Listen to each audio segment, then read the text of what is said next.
The Literature of Ecstasy. Chapter 1, Introduction.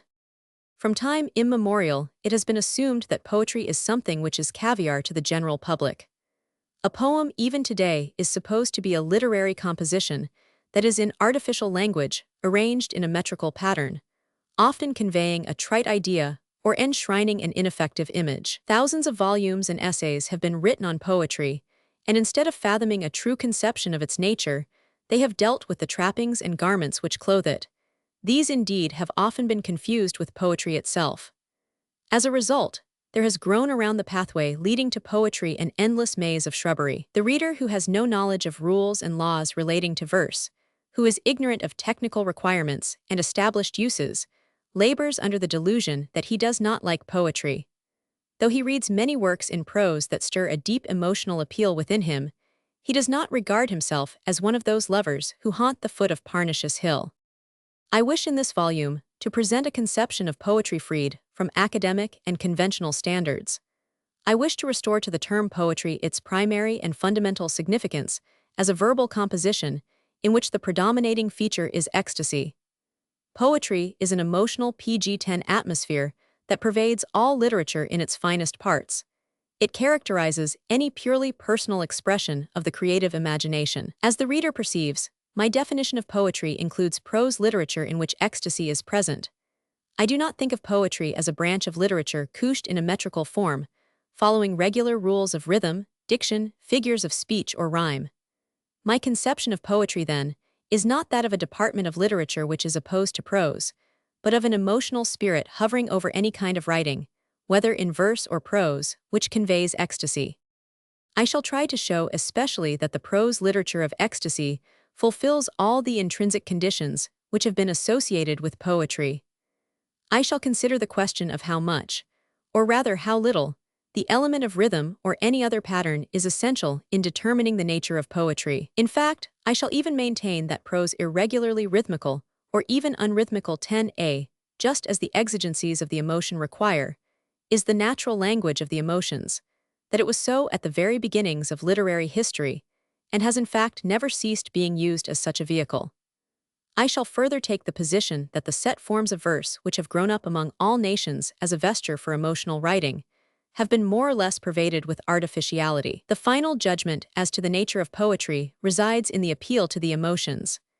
The test of poetry is not in the form which the writer uses, or in compliance with rules of prosody, but in the soul of the reader or hearer. If two emotional passages, one in a set pattern and one in PG-11 prose, have the same effect upon the responsive mechanism of the human soul, if they both arouse ecstasy, it matters not if you refuse to call the prose passage poetry.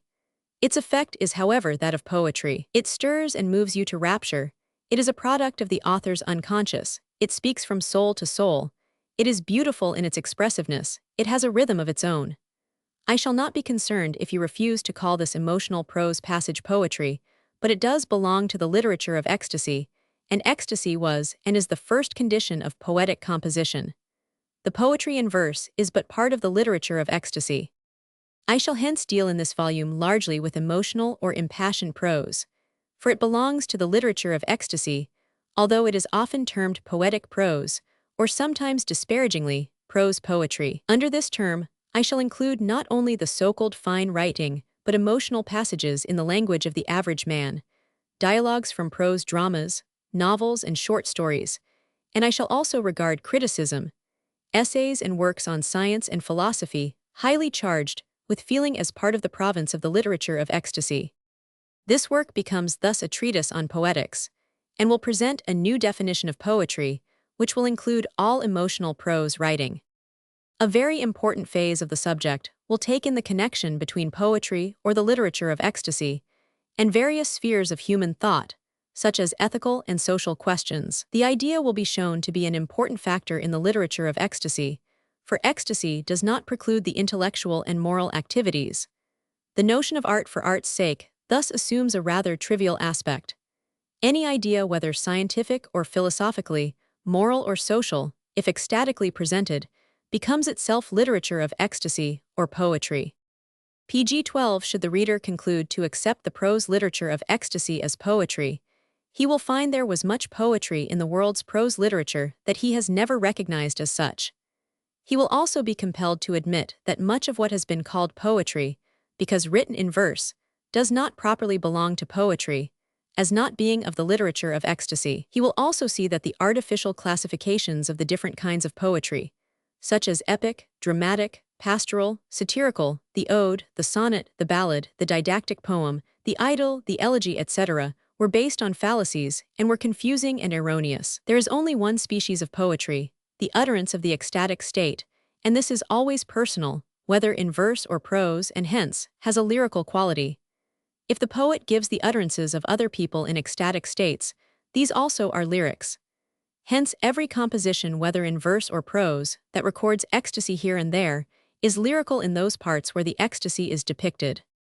The distinction between prose and verse will be more clearly defined if we refer to the poetry that is written in both these forms as poetry in verse and poetry in prose. Sidney, Shelley, Wordsworth, Coleridge, and Whitman, all of whom, besides being great poets themselves, were probably the greatest critics of poetry in the English language, took cognizance of the fact that the great emotional prose writers of the world were poets. But most of the critics have resented this attitude and have gone on in the unjust classifications that recognize as a poet the petty rimster, who is often barren of both emotions and ideas. They also deny the glorious epithet of poet to many great prose masters of the delineation of human passions. PG-13 The question of free verse naturally will come in for consideration. I shall show that it is really rhythmical prose arranged so as to call attention to the rhythms. I believe, however, that the free verse writers have a right to make such linear arrangement. The bulk of the poetry of the future may very likely be written in free verse forms or in prose. If much of the free verse of today fails in being poetry, it is not because of the form, but because there is no ecstasy in it, or in the poet's soul. Most of the poetry of the Bible is really in free verse. It is poetry, however, not because of the free verse, but because it presents universal phases of human ecstasy. I have expressly ignored most of the great authors who wrote epics and dramas in verse, and also most of the great English verse poets, for I wish to arrive at a conception of poetry chiefly from prose examples. Most critics have assumed that they could never learn what poetry was unless they gave examples from men like Homer and Shakespeare, Sophocles and Dante, Spenser and Milton. I rarely quote from them, not because I do not recognize the greatest poetry in these authors, but because I wish to show that one may arrive at a true conception of the nature of poetry by illustrations from prose writers of ecstatic literature alone. Although I feel that the artificial verse forms hamper instead of beautify the expression of the poet's emotions, I do not think that such forms ever will be, nor need be utterly abandoned. Man will always love a ringing, rhyming ballad or song. I have devoted a chapter to the poetry of the most poetical nation, the Arabs. Their poets produced the anomaly of utilizing the most artificial meters, and yet never lost sight of the fact that ecstasy was the very life of the poem. Probably no poets in the world have PG-14 produced such exquisite love poetry as the Arabs. They have also had great influence on modern European poetry, for it is being recognized that modern romantic fiction, especially in its employment of the tenderness of the love sentiment as a frequent theme, was transplanted from them. Poetry is the soul of literature, and we should cease limiting the term to rhythmical or patterned productions and apply it to emotional writing in general. No term for the word poet in any language that I am acquainted with includes in its etymological significance the idea of rhythm or metrical pattern. The Hebrew word for poet is one who utters prophecies or parables. The Greek word signifies a maker, the Latin word seer, the Arabian word one who knows. Critics of the Bible have especially recognized that the chief characteristic of both the true and the false prophet Nabai was the ecstatic state. The Bible itself is of course authority for this fact. The inferior prophet was one, however, in whom the ecstatic state was hypnotically produced, in whom the rational and moral faculties were suspended. The great prophets were those in whom a powerful sense of social justice was illuminated by the ecstatic state. Hence the prophecies of the Bible are not orations wherein rhetoric is a factor, but genuine literature of ecstasy, or poetry in rhythmical prose, using parallelism. I need not continue to give analyses of the Greek poets, the Latin vates, or the Arabian share, for it has been usually conceded that these words all refer in their primary significance to the imaginative work, or ecstatic state of the author, and not to the mere dabbler in verse forms. With theories of poetry being a product of the PG-15 unconscious, as developed by Freud and his disciples, or as being expression as advanced by Croce, my task does not become so utterly devoid of reason as may appear at first sight. One must not forget that the critics of poetry have formed their conceptions of poetry by deducing rules from the verse poems of the world's literature. Instead of looking ahead, they have always looked back. Whenever a new great poet appeared, like Wordsworth, Whitman, or Ibsen for instance, they had to modify their theories and to revise their books on poetics and rhetoric. If the productions of Homer and Shelley had been entirely different, we no doubt would have had other conceptions of poetry prevailing. Yet it is only by mere accident that Homer dealt with gods, wars, mythical events, and employed dactylic hexameter. It is again also by pure chance that Shelley used various meters, made Prometheus and the Furies living beings, was sponsor for a philosophy of divine punishment, and often indulged in artificial diction. Had these poets written novels instead, conveying just as much genius and ecstasy as they did in their verse works, the critics of poetry would have deduced an entirely different conception of it. To Democritus belongs the honor of having first recognized among the Greeks that ecstasy is the condition of the poet. To Plato goes the distinction for having fully developed this theory. Aristotle accepted also the view that poetry is ecstasy. The author of the ancient treatise on the sublime perceived that the characteristic of poetic genius is in the arousing of the ecstatic state. He says, in a passage which deserves citation, "For it is not to persuasion rhetoric but to ecstasy that passages of extraordinary genius carry the hearer." But the ultimate significance of my volume is not concerned with the prose form of poetry, but with poetry as PG-16 psychological process, as a social force, and as a philosophical expression. Ecstasy, imagination, and the unconscious are all convertible and synonymous terms for the primary source of poetry. They are the fruitage of the turmoil of the soul, due to the apparently forgotten memories in us of the emotional lives in all our ancestors. They represent also the impassioned activities of our logical and rational faculties, the sum of the views of life of the past. They emanate from the dream life of man, whether this occurs in the waking or sleeping state. They are the workings of the force we call inspiration. My view of poetry as emotional prose literature enables me, I hope, to eliminate many of the so-called conflicts between poetry and philosophy and between poetry and morals. Philosophical and moral essays become poetry in those parts lit up by ecstasy or emotion. If philosophy deals with rare and profound truths in regard to the universe, if morals treat of the noblest relations between man and man, then I know of no higher form of poetry than a philosophical truth, or a moral or social conception, when ecstatically stated. I can think of no higher literature of ecstasy than the imaginative utterance of great intellectual conceptions or impassioned expression of the love of justice. Shakespeare's line, "We are but such stuff as dreams are made of," is but a metaphysical theory emotionally put.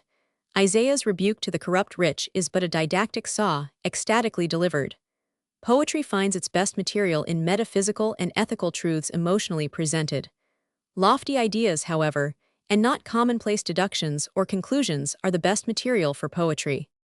I recognize, then, as great poetry, all writings in which metaphysical or scientific truth and the spirit of social PG-17 service are ecstatically formulated in prose, though I make no terms with dry didactic works that pretend to be poetry. I see the workings of the intellect in a product of the imagination, and I try to show that logic and morality have not been so hostile to the poetic faculty as they have been usually deemed. At the same time, I find that all poetry is a product or expression of the unconscious.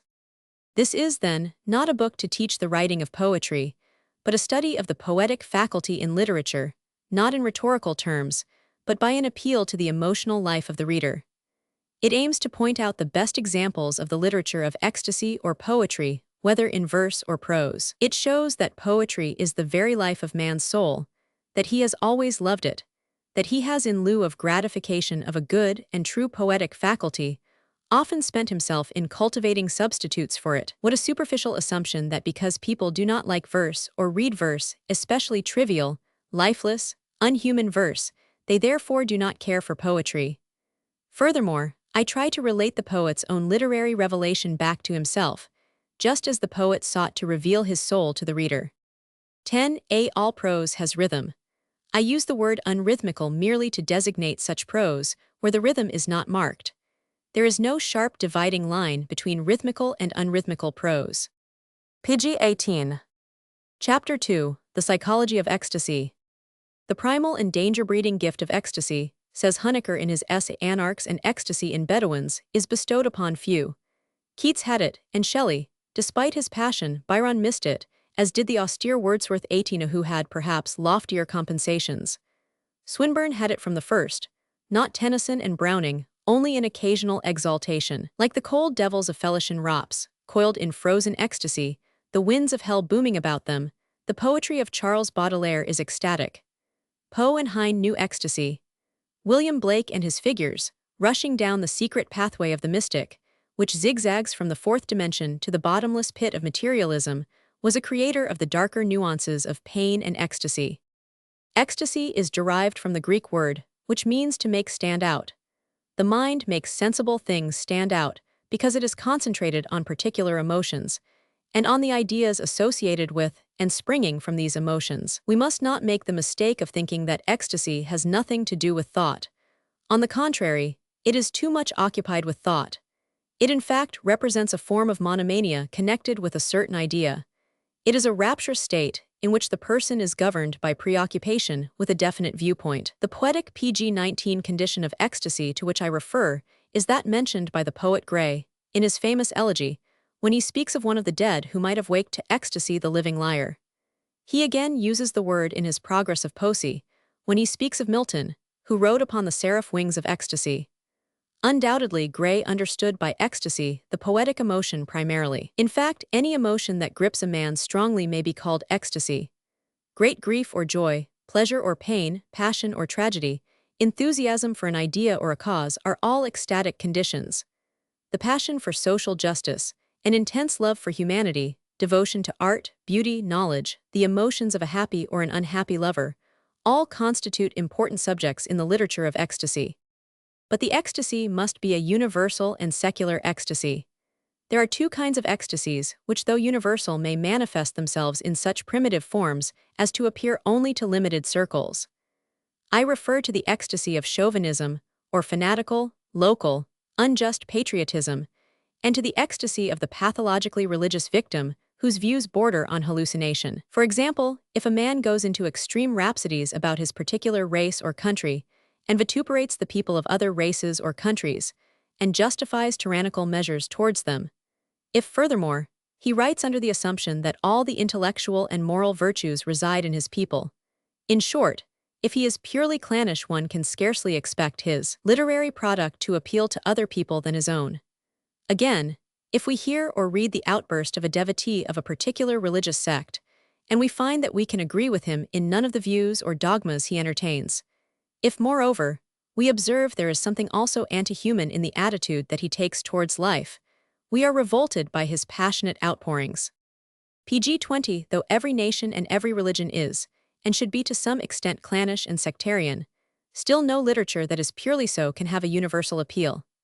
Hence, morbidly mystical poems, celebrating union with an anthropomorphic god, poems chanting the praises of conquest and imperialism, poems seething with hatred for people of other races or religions, poems poisoned by hatred for humanity, are all examples of the literature of ecstasy of a low order.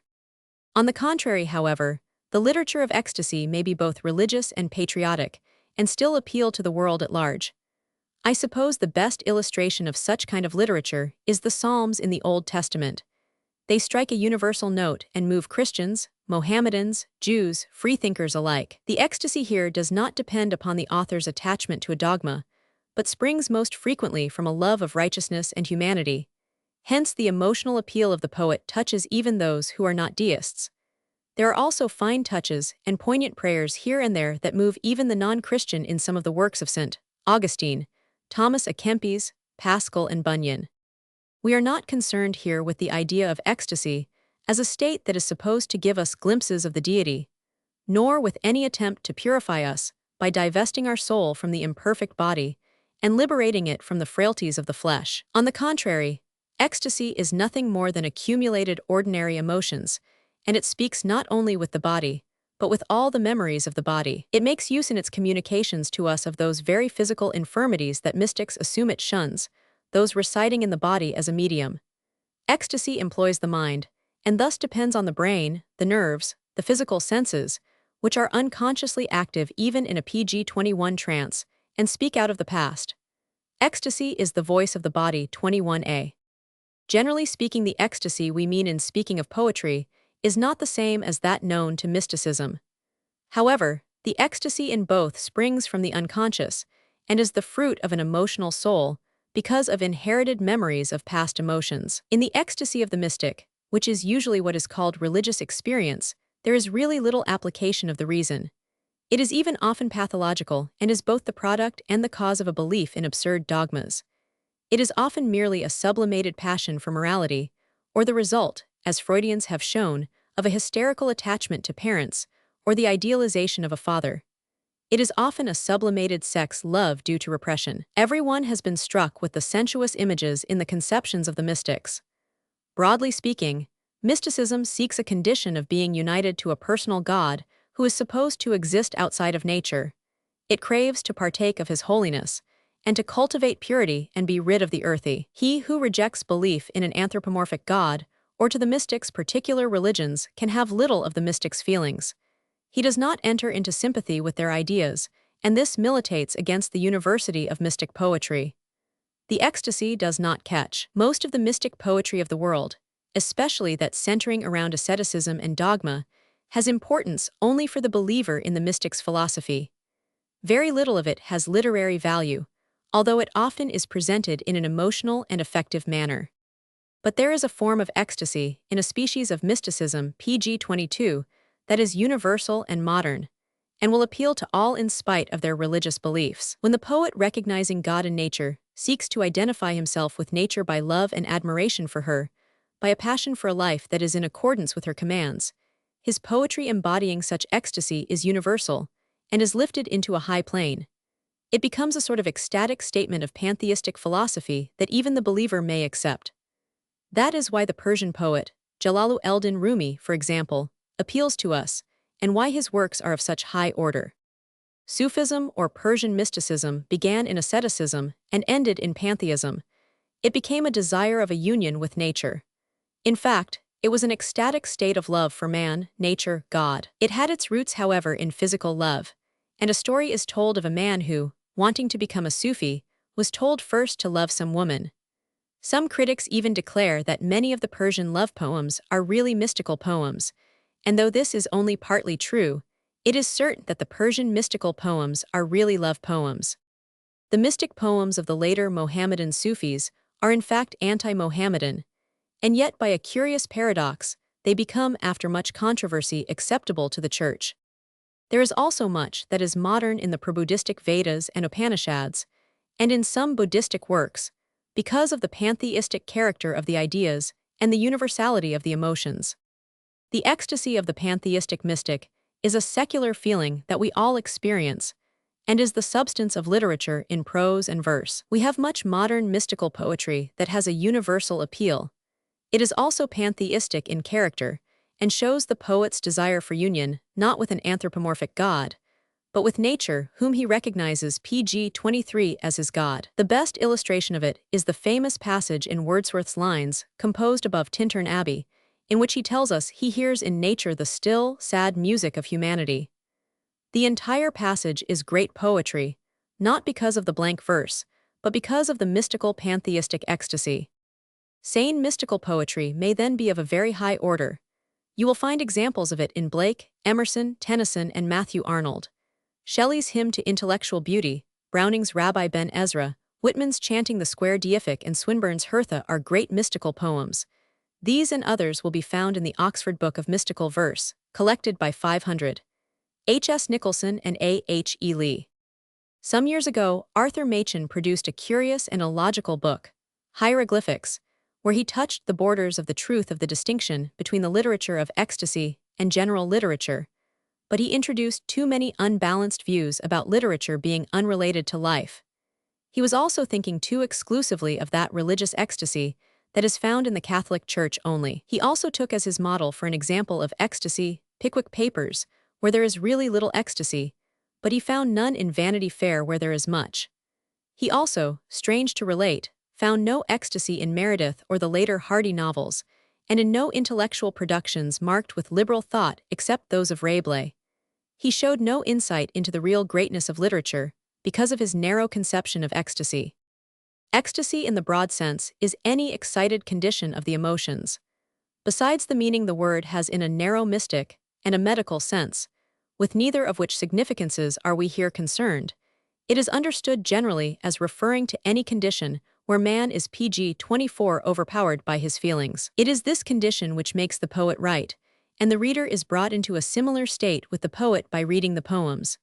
Hence when the prose writer describes his ecstatic state or draws people into such a state, he is also a poet.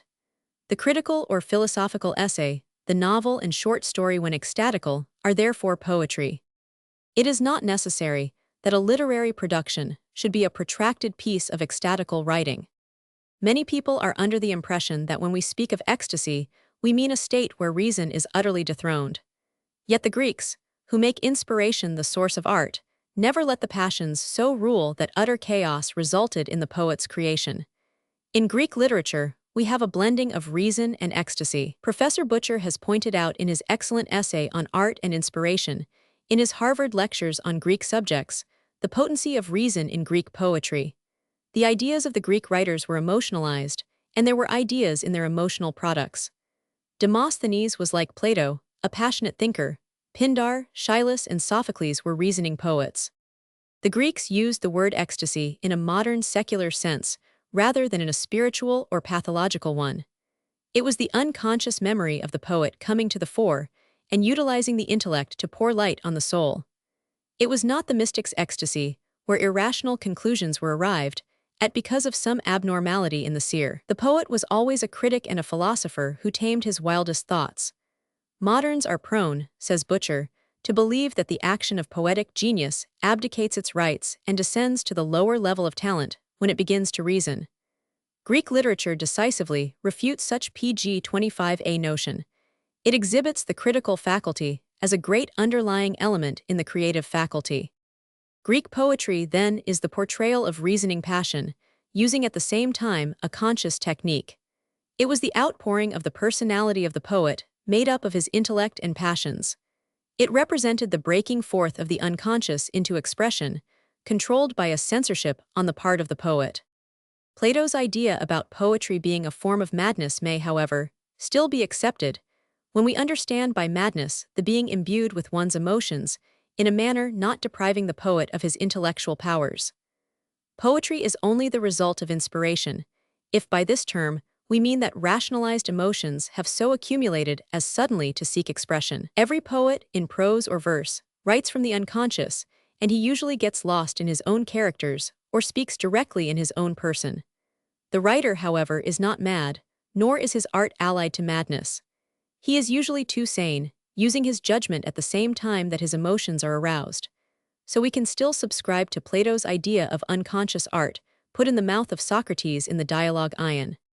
All good poets, epic as well as lyric, compose their beautiful poems not by art, but because they are inspired and possessed, like the Corybantian revelers in their dances, who are not in their right mind when they are composing their beautiful strains, yet who, when falling under the power of music and meter, are inspired and possessed. Like Bacchic maidens who draw milk and honey from the rivers when they are under the influence of Dionysus, but not when they are in possession of their mind. And the soul of the lyric poets does the same, as they themselves say, for they tell us that they bring songs from the honeyed fountains, culling them out of the gardens and dells of the muses.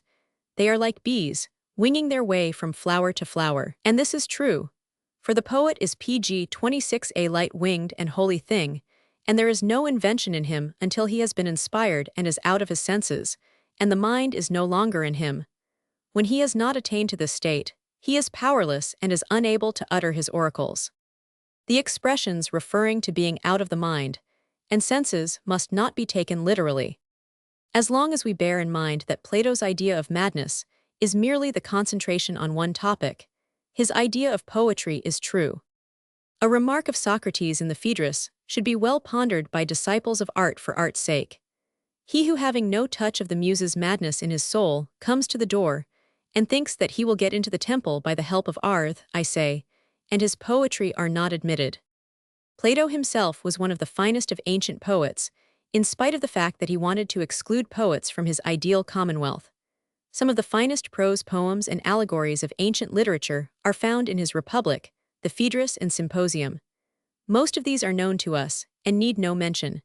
When Plato speaks of love, he does so as a poet, and the passages on the subject in the last two named dialogues are full of poetry.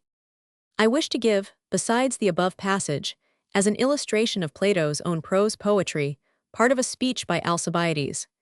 It is at the conclusion of the Symposium, and is part of Alcibiades's tribute to Socrates and his speeches. Socrates himself thinks the speech is delivered to create trouble between him and Agathon, of whom Alcibiades is jealous. The speech is ruined also by a reference at length to a phase of Greek life which is repulsive to us.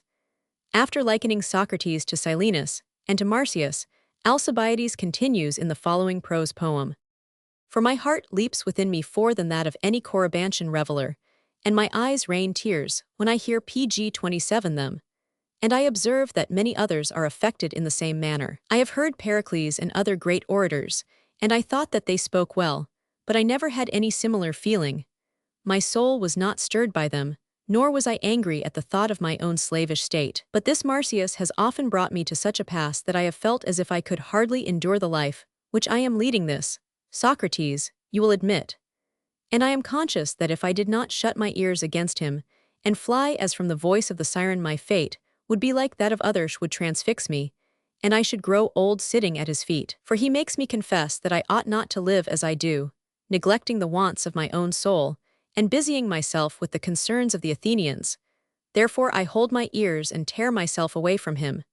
And he is the only person who ever made me ashamed, which you might think not to be in my nature, and there is no one else who does the same. For I know that I cannot answer him or say that I ought not to do as he bids, but when I leave his presence the love of popularity gets the better of me, and therefore I run away and fly from him, and when I see him I am ashamed of what I have confessed to him. Many a time have I wished that he were dead, and yet I know that I should be more sorry than glad if he were to die, so that I am at my wit's end. Symonds tells us that Shelley was the great example of unconscious art among Greek playwrights, and that he exemplifies Plato's theory of poetry. Shelley's creation Cassandra is a good illustration of a character in an ecstatic state. Cassandra is both prophetess and poetess, and her cries move us to this day, when much of Shelley's moral and religious philosophy bores and irritates us. She is the incarnation of woman's suffering. She was ravished at Troy by Ajax and was given to Agamemnon as prisoner of war, she the princess, daughter of Priam and Hecuba. She had lost most of the members of her family, and now anticipated great trouble pg 28 for Agamemnon, whose wife Clytemnestra was unfaithful to him. She also foresaw her own death at the queen's hands, but it was her punishment that her prophecies would not be heeded. She is partly mad, but hers is the poetic frenzy, tempered by logic. Her most meaningless ravings are full of meaning. They are poetry not because of the meter in which they are rendered, but because of the rational ecstasy. This ecstasy remains intact even in the English prose translation. Nietzsche divided art into Apollonian and Dionysian. He found that the Dionysian state depended on emotional or orgiastic intoxication. He perceived that the ecstasy in this state was largely of a sexual character.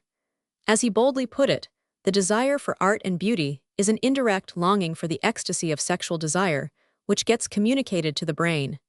This is the thesis that Freud developed. Croce, who has, however, something of the metaphysician and mystic in him, is not in sympathy with this view, for he ridicules the idea that the genesis of aesthetism lies in the desire of the male for the female. Yet he agrees with Freud in the conception that art is a means of curing oneself of sexual neurosis. By elaborating his impressions, says Croce, man frees himself from them. By objectifying them, he removes them from him and makes himself their superior. The liberating and purifying function of art is another aspect and another formula of its character and activity. Activity is the deliverer, just because it drives away passivity. Finely put, indeed, are the words of Nietzsche's views on ecstasy. To the existence of art, to the existence of any aesthetic activity or perception whatsoever, a preliminary psychological condition is indispensable, namely ecstasy. Ecstasy must first have intensified the sensitiveness of the whole mechanism. Until this takes place, art is not realized. Pg 29. All kinds of ecstasy, however differently conditioned, possess this power. Above all, the ecstasy of sexual excitement, the oldest and most primitive form of ecstasy. Plato, it will be recalled, compared the state of the poet to that of the reveler in the Bacchanalian rites. The favorable side of the worship of Dionysius, or the Bacchic revels, has been shown by Euripides in his play The Bacchae. He shows how King Pentheus was torn to pieces in mistake by his own mother for his hostility to the Bacchic rites. Bacchus himself is the hero of the play. As the chorus says, Bacchus is innately modest, and modest women will not be corrupted at the revels, is not moved by the song of the chorus. Would that I could go to Cyprus, the island of Venus, where the lovers dwell, soothing the minds of mortals, and to Paphos, which the waters of a foreign river flowing with 100 mouths fertilize without rain, and to the land of Pieria, where is the beautiful seat of the Muses, the holy hill of Olympus. Lead me thither, O Bromius, Bromius, O master thou of bacchanals. There are the graces, and there is love, and there is it lawful for the Bacchae to celebrate their orgies. The ecstasy of the revelers at the rites was poetic ecstasy, for it was an unconscious or conscious erotic nature manifesting itself in the form of a religious rite. Bacchus, aside from being god of wine, was the symbol of productiveness and was accompanied by Priapus, and the phallus was carried about. He was youthful, and his symbols were animals like the goat, ass, bull, tiger, lion, all of which had erotic significance. The ecstatic rites with which he was worshipped were introduced from Thrace. Aristotle attributes the origin of tragedy to the use of the dithyramb of the revelers, and comedy to the phallic songs sung by them. The point is that love frenzy leads Pg 30 to poetry, and we have an illustration of it in the connection between the Bacchic rites and poetry, between love and art. The rites degenerated under the Romans and were soon suppressed by law. Nietzsche gives us a profound interpretation of Euripides's play in the 12th section of The Birth of Tragedy. It is the old story of the battle between the emotions and reason, the instinct and the intellect, problems which men as different as Heine, Bergson, Nietzsche, Pater, and Freud solved by seeking liberties for the instinct. Pentheus, who represents reason, is the enemy of Bacchus, but fascinated by him, loses his life. Reason leads to death when it makes no concession to the instincts. The play was a protest by Euripides against his own moralizing tendencies. The lesson of the sages Cadmus and Tiresias is, in the words of Nietzsche, that we must display a diplomatically cautious concern in the presence of the emotional forces. Do not trifle with poetry and the ecstasies that produce it. The older interpretation, which even Pater adopted in his Greek studies, that Euripides wrote the play as a repentance for his liberal views and to signify his return to the conservatism of the Greek religion, is no longer held. Gilbert Murray and others have also shown the fallacy of this view, but Nietzsche anticipated them. The most primitive and universal ecstasy is that which is concerned with the attraction of the sexes. Poetry, after all, deals chiefly with love, for in the relations of the sexes, we have the source of most of the pleasurable and painful emotions of humanity. Sexual love, even when most hidden, is at the root of all love between the sexes. It is for this reason that we can still appreciate the oldest lyric poetry of different nations. True, two of our greatest of modern poets, Wordsworth Pg 31 and Whitman, dealt hardly at all with romantic love, and other poets like Shelley and Swinburne have written besides love poetry, passionate defenses of liberty and republicanism. But still, it is the relations of the sexes which most interests people in a play, a novel, or a poem. And the love poetry of the world is naturally to be found in prose as well as in verse. Many of our modern poets in their love poetry have not given us any better poetry than some of Helleys's love letters in prose. Love is the foundation of poetry, and for this reason poetry always will be with us, and probably more so in prose than in verse. We want literature that deals with it, and we like love poetry whether in the prose letters of Keats, the Carlyles, the Brownings, and Madame L'Espinasse, or in the novels of Hardy, Turgenev, Tolst, Balzac, or in the verse of Hafez, Burns, Shelley, Browning, Heine, or Verlaine. Professor Woodbury has made a special plea in his Inspiration of Poetry for a return of poetry to poetic madness. Emotion is the chief and most important element of poetry. Emotion, as Woodbury says, is the condition of the poet's existence. passion is the element of their being. When we think of the great figures in fiction who are to us the most poetic, we think of Oedipus, Orestes, Hamlet, Lear, Macbeth, Goriot, Grandit, Arthur Dimmesdale, Jean Valjean, Anna Karenina, Oswald Alving. Passion is the element that makes a character poetic, but any emotion in which the poet steeps his poems interests us. We read Heine, Byron, Burns, Verlaine because we wish to find our own emotions expressed. But not every petty feeling, like the shades and nuances we find in much verse, is great poetry, nor is the record of every trivial event important poetry. But emotions described by the poet affect people pg-32 differently. I may find great emotion in reading about a man who sacrifices himself for a great and unpopular idea, but others may not be interested in that man or his idea, and hence will not be moved by the work. Such a work is poetry to me, and like-minded readers. Further, differences of intellectual outlook on the part of the readers count in determining poetry. Socrates, Buddha, Bruno, and Galileo are poetic figures to us today. They have been enshrined in poetry and history, and we accept many of their ideas. But to their contemporaries who rejected them, they were not poetic figures. Who knows but that there are figures today we scoff at who may have a halo of poetry in history. A distinct but by no means essential quality of the literature of ecstasy is that of pain.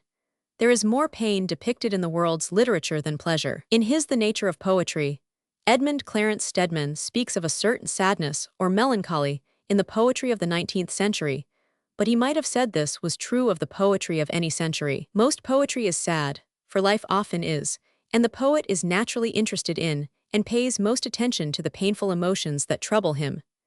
Tragedy and elegy, and the term elegy was used by the Romans not only to bemoan the dead, but to deplore sad love affairs are predominant in all literature, prose, and verse. We always find a poet's outburst of sorrow interesting. The poems of the Hebrews, Persians, Arabians, Chinese, and Japanese may be read by us because they voice the sorrows that are universal to man. Grief is the substance of poetry, and in the public mind there has always been an association between poetry and sadness. As Shelley said, her sweetest songs are those that told the saddest thought. pg-33, it is assumed that Christianity made poetry sad, but this is not so, for there is sad poetry in the Old Testament, and among the Romans and the Orientals who never embraced Christianity. Poetry is sad because it is intertwined with human nerves. The most frequent note in poetry is wailing and lamentation, self-pity and passionate rebuke. In Professor William A. Nielsen's Essentials of Poetry, there is an interesting chapter on sentimentalism in poetry, in which the author dwells on the sentimentalism in the poetry of the English Romantic school. He defines it as the cultivation of an emotion for the sake of the thrill. Most certainly, there can be no great poetry where the sentimentalism is forced, where it becomes ridiculous, where it bubbles over and becomes monotonous. Sentimentalism often characterizes popular poetry, and if the public is likely to err in judging poetry, it is particularly likely to confuse sentimentalism with normal human emotions. Yet it is hard often to draw the line between sham emotions and genuine sentiment. The poet is bound to be always sentimental to an extent because he must wear his heart on his sleeve. No one need be ashamed of unadulterated emotions, for life is made up of them. Besides, nationalities differ. The Irish, the Jews, and the Russians, for example, do not consider their own poems sentimental because these are genuine records of actual feelings characteristic of sentimental peoples. To be sure, such expressed emotions may appear as sentimental to the rest of the world. Many think that the emotion of pity, and also sympathy for the criminal that we find in Russian novels, is rather sentimental and nauseating, but it is genuine Russian emotion. We should be on our guard, however, in regarding sentimentalism as poetry. The public loves cheap popular pg-34 songs and mushy lachrymose verses. The many poems, stories, and plays about mother, baby, the flag, home, our country, etc., are often driveling sentimentalism and not poetry. Ecstasy was the keynote of Oriental poetry. We are fortunate in having a translation in the Journal of the Royal Asiatic Society for 1901 and 1902 by Duncan B. MacDonald, of a book on the laws of music and singing of ecstasy from Al-Ghazali's work on the revivifying of the sciences of the faith. Ghazali 10,601,111 was the greatest apologist for Islam and is known as the Proof of Islam.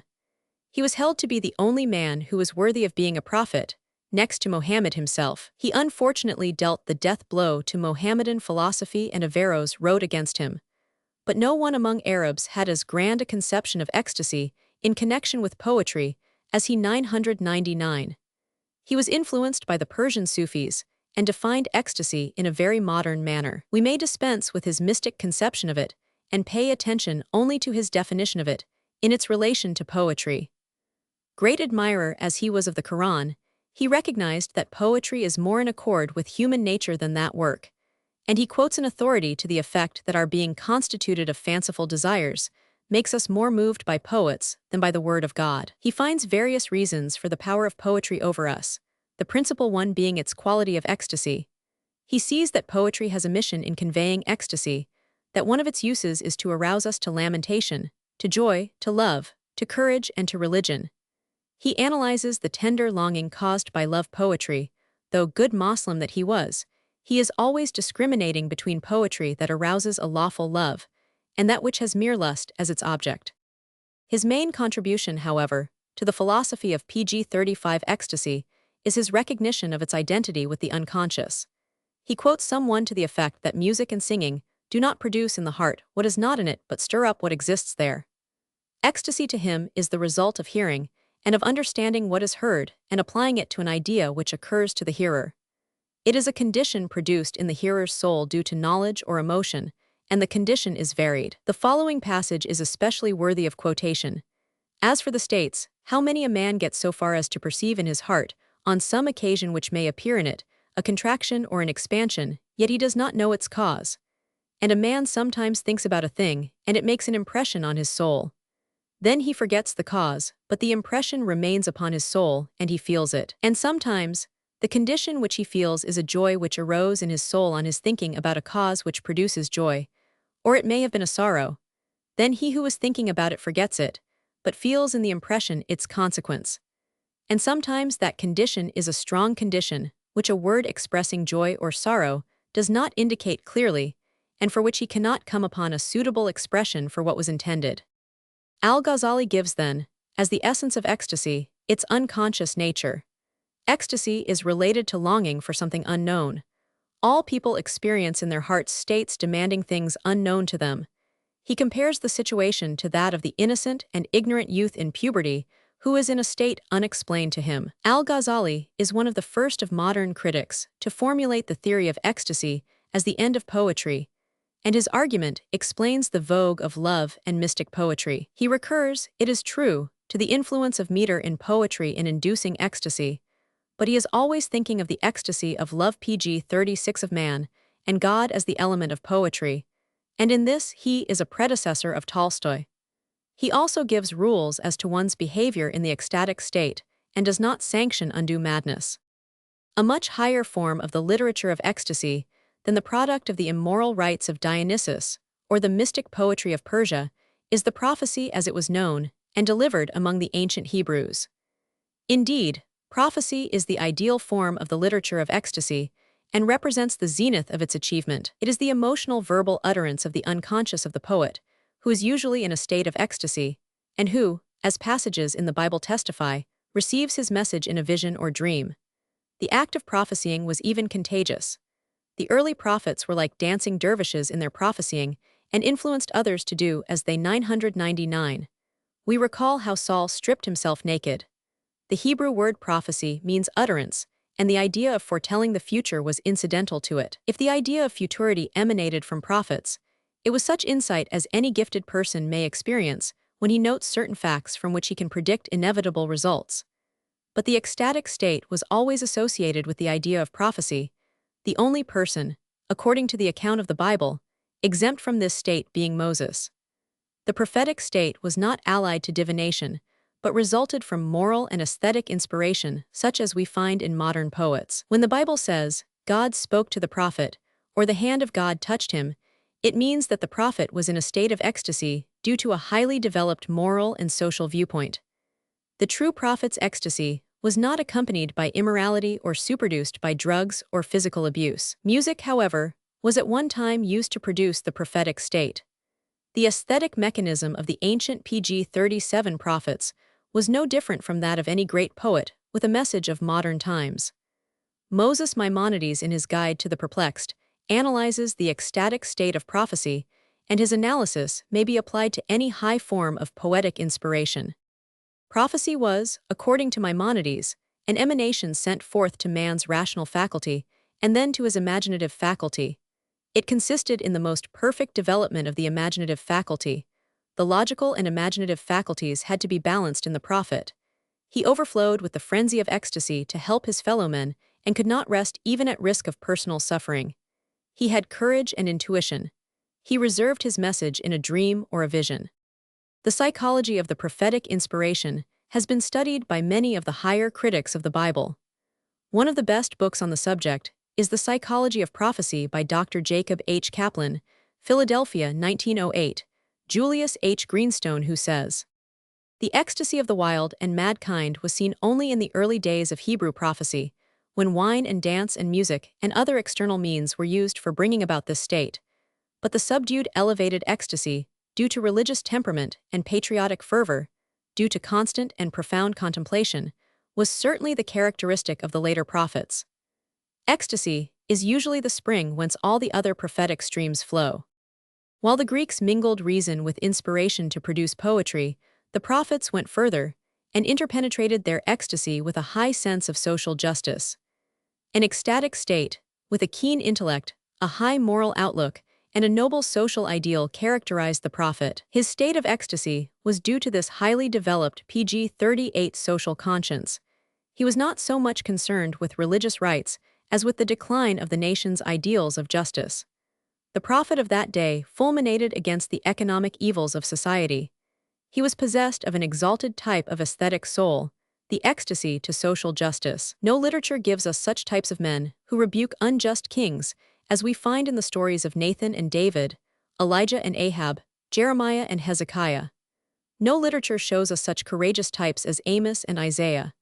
They were not flatterers, these men who risked their lives in shouting back to Eastern autocratic monarchs their iniquities. They did not say what society or public opinion wanted them to say, but what they felt was their duty.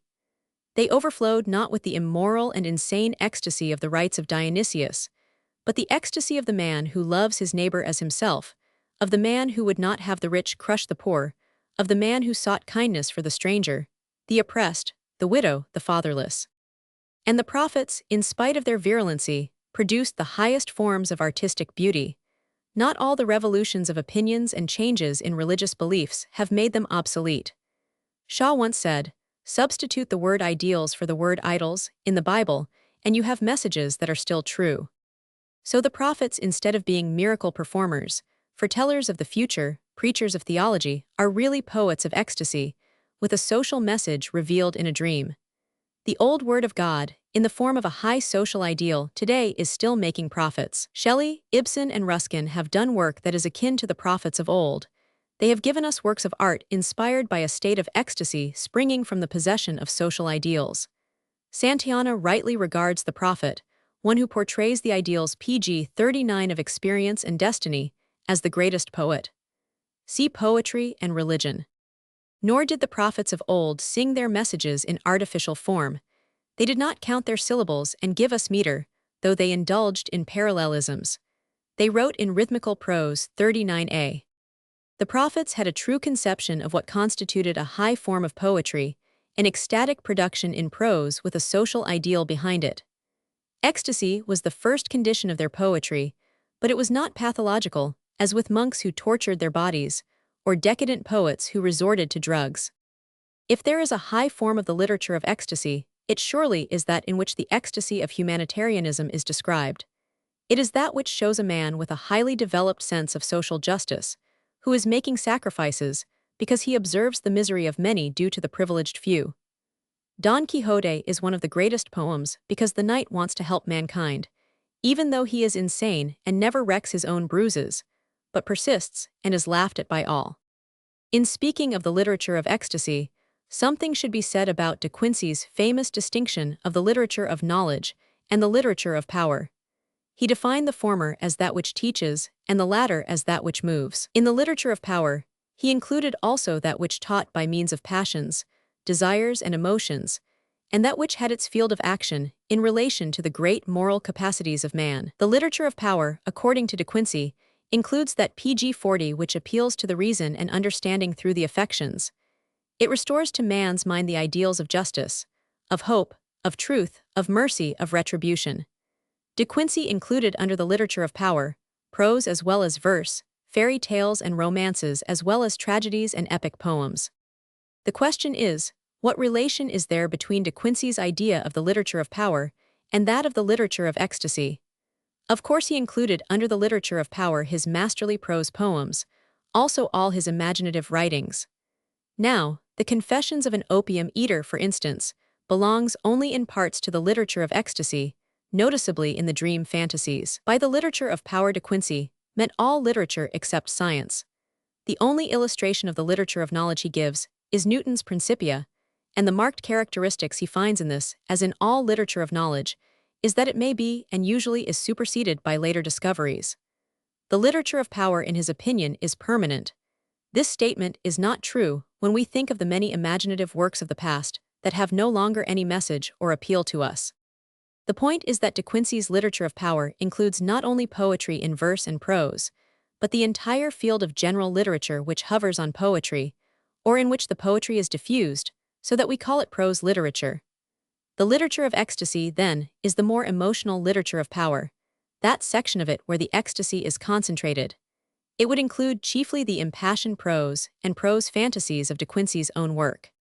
De Quincey was no art for art's sake man, and he recognized the importance of the rational and the moral element in the sphere of the literature of power.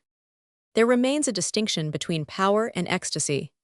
PG-41 De Quincey does not identify power with ecstasy, a term he does not even use, even though he demands a moving effect in the literature of power. He does not contend that the emotion should be concentrated and hold complete sway over the author.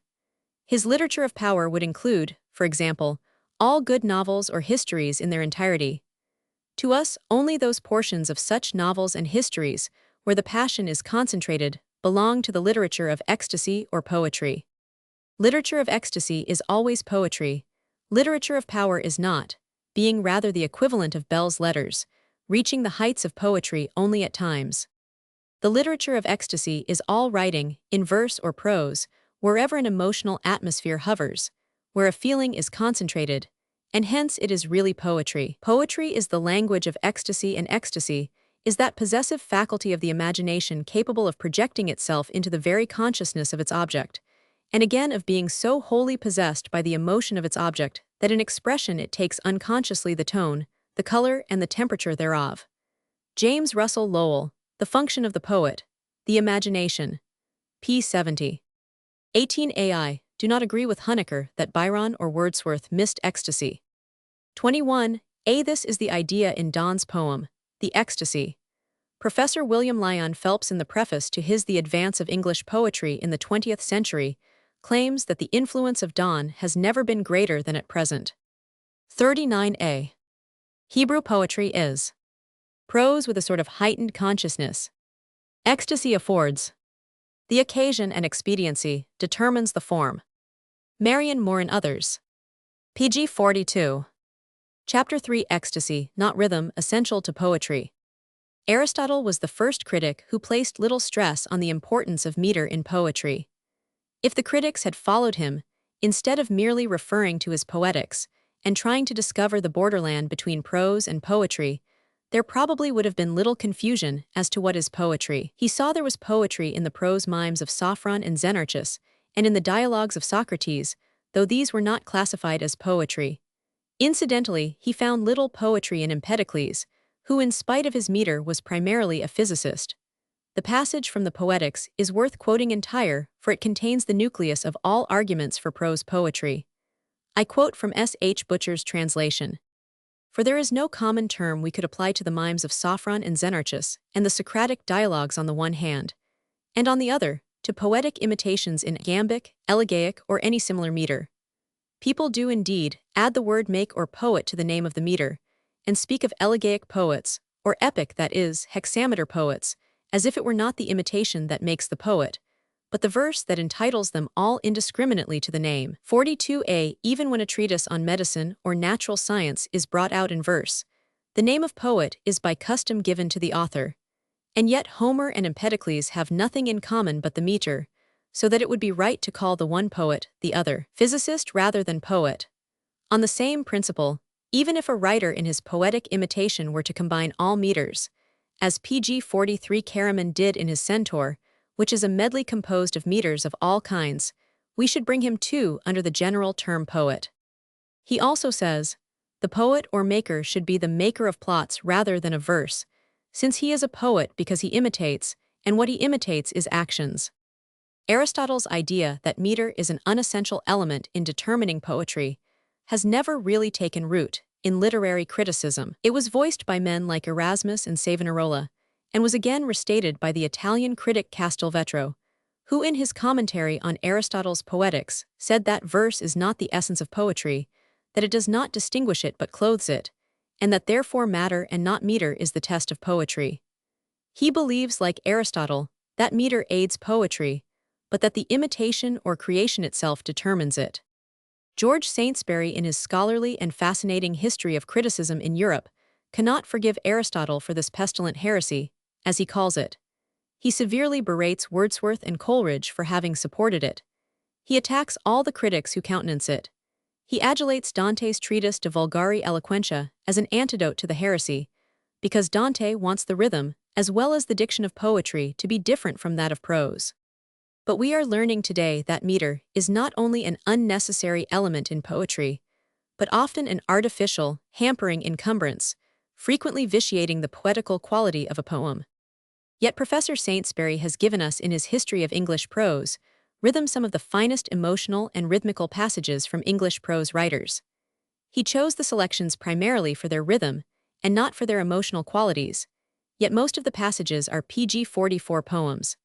His book practically convinces one that nearly all the great English writers of prose wrote not only rhythmical prose, but emotional or ecstatic prose, or poetry. Professor Saintsbury finds the essence of prose rhythm in variety and divergence, and he divides prose into three kinds, according to the rhythm.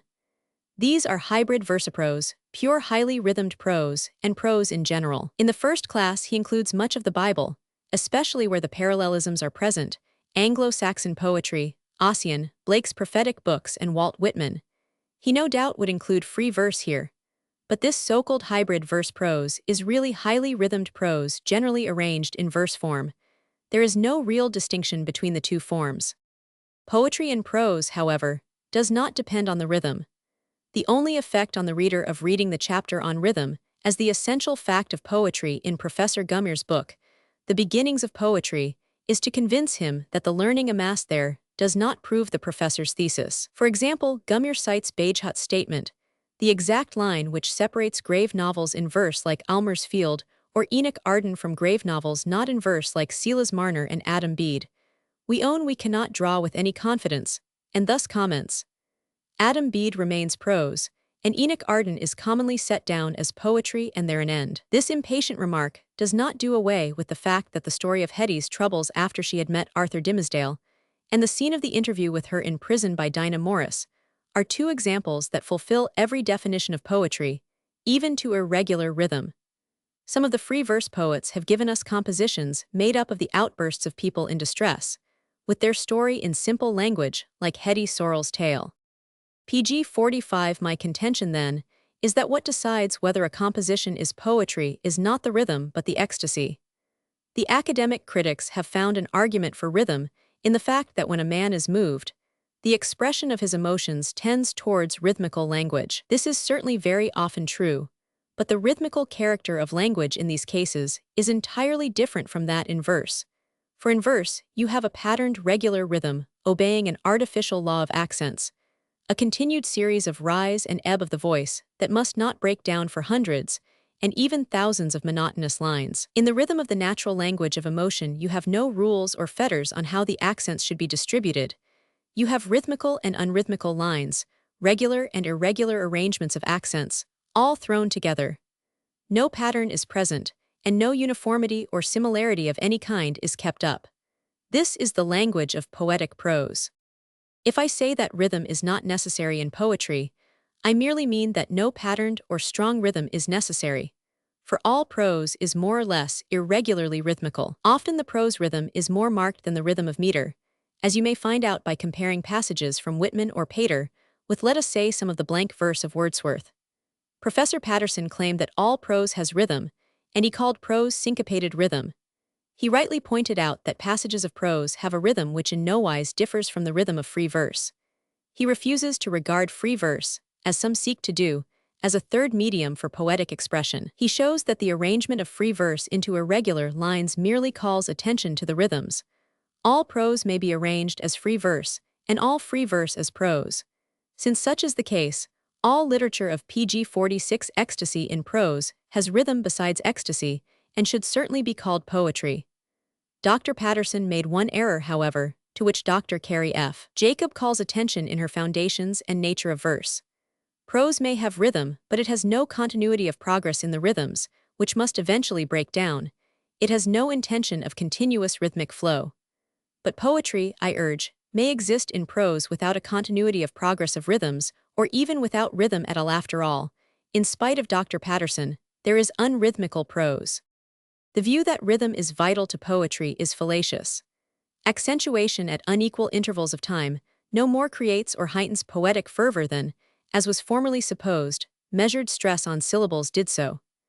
If the prime motive of an unrhythmical prose work, in whole or part, is the communication of an emotion or the ecstatic treatment of an idea, that production is emphatically a poem, or at least some portions of it are separately entitled to that name. If you deny it, you will be compelled to maintain that the able unrhythmical prose translations we have of the Greek and Latin poets contain no poetry. In fact, the best way to judge if a composition in verse is poetry is, as Goethe and Hearn said, to translate it into the prose of another language.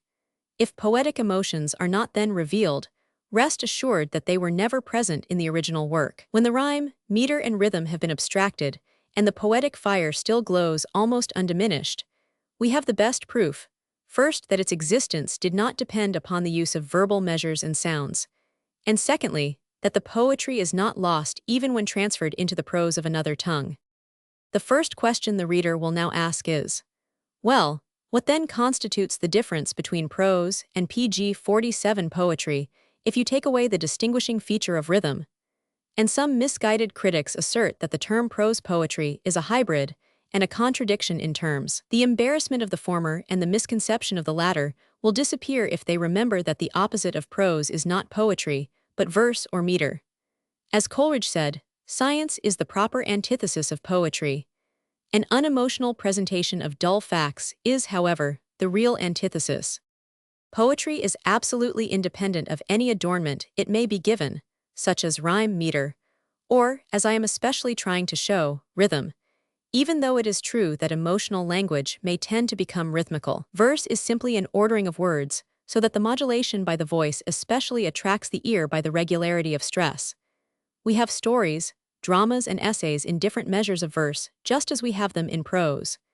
Description, narration, exposition, even argument and exclamation appear in verse as well as in prose. There are, as it has always been recognized, innumerable products in verse that from the nature of their contents are destitute of the attributes of poetry.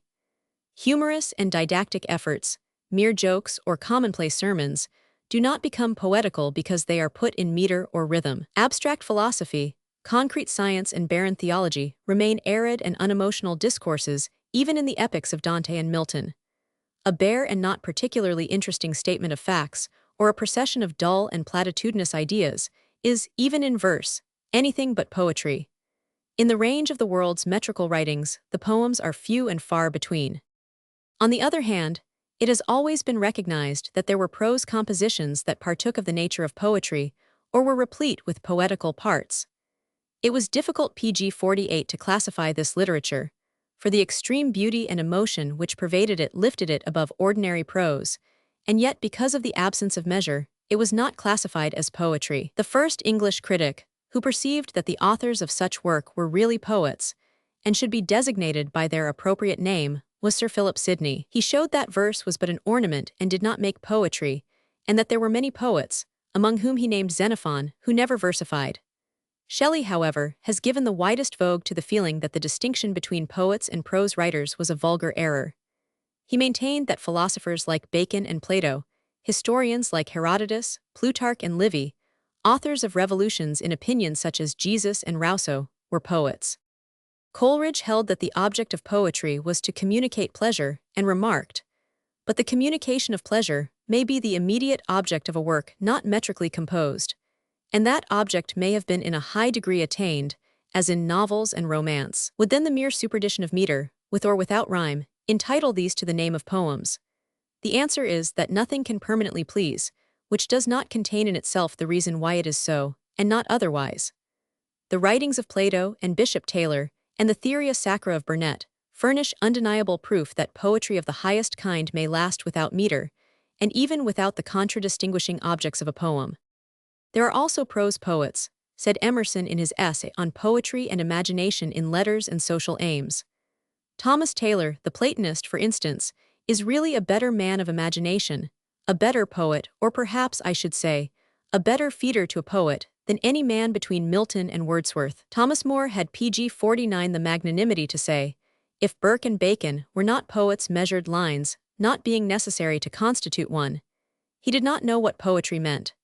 And every good reader will easily recall expressions or passages in works of pure science, which have given him the same pleasure which he seeks in professed poets.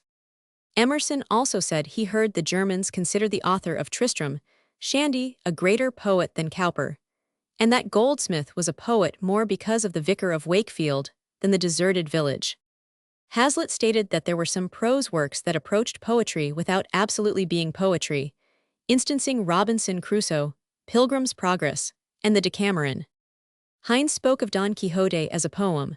Friedrich Schlegel called Wilhelm Meister poetry. Brands regards Lord Beaconsfield a poet. Matthew Arnold characterized Chateaubriand, Senancour, and Guérin poets. Balzac considered himself a poet, and Ibsen, in mentioning his prose dramas, often used the word poems. The habit of calling productions in meter or rhythm poetry has been so strongly ingrained in us that we denominate every lengthy performance in verse a poem in toto. Before Poe, Coleridge said that a poem of any length neither can be nor ought to be all poetry. Poe gave us the reasons for this proposition, and demonstrated to us that a long epic poem is but a series of short poems connected by uninspired passages in meter. The same thing may be said of literary verse performances of moderate length. To those who object to using the word poem in connection with any prose composition, one may reply that these, like verse productions, are also often made up of poetical parts here and there. They simply lack regular PG-50 rhythm, and this is not a sufficient line of demarcation as to what constitutes poetry and what does not.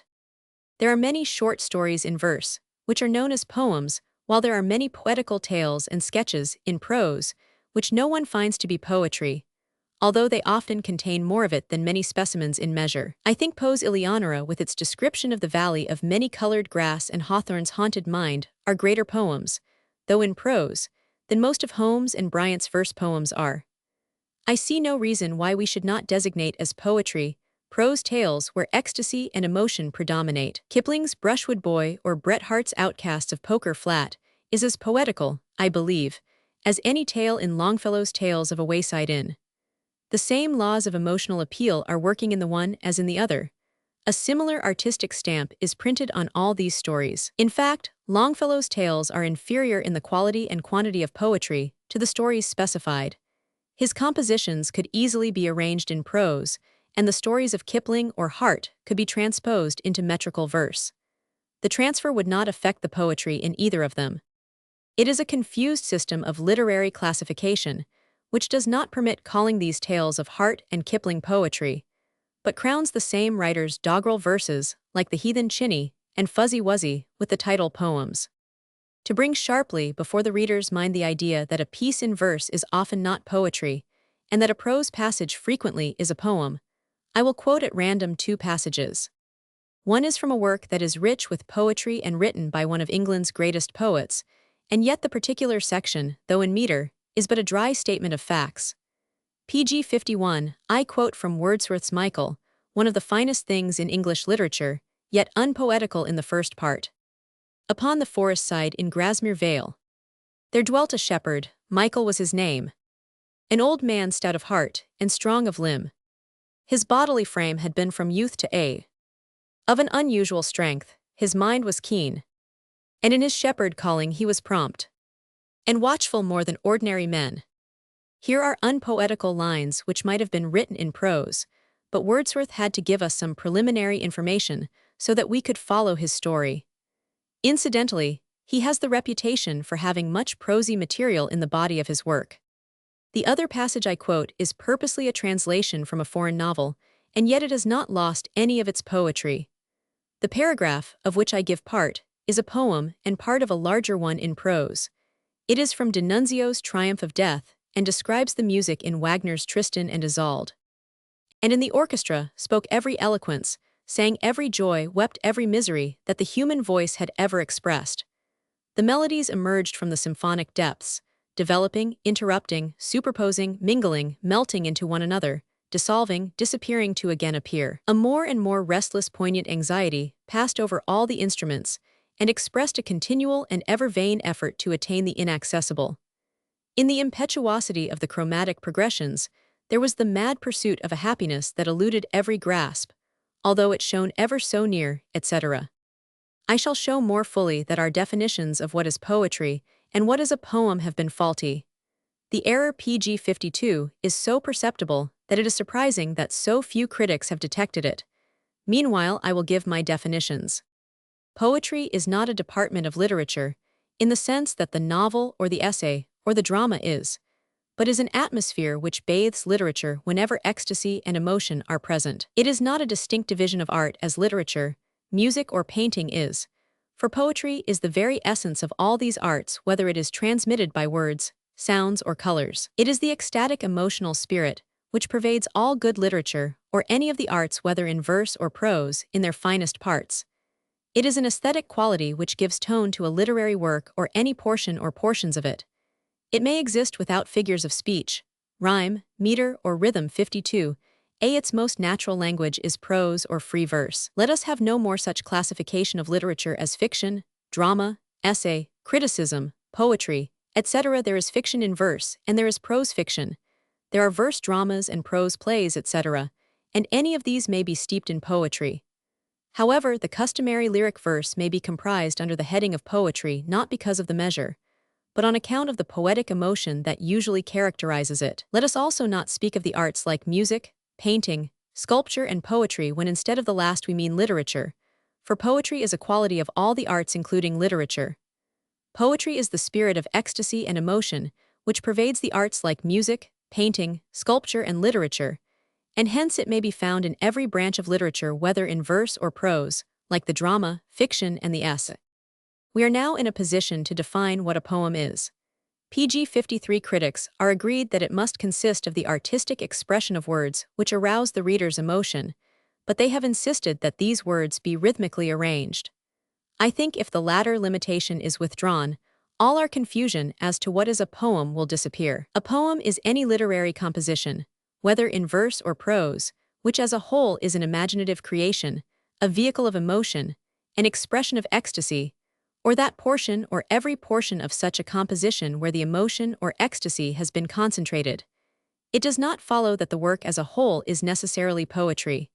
Its most natural language is prose or free verse.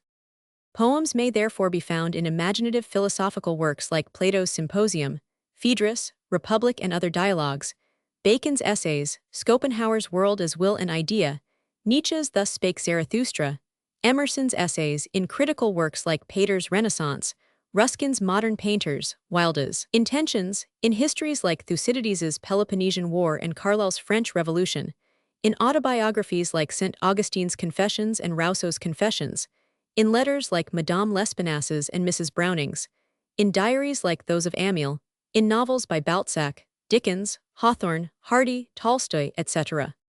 Some of the best poetry is found in the world's prose fiction. For example, The Scarlet Letter has as good poetry in it as the Aeneid. Like the old epic, it is made up of great poems connected by extended portions that belongs to general literature, sections that have not enough emotion to be regarded as poetry nor are yet arid or passionless enough to be termed science. But the story of Hester Prynne is poetry as truly as the tale of Dido. And undoubtedly, you cannot refuse the appellation poetry to the chapter in Hawthorne's novel, which PG 54 describes how Arthur Dimmesdale gets up in the pulpit and confesses to the congregation his part in Hester Prynne's guilt. The Aeneid is really a novel in verse. We are not often moved by metrical writing, as we are by the last part of the chapter in David Copperfield entitled A Greater Loss, where we see the agonizing grief of the elder Peggotty and of Ham over the elopement of Emily, Ham's betrothed. You recall the love scene telling of the meeting of Richard and Lucy in Meredith's novel The Ordeal of Richard Feverel, only as poetry. This is how the passage, which being rhythmical besides, begins. Golden lie the meadows, golden run the streams, red gold is on the pine stems. The sun is coming down to earth and walks the fields and the waters. The sun is coming down to earth, and the fields and the waters shout to him golden shouts. He comes and his heralds run before him, and touch the leaves of oaks and the plains and the beeches lucid green, and the pine stems redder gold, leaving the brightest footprints upon thickly weeded barks, where the foxglove's last upper bells incline, and the bramble shoots wander amid moist rich herbage, etc. If the sphere of poetry has thus been widened to include many compositions in prose formerly excluded, it has, on the other hand, been narrowed by omitting much in verse that was formerly admitted into the domain of the muses. I refer especially to the whole body of unecstatic philosophical, scientific and theological discourses in verse, which usurp a name not belonging to them. I refer to much descriptive and narrative verse that lacks the poetic glow. I would exclude nearly all of the so-called light, occasional and humorous verse.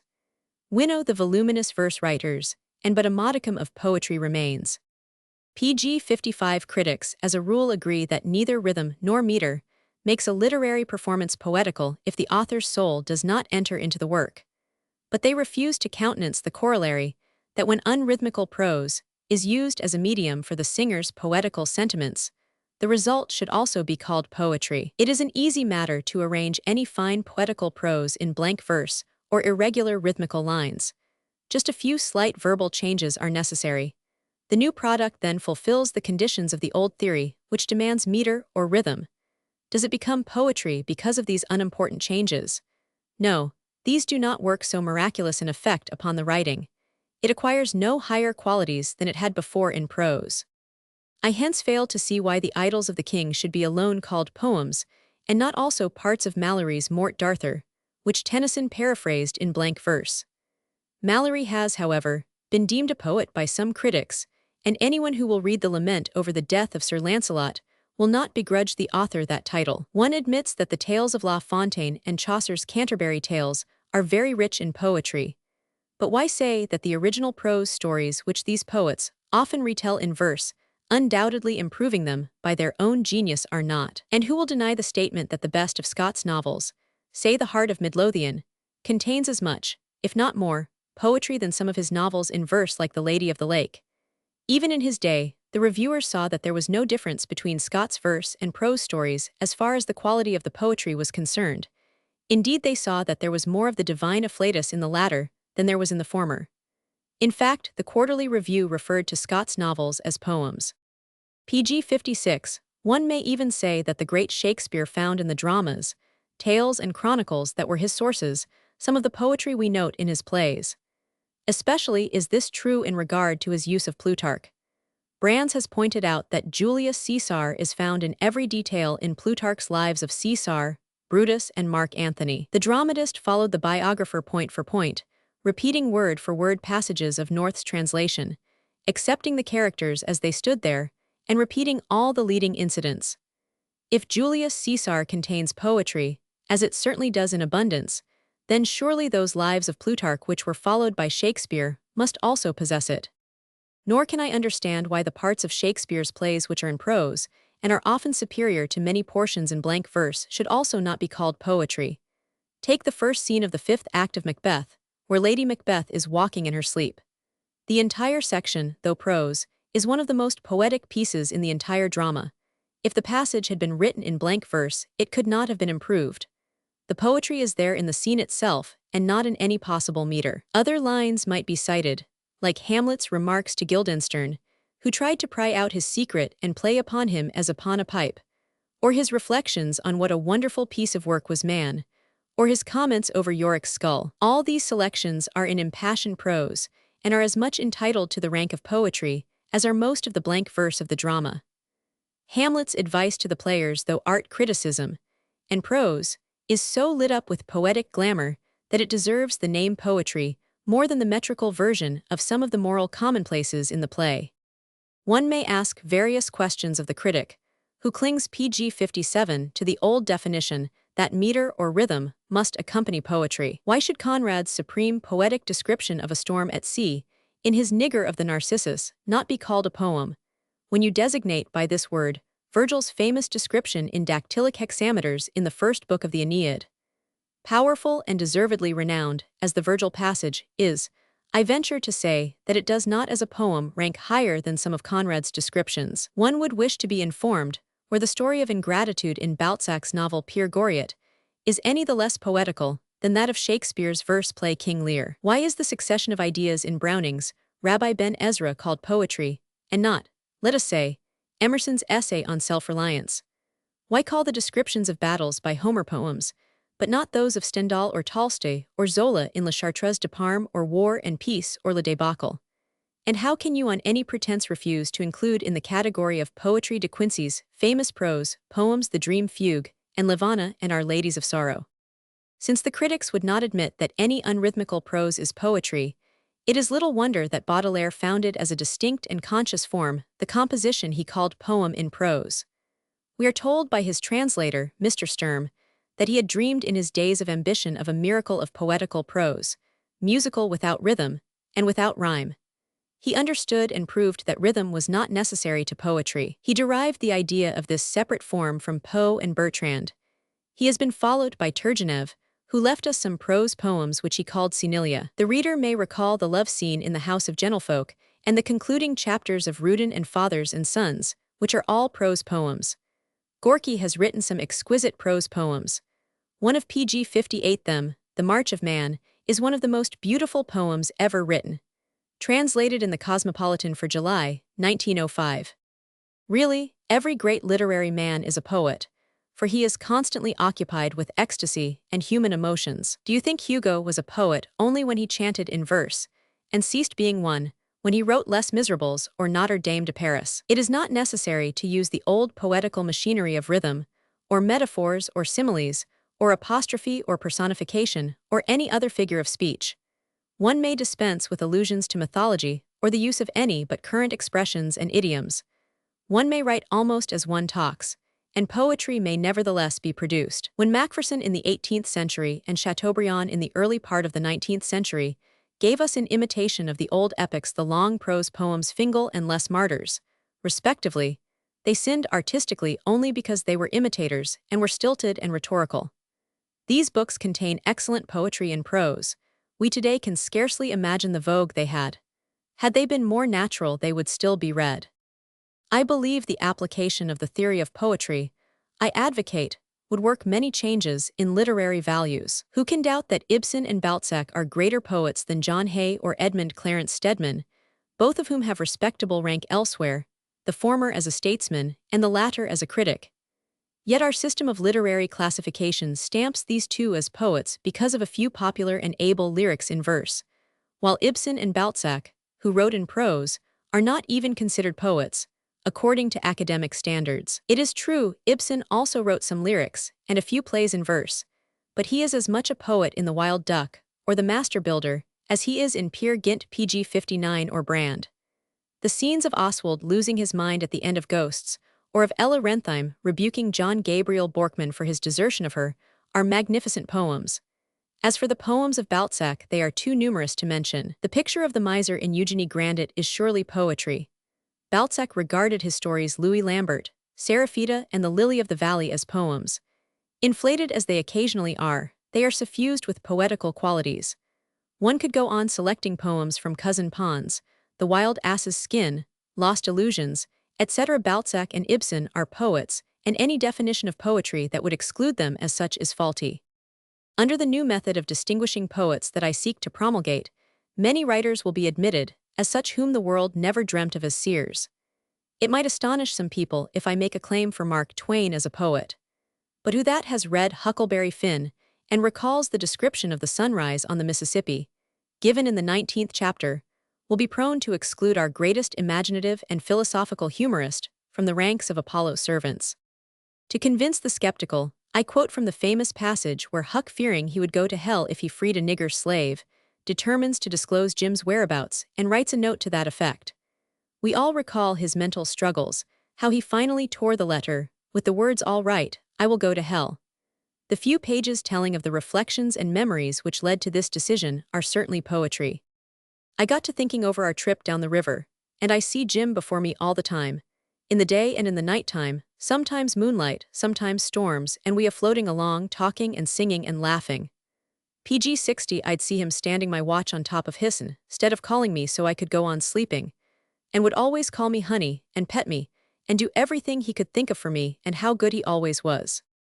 Our definition allows us to include the author of the few lines beginning with malice towards none, with charity towards all as a poet. Indeed, I have been anticipated in the claim that Lincoln was a poet, as the Gettysburg speech has been on several occasions called a poem. It may be asserted that it is rather difficult to differentiate the poetical portions of a prose work from the rest. This same problem confronts us in verse. Who can point out exactly which lines in the Iliad are poetry? The fact is that there are passages in both prose and metrical literature that we unhesitatingly call poems because they instantly transform us. Just as you never doubted that the speeches of Andromache are poetical and that the catalogue of the ships is not, so you will find it no problem to discard the tedious descriptions in Balzac as unpoetical while you accept the emotional sections as poems. Just as critics have selected the poems from lengthy metrical works, choosing the story of Margaret from Wordsworth's Excursion, for example, so they could glean the poems of prose literature. One objection raised to the use of prose as a poetical vehicle is its tendency to diffusiveness. It is claimed that here there are always temptations to digress and become trivial. Hence, we get the interminable novels and stupendous treatises, which as a rule we do not have in verse. But one may grow verbose and expatiate too much in meter as well. The matter rests entirely with the author. Note how ponderous are some of the old epics, the Iliad, the Divine Comedy, and Orlando Furioso.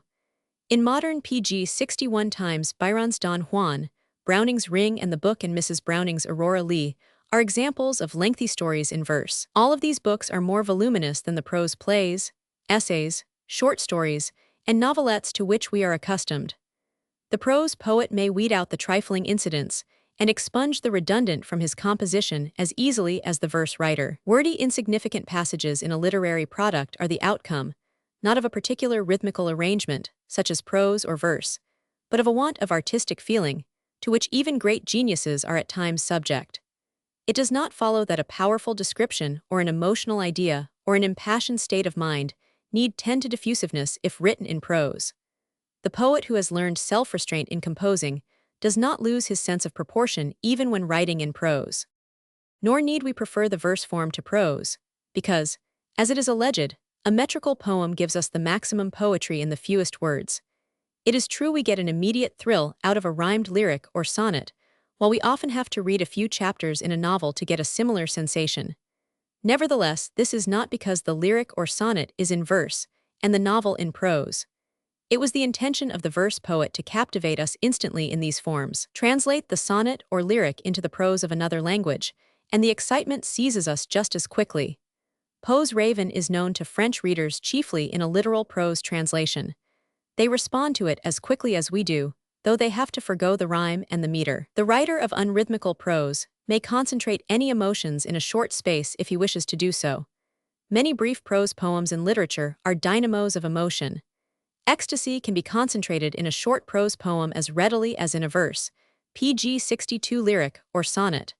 The important thing is that the poet record the sentiments instantly, avoiding preliminaries. Yet the bulk of the prose we have will not become poetry because of the new outlook I suggest. It is after all only at times that we can single out poems in them. Most prose works of merit fall short of being poetry as a whole or in parts. The ecstasy or emotion is often not concentrated in any particular part of the work. The facts, notions, or ideas are not emotionally presented, yet the volume is literature, and is more akin to poetry than to science. But it is no discredit to a book because it is just literature and not poetry. Gurney in his The Power of Sound calls attention to the fact that when Lessing defined the limits between the plastic arts and poetry, he made no distinction between verse and prose in his conception of poetry. Whatever Lessing says about poetry in the Laocoon applies equally well to prose. True, he uses Homer as an illustration, but he could just as well have used a modern novel, for the question of meter is never raised in determining the province of poetry, which he differentiates from that of painting. The only place he mentions the prose writer is in the 17th section, where he says that the prose writer usually aims only after intelligibility and clarity, while the poet seeks also to be 508. He does not say that the prose writer may not also be a poet if he is 508. In fact, this is the very inference. He states also that the verse writer who aims at producing no illusion but addresses the understanding is not a poet, instancing Virgil, when in the Georgics he describes a cow fit for breeding. This is then the singular and most remarkable fact about the Laocoon, that the author includes all vivid emotional narrative prose under the term poetry, which he pg 63 distinguishes from painting. It is easy to see that his famous distinction, that objects side by side in space or bodies with their visible properties, are the fit subjects for painting, while actions or objects which succeed each other in time are the peculiar subjects of poetry, is really also a distinction between the plastic arts and the prose novel or short story. Painting, according to Lessing, was descriptive, poetry was narrative. Now narrative properly is the object of the novel. It is true Lessing defined poetry in a limited manner, as if it were only narrative literature, but we are grateful to him for implying that vivid prose narrative is poetry, and that poetry extends beyond metrical compositions. It is commonly said that an emotional piece of prose writing is not poetry, but the raw material for poetry. Even Arthur Symons calls such warning only poetical substance. One critic has even designated it as a sort of bastard writing that is neither prose nor poetry. In fact, rhythmical emotional prose has been a thorn in the academic critic's side. He has become more confused than ever since the vogue of free verse, some of which, though really prose, is beyond question poetry.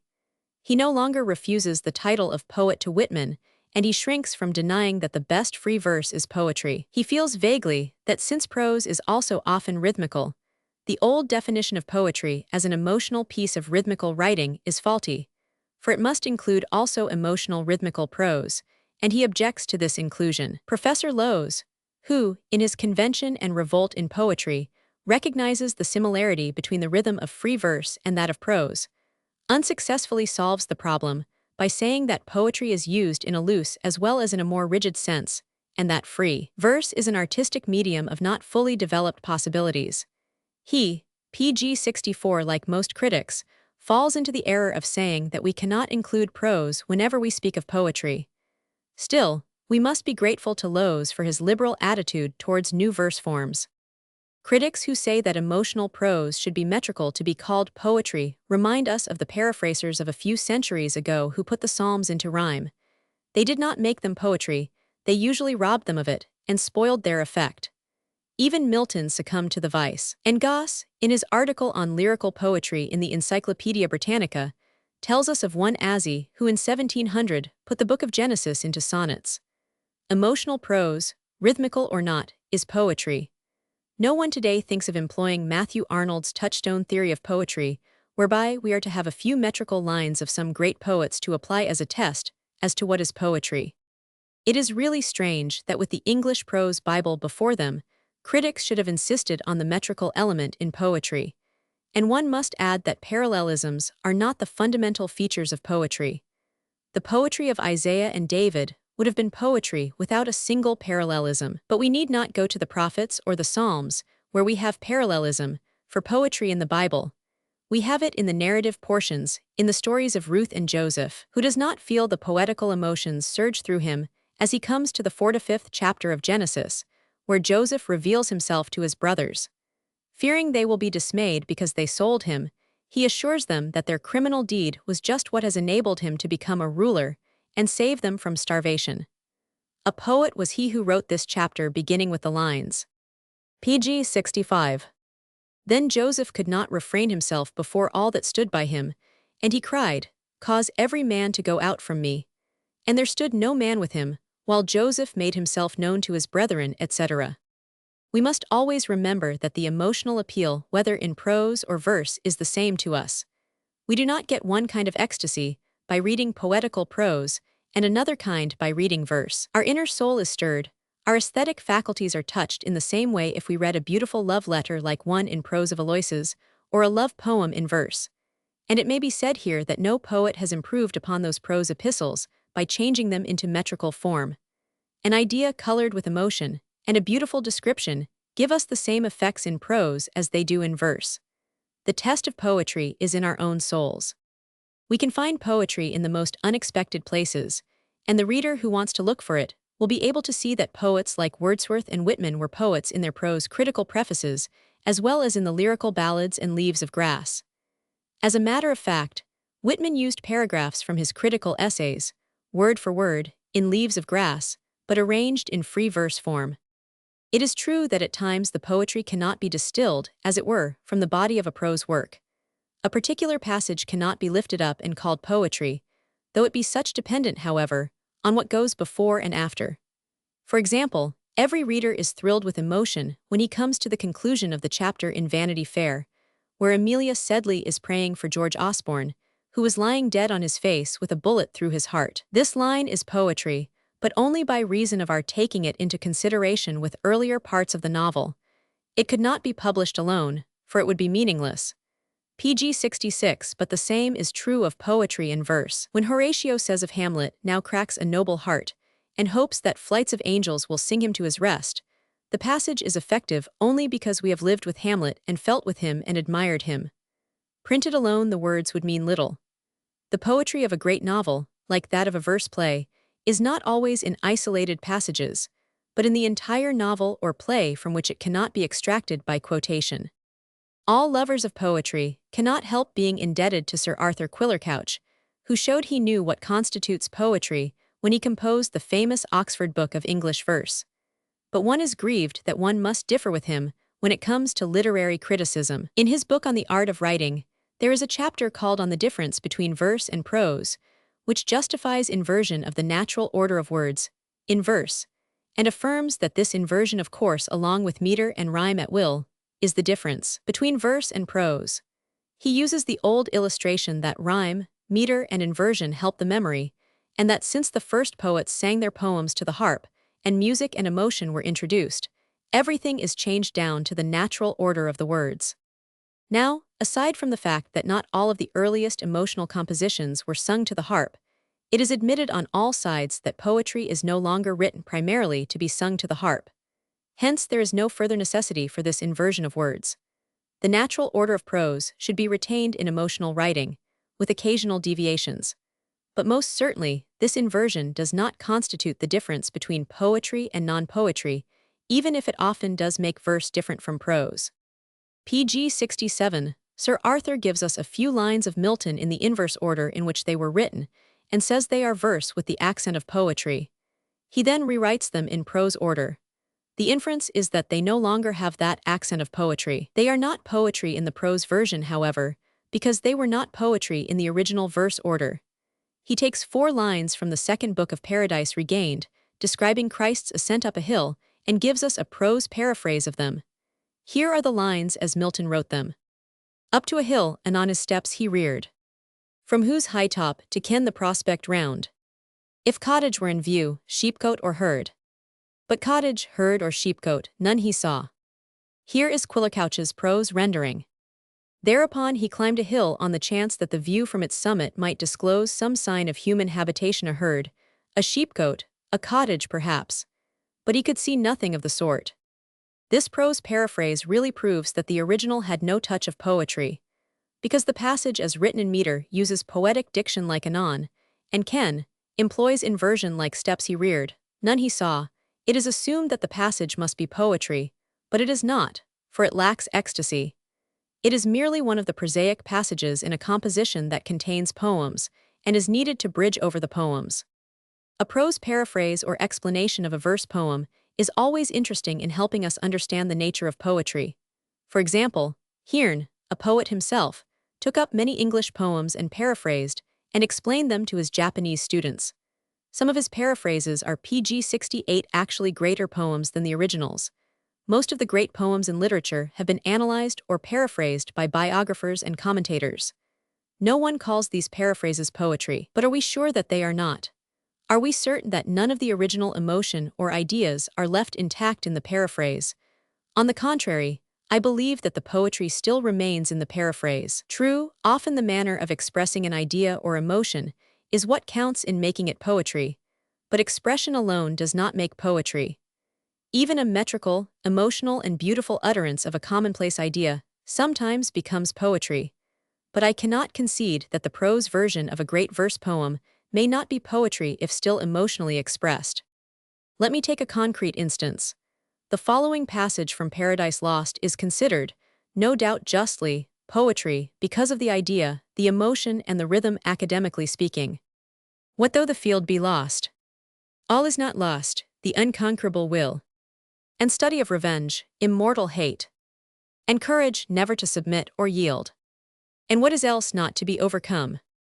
Let us paraphrase this passage and try to retain the idea, the emotion and a prose rhythm by just changing a few words. And suppose we lost the battle. We have not lost everything. We still have our unconquerable will, our plans for revenge, our eternal hatred, and courage never to give in or surrender, and above all never to be defeated. Is this passage poetry or not? I submit that it is, if the original is. It is rhythmical though it does not have to be so, the original idea is there, and the passion of the pg 69 speaker has not been rooted out. All this proves, then, that much of what we call poetry in verse is either not poetry at all, or that there is more poetry in the prose of the world than we ever imagined. Is there any poetry in Lamb's Tales from Shakespeare? Beyond doubt. Just as there is poetry in the tales and histories from which Shakespeare drew his plays. Is there not poetry in the critical discourses about poets where the critic loses himself in the poet's emotions and becomes that poet and gives you his spirit, as, for example, Carlyle does in his study of Burns, or Symonds in his Greek poets? All this leads to one conclusion, that we should not be concerned as to whether a piece of literature is or is not something that may be included in a definition of poetry, but whether it is a humane, ecstatic, emotional, thoughtful piece of writing. Do not be worried where the poetry is. Rest assured it is there somewhere, for we should judge poetry by the effect on us, and not by the compliance with rules of rhythm or any other rules of composition. And all great literature which has a similar emotional effect upon us, whether it is in verse or prose, has poetry in it. Walt Whitman did not insist that his Leaves of Grass be called poetry, yet that is what it turns out to be. The reader may reply that if poetry is to be found to a large extent in the prose of the world, all distinctions are broken down as to what poetry is and is not, and you might as well look for it in the stories in the newspapers. I gladly accept the challenge. There is poetry in the newspapers. When the Spoon River anthology appeared, many critics said it was nothing more than a collection of newspaper obituaries, told in the first person, that differed from news items only in that the lines were printed as free verse, and that therefore it was no more poetry than a PG 70 newspaper story. On the contrary, it would have been poetry had it appeared as prose in a newspaper. I have no doubt many readers will recall newspaper stories that moved them like a poem. Those especially well-written ones of love tragedies are often poetry. By virtue of their ecstatic nature, they arouse our emotions. The poetry of our day is not monopolized by dabblers in meter, and is not shared exclusively by readers of verse. It is being written by our prose writers, and occasionally by our journalists, and is being read by the general public. It is not the heritage of the professor or the critic. The verse poets and readers are not the only lovers of poetry, but the great public who reads Uncle Tom's Cabin and Lorna Doone is reading poetry, albeit not of the highest order. I do not mean to imply that there is more poetry in the prose writings of a nation's literature than in its verse writings. The prose writer usually travels leisurely and waxes ecstatic occasionally. He does not concentrate his emotions nor seek to depict them immediately. The verse writer, as a rule, tries to depict emotions from the start. He is greater as a poet than many prose writers, because he poetizes, thinking he must do this naturally in verse, while the prose writer does not believe it is his duty to do so in prose, but he is often a poet because he cannot help it. There is more poetry in a volume of Burns or Shelley or Heine than in a volume of similar length by a prose writer, because these poets tried to put emotion into every separate portion, no matter how small. Yet a prose writer can do the same thing if he wants to do so. Anyone who is a great reader of books of travel is impressed by the fact that in these works, there is occasionally literature of ecstasy of a high order. There are descriptions and narratives recorded with beauty, vividness, PG 71 interest. There are reflections, insight into human nature that often surpass the works of prose fiction and verse poetry we read. Yet because these works are called travels, they are not supposed to contain poems or creative literature. Had the authors given us as good description in verse, the critics would have called them poets. Hearn's books on Japan are after all works of travel, but they contain poetry or the literature of ecstasy because Hearn was a poet.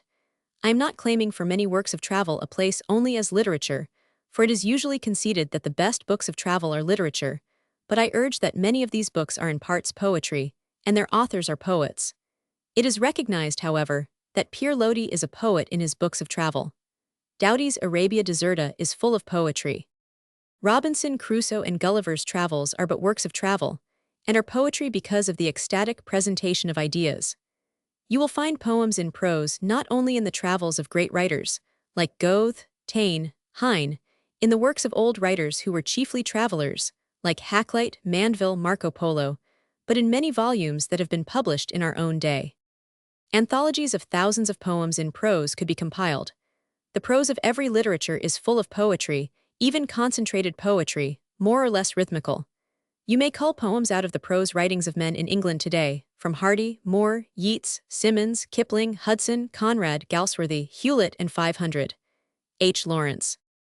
You can find poetry in various scenes of the great body of prose dramatists that have grown up in Europe, since Ibsen, in Hauptmann, in Synge, in Chekhov, in Jacinto Benavent, in dialogues where an idea is fought for or PG 72 and emotion displayed. It is manifestly absurd to crown with the name of poetry every petty emotion or description by some versifier, and deny it to the great dramatists who depict passions and color great ideas with emotion.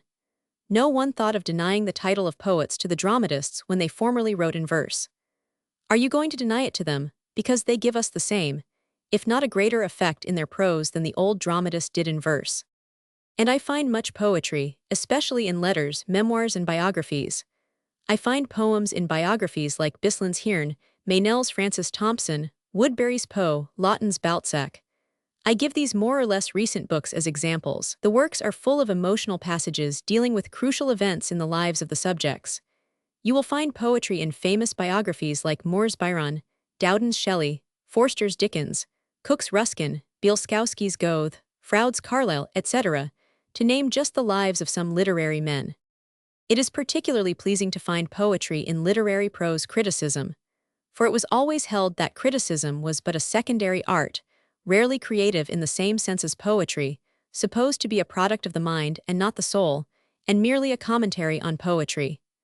It is true, formerly poets were often inclined to write their criticism in verse, thinking that thus it became poetry. But it is only the ecstatic presentation of critical ideas that makes criticism poetry, whether in prose or verse. Poets have often described the mission of poetry in verse and given us genuine poems. Horace and Verlaine have done this, but we have had great poetry in the critical work in prose of many critics. You will find poetry in Carlyle, Ruskin, Goethe, Pater, Brandes. You will find it in the prose PG 73 essays of poets, very often in spite of the popular tradition that poets are not good prose writers. I give two examples. The first is from Swinburne's book on Blake. To him, the veil of outer things seemed always to tremble with some breath behind it, seemed at times to be rent in sunder with clamor and sudden lightning. All the void of earth and air seemed to quiver with the passage of sentient wings and palpitate under the pressure of conscious feet. Flowers and weeds, stars and stones, spoke with articulate lips and gazed with living eyes. Hands were stretched towards him from beyond the darkness of material nature, to tempt or to support, to guide or to restrain. His hardest facts were the vaguest allegories of other men. To him all symbolic things were literal, all literal things symbolic. About his path and about his bed, around his ears and under his eyes, an infinite play of spiritual life seethed and swarmed or shone and sang. Spirits imprisoned in the husk and shell of earth consoled or menaced him. Every leaf bore a growth of angels. The pulse of every minute sounded as the falling foot of God. Under the rank raiment of weeds, in the drifting down of thistles, strange faces frowned and white hair fluttered. Tempters and allies, wraiths of the living and phantoms of the dead, crowded and made populous the winds that blew about him, the fields and hills over which he gazed. The second is from James Thomson's essay on Shelley. The only true or inspired poetry is always from within, not from without. The experience contained in it has been spiritually transmuted from lead into gold. It is severely logical, the most trivial of its adornments being subservient to, and suggested by, the dominant idea, any departure from whose dictates would be the falsifying of a revelation. It is unadulterated with worldly wisdom, deference to prevailing opinions, mere talent or cleverness. Its anguish is untainted by the gall of bitterness. Its joy is PG-74 never selfish. Its grossness is never obscene. It perceives always the profound identity underlying all surface differences. It is a living organism, not a dead aggregate, and its music is the expression of the law of its growth, so that it could no more be set to a different melody than could a rose tree be consummated with lilies or violets. It is most philosophically, when most enthusiastic, the clearest light of its wisdom being shed from the keenest fire of its love. It is a synthesis not arithmetical but algebraical. That is to say, its particular subjects are universal symbols, its predicates universal laws. Hence it is infinitely suggestive. It is ever fresh wonder at the infinite mystery, ever young faith in the eternal soul. Whatever be its mood, we feel that it is not self-possessed but God-possessed, whether the god came down serene and stately as Jove, when a swan he wooed Leda, or with overwhelming might insupportably burning, as when he consumed Semele. Criticism deals with ideas that relate to life, and when written with ecstasy on human topics and not on technique, it is poetry. The passage in Shelley's Defense of Poetry, beginning with the words poetry, is the record of the best and happiest moments, etc., as well as the conclusion of Poe's essay on the poetic principle are poetry. The critics here were poets in their prose criticism, no less than in their rhymed lyrics.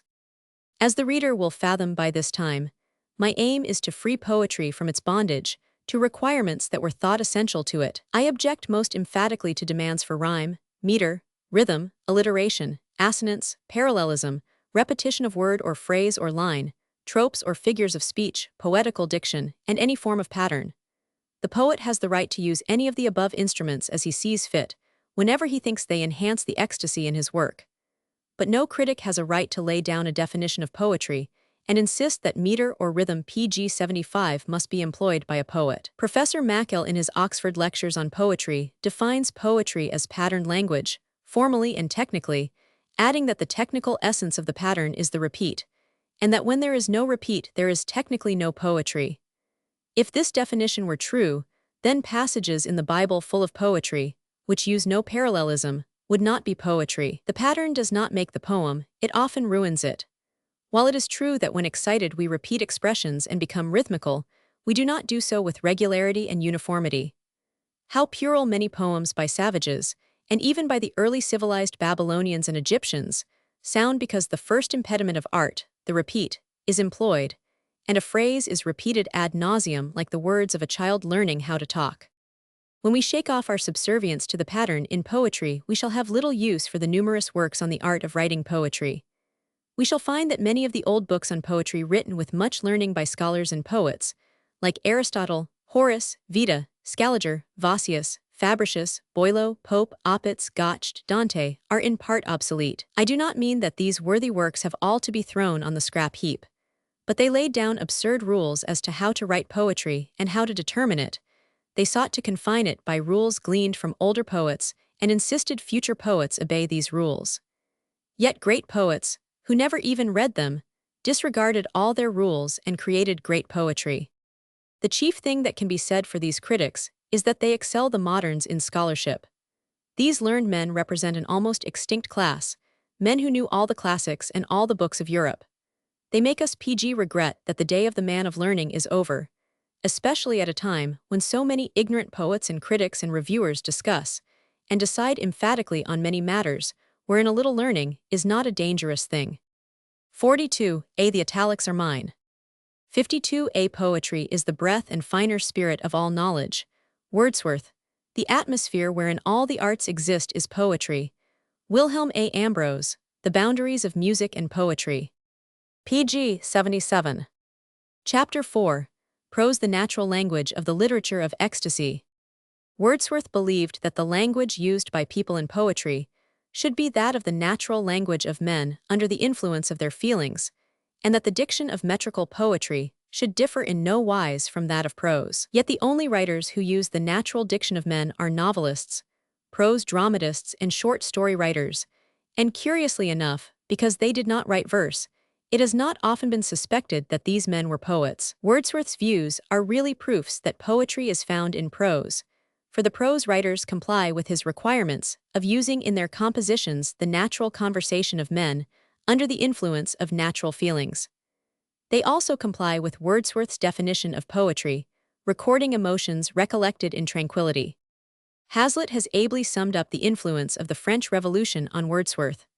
Our poet did away with mythological references, with tales about legendary characters.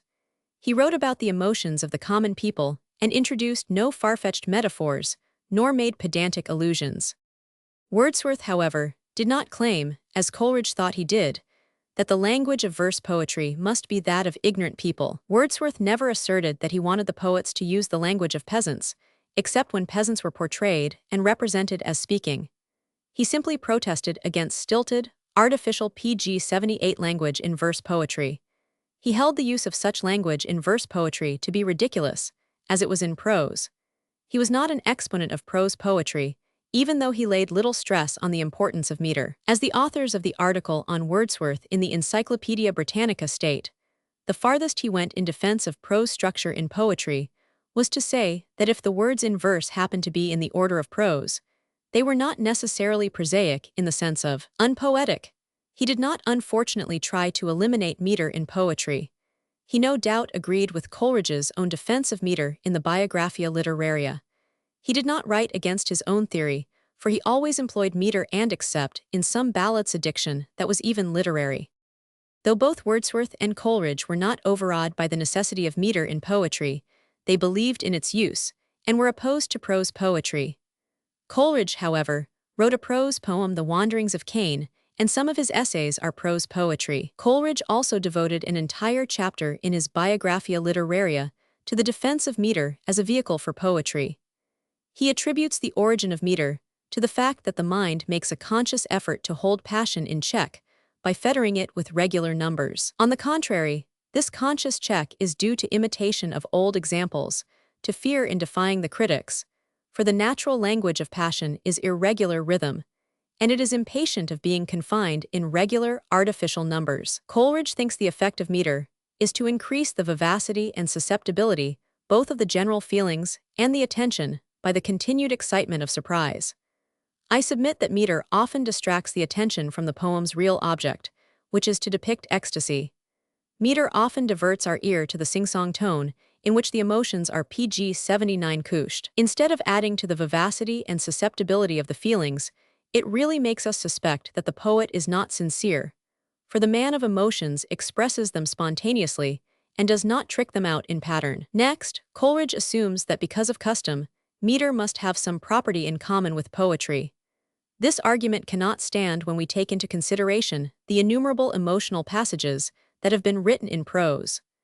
A custom is only a passing practice, and free verse writers have abandoned the custom of writing in meter, and in many cases have produced good poetry. Lastly, our critic thinks that every poet is impelled to seek unity by harmonious adjustment, and thus establishing the principle that all the parts of an organized whole must be assimilated to the more important and essential parts. But why assume that there is no unity of harmonious adjustment in an emotional passage in prose?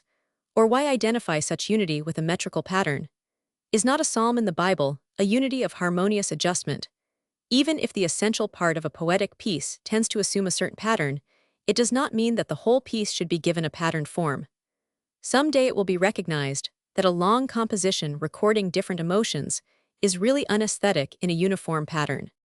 As to the accents of words, says Bacon, in his Advancement of Learning, Book 6, ch. There is no necessity for taking notice of so trivial a thing, only it may be proper to intimate that these are observed with great exactness, whilst the accents of sentences are neglected, though it is nearly common to all mankind to sink the voice at the end of a period, to raise it in interrogation, and the like. This passage is the first attack in English on meter. It was Whitman who gave the death blow to meter. He pg-80 brought poetry back to rhythmical prose, and is the greatest liberator poetry has ever had. He demonstrated that an entire volume might be written in rhythmical prose with the lines broken up, and that the product could be the highest poetry. His Leaves of Grass ignored all the rules laid down in various books on poetics. Whitman has done more than most critics to convey to the world what poetry really is. In my opinion, says Whitman, the time has arrived to essentially break down the barriers of form between prose and poetry. I say the latter is henceforth to win and maintain its character regardless of rhyme, and the measurement rules of iambic, spondee, dactyl, 100, and that even if rhyme and those measurements continue to furnish the medium for inferior writers and themes, especially for persiflage and the comic, as there seems henceforward to the perfect taste, something inevitably comic in rhyme, merely in itself, and, anyhow, the truest and greatest poetry, while subtly and necessarily always rhythmic, and distinguishable enough, can never again, in the English language, be expressed in arbitrary and rhyming meter, any more than the greatest eloquence, or the truest power and passion. We have long been laboring under the mischievous Aristotelian division of poetry into epic, dramatic, and lyric, and critics have exhausted themselves trying to determine which of these was the highest form of poetry. As a matter of fact, the epic poem was only the primitive author's method of writing a poetical novel centering around wars, or a later poet's imitation of that form. The dramatic poem was another way of telling a story without introducing much narration or description. Poetry does not inhere in an epic of Homer or a play of Sophocles by virtue of the form, but because of the emotions pg-81 described, and similar descriptions of emotions are to be found in our fiction and prose plays. Again, we have followed the ancients in subdividing lyric poetry into elegy, pastoral, ode, satire, idyll. The moderns introduced the sonnet, the ballade, the ballad, and other forms. These divisions have perverted our knowledge as to the nature of poetry. Anyone can make a similar classification of the poetry in prose, but it is useless to do so. Poetry is recorded emotion and depicts various characteristics. The Song of Deborah is a war song, a hymn, and a satire, all in one. Professor Posnett, in his Comparative Literature, protested long before Croce against these artificial divisions in poetry. Poetry is the voice of excited man. It is, as Baumgarten said, perfect sensitive speech, a definition that Croce regards as probably the best ever given of poetry, while Saintsbury scoffs at it. It is immaterial whether the rhythm is there or not. Prose is always poetry when it is sensitized. Nietzsche, himself a great poet, also saw this. Let it be observed, said Nietzsche, that the great masters of prose have almost always been poets as well, whether openly or only in secret and for the closet. And in truth, one only writes good prose in view of poetry. He names Leopardi, Landor, Emerson, and Merimee among the great prose writers who were poets. We can add many other writers of essays, dialogues, and criticisms to complement his list. The distinction between poetry and prose cannot be justified, said Croce. Poetry is the language of sentiment, prose of intellect, but since the intellect is also sentiment, in its concretion and reality, so all prose has a poetical side. There exists poetry without prose, but not prose without poetry. Poetical material permeates pg-82 the souls of all. Any expression of it in verse or prose, in painting or music, is poetry. Since all poetry is expression and all expression lyric, the divisions of different kinds of poetry into epic, dramatic, etc., or different divisions of one poem into scenes, books, chapters, acts, stanzas, paragraphs, are of little importance, and are matters of convenience. Poetry is essentially lyrical. There is no such thing as dramatic or epic poetry. All poetry is the emotional outcry of the poet or his characters. We may have an emotion recorded in a separate poem called a lyric, or in a speech in a composition divided into acts, following certain rules and known as a drama. Similarly, the speeches in epic poems are lyrics. The poetry of Homer or Shakespeare is not epic or dramatic, for poetry is just an emotional outburst. Andromache's speeches and Hamlet's soliloquies could have appeared alone, and they would have been considered lyrics. They remain lyrics even in the body of a long composition. The emotional passages in all prose works are also lyrical poetry. There is really only one kind of poetry, lyrical poetry, for all poems are emotional outbursts of an individual. Every imaginative literary composition, whether in verse or prose, is made up of lyrical poems, more or less. One should no more look for a chapter on the drama, in a book like this dealing with poetry, than for a treatise on the novel. A drama, considered merely as a series of scenes bound together by a plot in a fit manner to be presented on the stage to move people, and based on rules that relate to economy of words, concentration of facts and strikingness of action, is a performance that has a technique of its own. The dramatist is a poet only by virtue of the ecstasy he puts in the work. Considered in its primary significance as a performance where action is pg 83 the chief feature, the drama becomes poetry in those parts where the action and emotion are concentrated.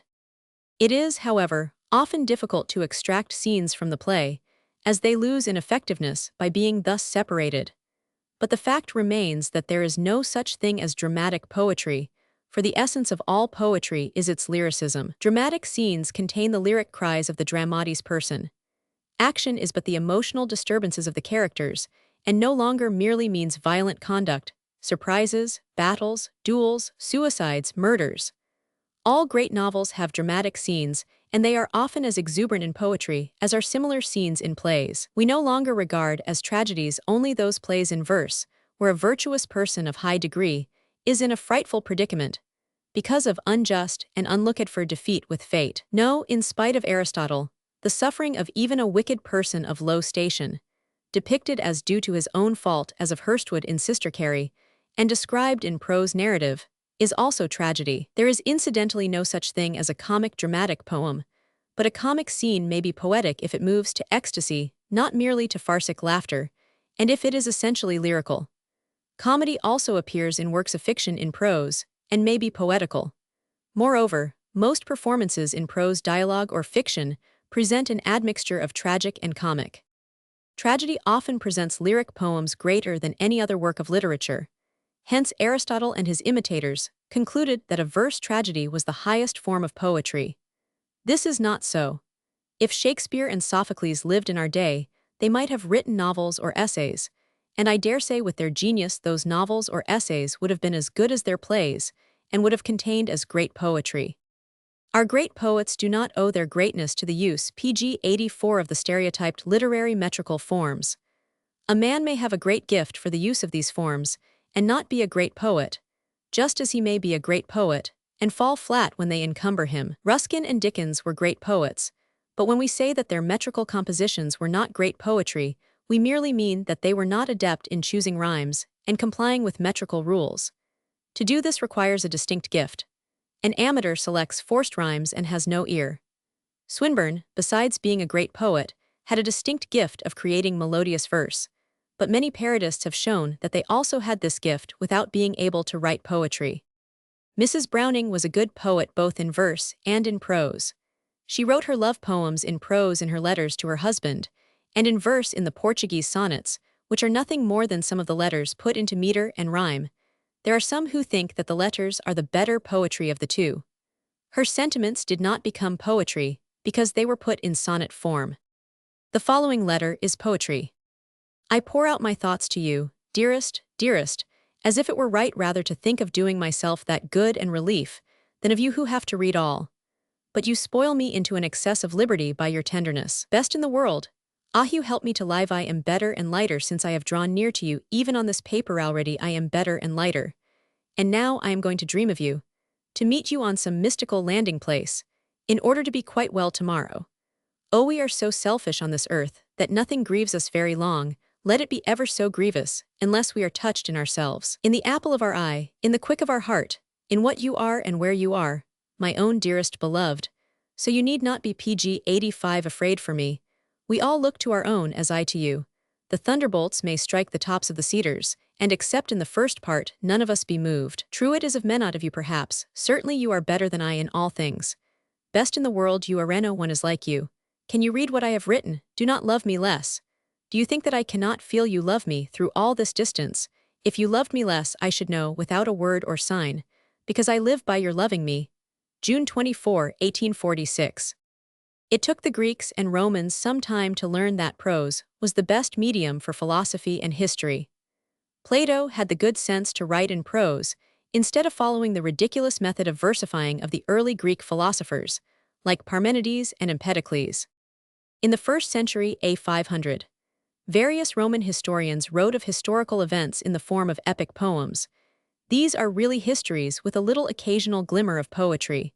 Thus we had Silius's Pontica, Valerius Flaccus's Argonautica, Statius's Thebais, and Lucan's Pharsalia. The last two works were especially admired in the medieval ages, when rhymed or metrical historical chronicles were the fashion, and they were favorites of Dante. Very few people today read these metrical histories. English literature also is full of metrical and rhymed histories, geographies, criticisms, scientific works, essays, etc.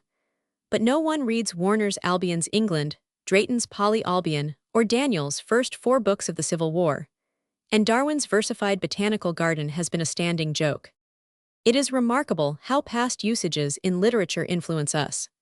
The examples of Lucretius versifying philosophy in his Nature of Things, and that of Horace writing literary criticism in verse in his Art of Poetry, have been fruitful of mischief. Even much of the lengthy works of Shelley, pg 86 Byron and Browning, would have been better had they been written in prose, and they would have lost none of their poetic qualities. The greatness of The Ring and the Book, Don Juan, and the Revolt of Islam remains when these works are translated into the prose of another language. The French have perfected the art of poetical prose 86a or prose poetry, probably more than any other nation. The reason may be that they have not been prolific of good poetry in verse, and have instead reserved their poetry for prose, a more natural medium than Alexandrine lines. Fenelon was one of the first moderns who attacked verse. In 2 critical works, Dialogues on Eloquence and Letters to the French Academy, there is an English translation of both, out of print. He emphasized the insignificant part played by versification in poetry. He held that there was no true eloquence without a due mixture of poetry, that poetry was the very soul of eloquence. He said that there were many poets who were poetical without making verses, and he considered versification distinct from poetry. In his definition of poetry, he excluded a consideration of versification. He thought the perfection of French verse impossible, that versification loses more than it gains by rhyme, and that French poets were cramped by versification. He wanted superfluous ornaments removed and the necessary parts turned into natural ornaments. Still, he did not insist on a complete abandonment of rhyme, but wanted greater freedom. His biographer, Saint Cyr, says that Fenelon wanted to abolish verse altogether in French poetry. Fenelon also wrote a novel in prose poetry in 1699, Télémaque. But prose poetry existed in France before him, in old romances like the story of Aucassin and pg 87 Nicolette, and in Bossuet's funeral orations. His example was followed by Saint Pierre in Paul and Virginia, by Prévost in Man on Lescaut, by Rousseau, and especially by Chateaubriand in Atala, the genius of Christianity and the martyrs. Unfortunately, Fenelon insisted in introducing the clichés of verse into prose. Artificial and unnatural language hence ruined some of his work and assisted in bringing the term prose poetry into contempt. The French have always regarded the poet in a broader sense than have the English. The article on poetry in the French Encyclopedia deals with prose poems as well as with verse poems. Victor Hugo in his Shakespeare, when he calls the list of poets, mentions prose writers like Diderot, Rousseau, Balzac, Chateaubriand, George Sand, Lesage, and Cervantes. He who was himself a great poet knew that poetry did not depend on meter. Eugene Véron, the great French critic, author of a valuable work on aesthetics fortunately translated into English, also takes a broad conception of the term poetry. He says that it would be absurd to deny Molière's L'Avare is poetry because it is in prose, for poetical, creative imagination, and personal emotions are at work here. He states that there was poetry in the story of Don Juan before Corneille put it in verse. Versification, he urges, does not constitute poetry. He sees that verse would not have improved such prose poems as Paul and Virginia, La Mère au Diable, or Eloise au Michelet, and he places in the front rank of poetry passages from Demosthenes, Cicero, Bossuet, no doubt referring to some of the famous funeral orations and Murabeau. He also says it is impossible to refuse to see poetic character in the novel, for this deals with the creation of character and the portrayal of passions. pg 88, I do not wish to go into the prose poetry written by other nations, for every literature is full of it. There is a growing tendency in England to encourage prose poetry. 88a De Quincey, having made a special plea for impassioned prose, is looked upon as the father of it, though there was prose poetry in English literature from the earliest times. Malory, Sidney, Sir Thomas Browne, Raleigh, Drummond, Milton, Bunyan, Taylor and Fuller were great prose poets. John Stuart Mill and Lord Beaconsfield both recognized the utterly negligible role of meter in determining the nature of poetry.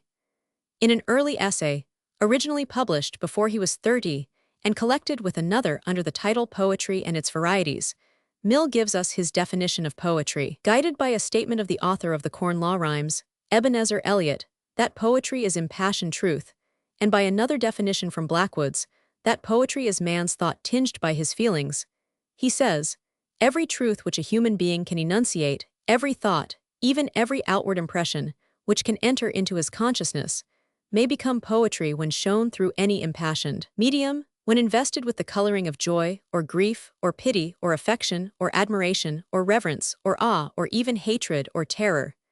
And unless so colored, nothing, be it as interesting as it may, is poetry. There is nothing said in this definition about rhythm or meter, and indeed Mill regarded as the vulgarest of all any definition of poetry, which confounds it with metrical composition. An idea emotionally treated becomes poetry whether in prose or verse, whether rhythmical or not. Mill understood pg 89 that, yet he erred when he assigned a minor role to the emotions excited by the incidents in prose fiction, though it is true that the emotions of excitement wakened by the mere novel of adventure are indicative of a lower order of poetry. It is to be regretted, however, that about 5 years later, he somewhat modified his main views. Prose poetry was consciously written by Lord Beaconsfield, who tells us in the early preface to his novel, Alroy, that he was trying to write rhythmical prose poetry in that novel. He did not always succeed, but throughout all his novels are found many excellent prose poems. He was writing prose poetry in the early 1830s before Baudelaire, and in some of his tales, like Pompanilla, we have prose poems. He often became bombastic, but he was a poet, nevertheless. Later English critics have returned to the subject of prose poetry. In his Aspects of Poetry, Professor John 100. Sharp says that he grants that the old limits between prose and poetry tend to disappear. He concludes his book with 2 chapters on prose poets, on Carlyle and Newman. And Courthope, worshipper of meter that he is, concludes his History of English Poetry with a chapter on the poetry in the Waverley novels. We also recall that Bagehot could see little difference between Tennyson's novels in verse and George Eliot's novels in prose. A great critic like Pater maintained the rights of the poet in prose. In his essay on style he said prose will exert in due measure all the varied charms of poetry down to the rhythm which, as in Cicero, Michelet, or Newman, gives its musical value to every syllable. The first lengthy and systematic plea for prose poetry I know of in English, outside of Disraeli's, and De Quincey's modest apologies for writing in this manner, pg 90 was made by David Masson in an essay on prose and verse. De Quincey, published as a review of De Quincey in 1854. De Quincey's preface, pleading for impassioned prose, suggested Masson's essay. Masson had, however, dwelt on the poetic side of prose the year before in an article on Dallas's Poetics, called Theories of Poetry. Both of Masson's essays are to be found in his Wordsworth, Shelley, Keats, and other essays. Masson very ingeniously asks why we are not allowed to write prose in the manner that Milton writes in verse, or in the manner of Shylus in prose translation. He concludes that poetry and prose are not 2 entirely separate spheres, but intersecting and penetrating. Today we go even farther than Masson and urge that prose, except in short lyrics when verse may be used, should be the sole language of passion and the imagination. He vindicates De Quincey's right to use impassioned prose. He quotes as an example of prose poetry a beautiful passage from the conclusion of Milton's pamphlet, Causes That Have Hindered the Reformation in England, and mentions especially Jean-Paul Richter, the prose poet who was responsible for the prose poetry of 2 disciples, De Quincey and Carlyle. Richter's Christ and the Universe is highly regarded by him as prose poetry. Masson's prediction that the time was coming when the best prose should more resemble verse than it had done in the past, and that the best verse should not disdain a certain resemblance to prose, is being fulfilled. Remember, Masson wrote before the Leaves of Grass appeared, and before the vogue of free verse. Yet his viewpoint was severely criticized by a scholar like John Earle, whose English prose contains an attack on prose poetry.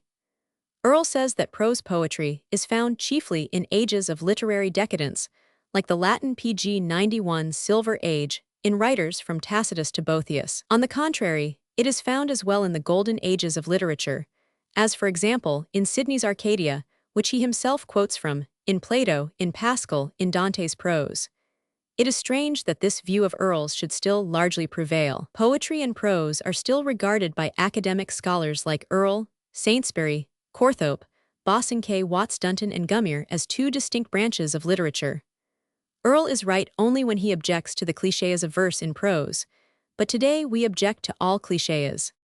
Poetic prose, however, should not be used on every occasion, but only when an ecstasy is to be expressed.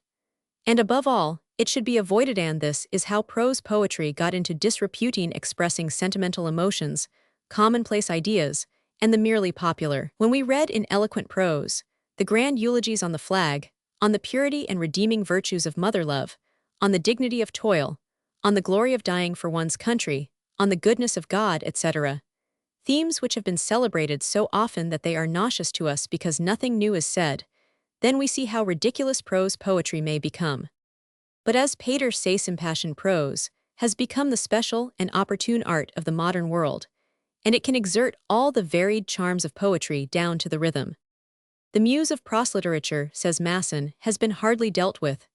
We see not why in prose there should not be much of that license in the fantastic, that measured riot, the right of whimsy, that unbalanced dalliance with the extreme and the beautiful, which the world allows by prescription to verse. Why may not prose chase forest nymphs and see little green-eyed elves, and delight in peonies and muskroses, and invoke the stars and roll mists about the hills, and watch the sea thundering through PG 92 caverns and dashing against the promontories? Why in prose quail from the grand or ghastly in the one hand, or blush with shame at too much of the exquisite on the other?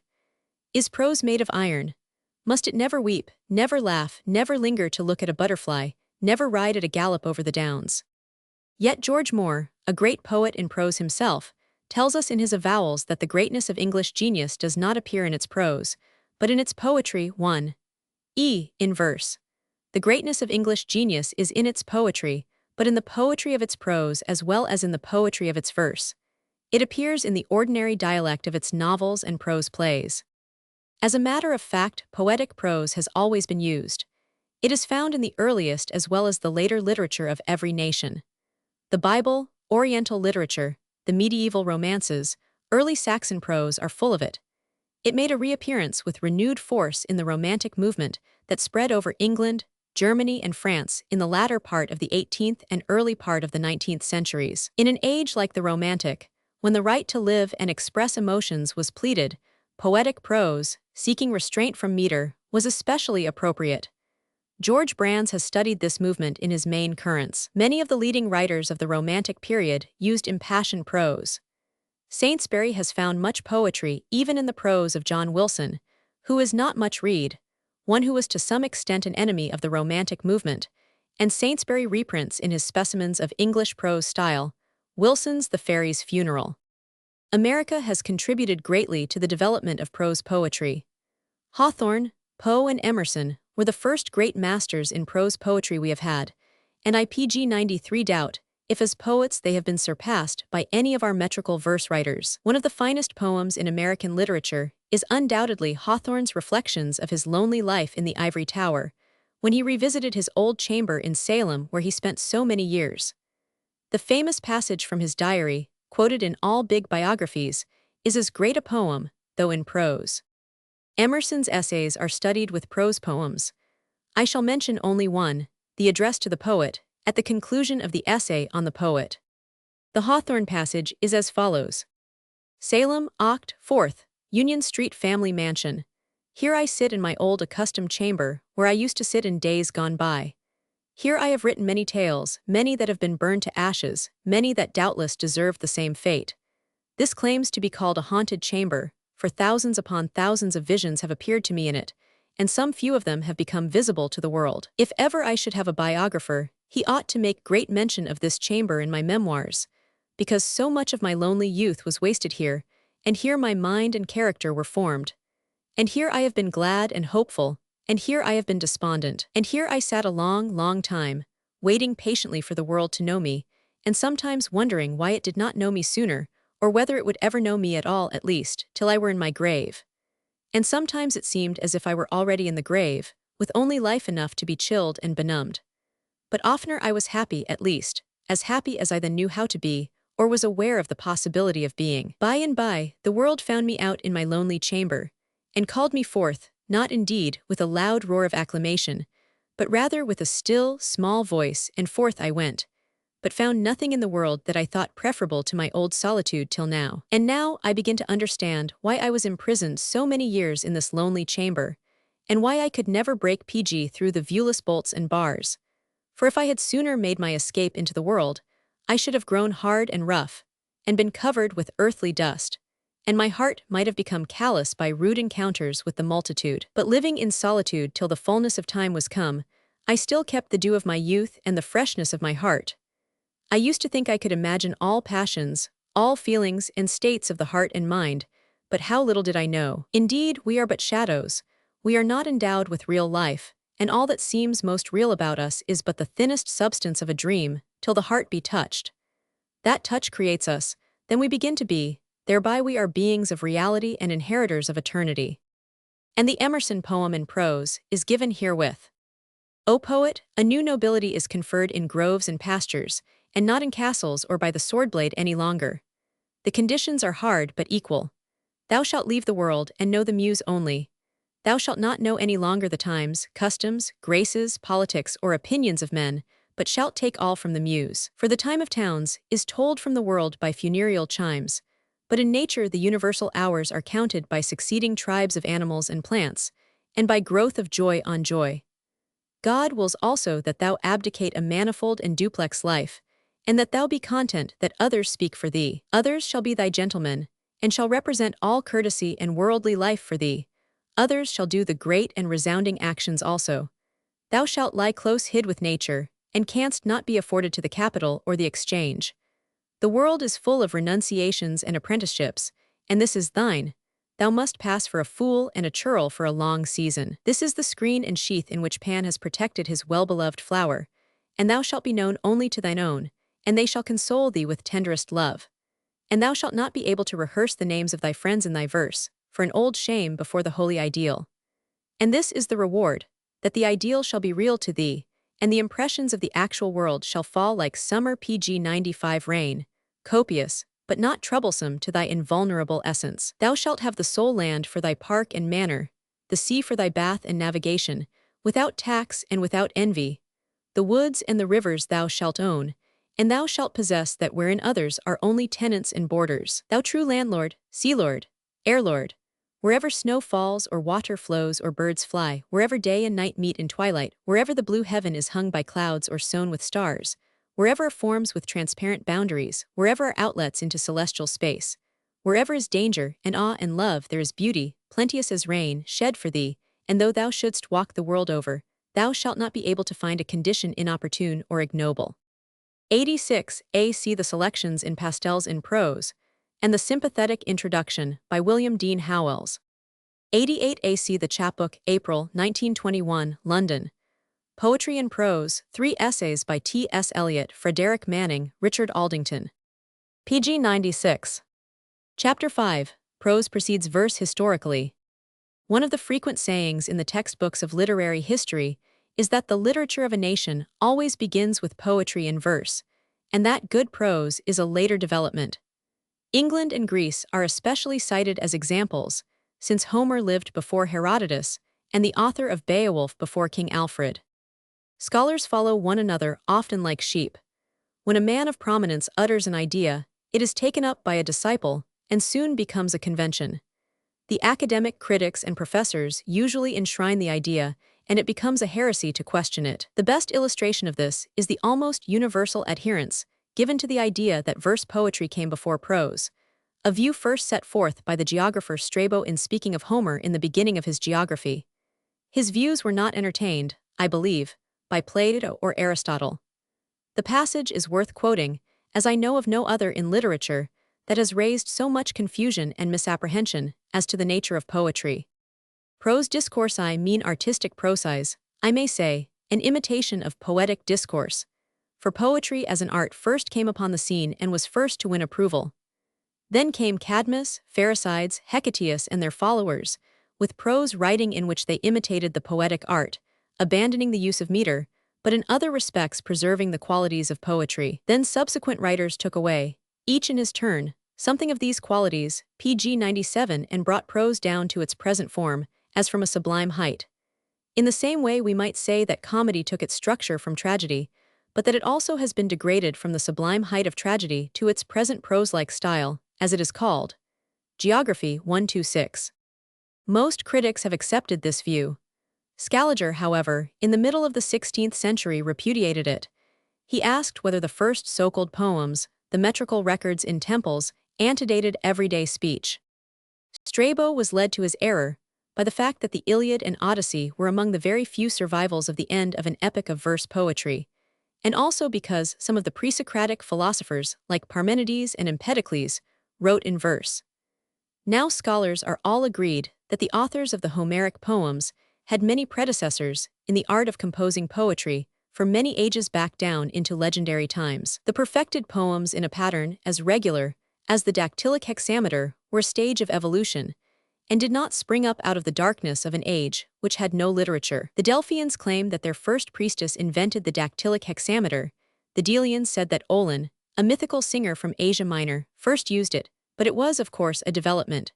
Prose was not a development from verse, as Strabo thought. On the contrary, all verse, including Greek verse, was a development from rhythmical prose.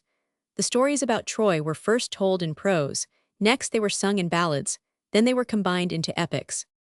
Musis, one of the earliest legendary poets, antedating Homer, was said to have composed prose. As the earliest literatures of most nations have not been preserved to us, we can examine various literatures in their earliest stages only. We shall in almost every case pg 98 find that these are written in rhythmical prose, or possess the beginning of a pattern hardly differing from rhythmic prose. It is against all human experience to conclude that an elaborate work of art following laws of measure could precede the production in prose that represents the transcription of the natural language of people which is in prose. We shall discover, however, that in some cases, like the sagas of Iceland, we have in prose the very first poetical compositions, while other poetical compositions, like the epics of Ireland, show us the prose along with the metrical development in the body of the compositions. First, let us briefly note the characteristics of the poetry of natural savages. This is always in rhythmical prose, or free verse, and this may be seen in the anthology of Indian poems collected by Cronin in The Path of the Rainbow. The writer of the preface, Mary Austin, ventures the opinion that the writers of free verse poems in America are merely returning to the primitive form of poetry written by the Native Americans. Similarly, the emotional outbursts of native African tribes are in rhythmical prose. The only form of pattern in the poems of savages, as well as of people in an early stage of civilization, is a tendency to repeat the same phrase. But in their most emotional stories, fables and legends, in their proverbs, and crude moral and religious philosophizing they use plain prose. This prose, especially that of the legends, contains their first poetry, and of course there is no pattern here. The pattern, assuming the form of irregular rhythm and repetition of phrase, appears chiefly in hymns and chants, and these are only two aspects of poetry. The first change that occurs in a later stage of the hymn is that the phrase or clause, instead of being repeated exactly, is varied by a change of words, having a similar import. In short, we have the beginning of pg 99 parallelism. There is parallelism in the poems of all early civilizations. It reaches its fullest development in an age of civilization, as we observe in the poems of the Bible. Probably the oldest poetry we have is that of the Egyptians and the Babylonians, and there is no regular meter of any kind in these except parallelism. The works are all irregularly rhythmical, and in many cases the lines are arranged like modern free verse, to call attention to this irregular rhythm. Dr. James H. Breasted, speaking of the pyramid texts, in his Religion and Thought in Ancient Egypt, says, "Among the oldest literary fragments in the collection are the religious hymns, and these exhibit an early poetic form, that of couplets displaying parallelism in arrangement of word, and thought form which is familiar to all in the Hebrew Psalms as parallelism of members It is carried back by its employment in the pyramid texts in the 4th millennium B100, by far earlier than its appearance anywhere else. It is indeed the oldest of all literary forms known to us. Its use is not confined to the hymns mentioned, but appears also in other portions of the pyramid texts, where it is, however, not usually so highly developed. All the poems of the Egyptians were written simply in rough, irregular lines of rhythmical prose. Read the famous Song of the Harper wherein Epicurean life is praised. It is impassioned rhythmical prose. Take up the love poems, elegies, fairy tales, and prayers of the ancient Egyptians. They have no device of meter, rhythm, or rhyme. The only pattern is the parallelism. A few hymns are arranged in stanzas of 10 lines with a break in the middle of each line, but no definite metrical laws existed for the lengths of lines or number of feet, so as to make a uniform rhythmical pattern of the composition. pg 100. The Egyptians wrote much of their poetry in parallelistic prose. If we do not know how they pronounced their vowels, we know enough of their literature to see that regularity of accents and equal numbers of syllables were not characteristic of their poetry. The Epic of Gilgamesh, the chief poem of the Babylonians, and the various hymns translated by Professor Langdon, are all in irregular rhythmical prose. These may be older than the poetry of the Egyptians, but in form they are a great deal alike, simply prose with a rough rhythm, frequent parallelism, but no uniform device. The lines are arranged often like free verse. It is difficult to draw the line between their poetry and the higher style of prose. Says Francis Brown 100a, there is a primitive freedom and lack of artificiality in the poetic movement, much greater than in the Hebrew Psalms. Meter is felt and observed at times, but then abandoned, thought carrying itself along beyond the strict boundaries of metrical division. We have seen that critics find in the hymns of the Egyptians and Babylonians the irregular rhythm and parallelisms of the Psalms, in short, impassioned rhythmical prose. Let us now examine the form of the poetry of the Bible. W. Robertson Smith, in an able article, The Poetry of the Old Testament, posthumously collected in lectures and essays, showed that Hebrew poetry was rhythmic without possessing laws of meter, for the rhythm of thought created a naturally rhythmic prose. Rhythm is the measured rise and fall of feeling and utterance, to which the rhythm of sound is subordinate. Prosodic rules are not necessary, for the words employed naturally pg 101 group themselves in balanced members, in which the undulations of the thought are represented to the ear. When poetry becomes more artificial, people do not trust to the rhythm of thought, but attribute importance to meter. And finally, we are apt to forget its essential subordination to rhythmic flow of thought. There has been no more amusing game than the ever-renewed attempt to find meters in the Bible. One of the most ridiculous claims, at one time widely in vogue, was that the Greek meters were to be found in the Bible. Vossius and the younger Scaliger denounced these views, first advanced by Josephus and Philo. We are beginning to see today that the chief characteristic of the form of the poetry in the Bible is parallelism in irregular rhythm.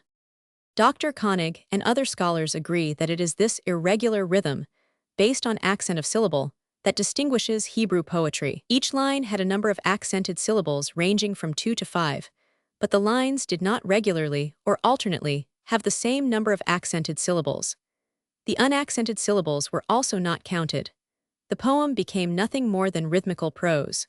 Sir George A. Smith says, in his The Early Poetry of Israel, that the Hebrew poets indulged deliberately in the metrical irregularities of verse. They deviated more than Shakespeare, who did not always confine himself to the iambic foot and pentameter line in his blank verse. In every form of Oriental art, we trace the influence of what may be called symmetrophobia, an instinctive aversion to absolute symmetry, which, if it knows no better, will express itself in arbitrary and even violent disturbances of the style or pattern of the work. The more correct view, however, is that this symmetry was never intended by the Hebrew poets, that the irregular pg 102 arrangement of accents with occasional symmetry was the rule. Both Smith and Koenig cite G. Dalman, who says that this irregular rhythm is found in the songs of Arabia today sung in Palestine. These songs are made up of lines of from 2 to 5 syllables, of which 1 to 4 are unaccented, the poet being bound by no definite numbers. This is the irregular rhythm of Hebrew poetry, and also, by the way, of the Nibelungen Lied. It is the rhythm of all early poetry, the Egyptian and Babylonian. But even those who have given up the hope of finding meters in Hebrew poetry insist that a regular metrical form was used for the kinoth or lamentations. Professor Budd held that the kinoth had a regular meter, but the discovery merely amounted to this, that a long line was followed regularly by a short line. There was no uniformity of accented syllables in successive or alternate lines. There are 2, 3 and 4 syllables in them almost at the will of the poet. We may then conclude that rhythm is never regular in the poetry of the Bible. All ancient Hebrew poetry was in rhythmical prose, prophecies, elegies, songs, hymns, parables, and dialogues. The irregular rhythmical form was a natural outflow of the ecstatic element. But what about the parallelism? Does this make the Bible verse? Bishop Lowth, in his lectures on the sacred poetry of the Hebrews, delivered at Oxford in the middle of the 18th century, no doubt performed great service in calling attention to the parallelisms of Hebrew poetry.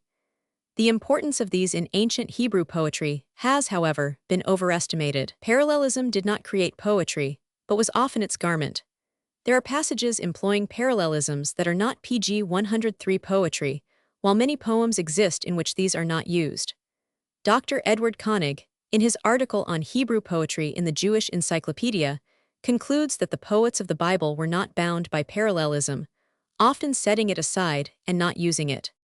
In his account of the literary study of the Bible, Professor Richard G. Moulton has given an excellent study of the parallelism of the Bible, but he admits that parallelisms of clause are also prose devices. If parallelism, then, is also a property of prose, we cannot say that parallelism alone is sufficient to distinguish poetry from prose, or even Hebrew poetry from Hebrew prose. Moulton finds that prose and poetry overlap each other in the Bible. All this merely proves that parallelisms were no doubt anciently used to differentiate prose literature, conveying emotions from prose literature barren of feeling. But parallelism was not indispensable to the literature of ecstasy. Yet we cannot deny the fact that parallelisms occur in the Bible with such frequency as almost to have become a pattern of Hebrew poetry. Bishop Lowth thought the origin of the parallelism was due to the system of chanting hymns where there was a response by the congregation, and that the practice of the parallelism soon extended to all poetry. But for example, proverbs from their very epigrammatic nature tend towards parallelism. The origin was most likely due to the variations of phrase introduced by individuals who tired of the incessant, silly repetition of similar words, such as are indulged in by savages. There is parallelism in all poetry, in Beowulf and the Kalevala, and even in prose.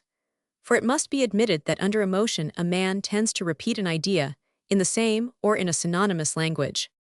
pg 104, there can be no doubt that parallelism was consciously and deliberately indulged in by the Hebrew poets, but it is as absurd to confuse it with Hebrew poetry as to confuse meter with English poetry. There are poetical passages in the Bible containing no parallelisms. It should also be borne in mind that parallelism developed as a perfect pattern when poetry was at a high stage. Like all patterns, it was a product of a type of civilization. No rude state of society can develop a pattern, which is the result of evolution. Parallelism is not used frequently today as a pattern of verse, though it can be found in all modern literature. Yet it is a more natural means of expressing one's emotions than rhyme or meter. The only pattern of importance, then, that appears extensively in the Bible is that of parallelism. There is no pattern of rhythm at all, for this is free. The result is that the poetry of the Bible is in what may be called prose, for the repetition of the idea and language in the parallelism is natural even in prose. Parallelism in the Bible did not create a distinct branch of literature called verse, as meter 999. Those psalms that have parallelism are very little different from those psalms where it is absent. They are both really prose. It was unfortunate that Hebrew poetry later eschewed the rhythmic prose used in the Bible and adopted first rhymed prose and then rhymed meter. There were several circumstances that led to this. It has been usually recognized that rhymed prose was first used among the Hebrews in the liturgy by Jani, who flourished in the 7th century. Meter was introduced in the 10th century by Dunash ben Labrat. Both these poets followed Arabic models. Saadia, the Hebrew philosopher, blamed Dunash for having ruined the pg 105 beauty and naturalness of the Hebrew language for poetry. Even Jehuda Halevi, the great national poet who used Arabic meters, regretted in his philosophical work, Hakuzari, 105a that these foreign Arabian influences should prevail among the Hebrew poets. The oldest Arab poetry was also in prose. The earliest pattern for poetry among the Arabians was the sajkuing, or rhymed but unmetrical prose.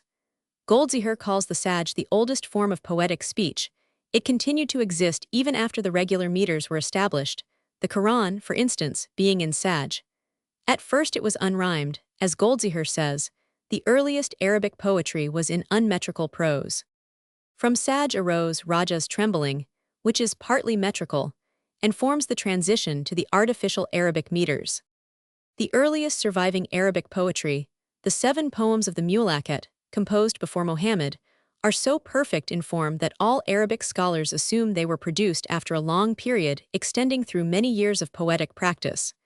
They were not rude products, but had an historical background, as did the Iliad. They are written in perfected and complicated meters, but the saj is older than these. We have 2 other proofs that poetry was in early times written in rhythmical prose, or at least in a rhythm that makes only a slight approach to meter. These are to be found in 2 of the oldest Aryan literary monuments extant, the Rigveda of India and the Avesta of Iran.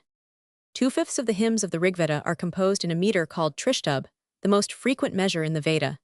It is made up of stanzas of 4 lines, each of pg 106 11 syllables, the last 4 of which only have to follow a pattern, this consisting of 2 ambuses or an ambus and a spondee. This requirement left a good deal of liberty to the poet. Here is an example of it, in the Hymn to Dawn, in Macdonald's Sanskrit Literature p. 83. Arise, the breath, the life again has reached us. Darkness has gone away, and light is coming. She leaves a pathway for the sun to travel. We have arrived where men prolong existence. Max Muller, in his translation in prose, has adhered in many cases to the original meter, and the reader feels he is reading prose. The Hindus, like the free verse writers, merely arranged their lines to call attention to the rhythm, but it was really prose employing metrical rules only at the end of the line. It has none of the hampering qualities of classic or English meters, or of the meters in the later Indian epics, when the quantity of every syllable was determined. The Rigvedas are fixed by some scholars at 1500 B100. When we come to the Avesta of the Iranians who left India and wrote their work in a language that is almost Sanskrit, we find more liberty as regards the meters. The gathas, which are said to be the oldest portions of the work of Zoroaster himself, have the same or nearly the same kind of meter as the Vedic hymns, but there is greater liberty. The syllables need not be of a uniform quantity at the end of the line, but each line, as in the Rigvedas, also has the same number of syllables. The third of the 5 gathas uses the Trishtub, or most frequent meter of the Veda, 4 lines of 11 syllables, but without restrictions as to quantity of final vowels. Of course, the reader can see that such verse is really prose, for there are no limitations as to when accent or quantity should uniformly be used. 50. H. Mills, in his pg 107 translation of the gathas, keeps close, as he tells us, to the original meters.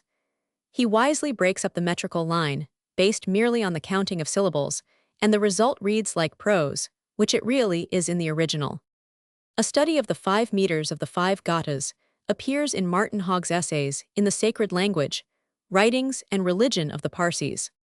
The gathas were written about the 14th century B100, by Zoroaster and hence are not much later than the Rigvedas. In the Rigvedas and gathas, we have the first stage of meter used by Aryan nations. These are the basis of all later meters. They were written, it must be recalled, not in ages of barbarism, and represent the transition from prose to regular meter.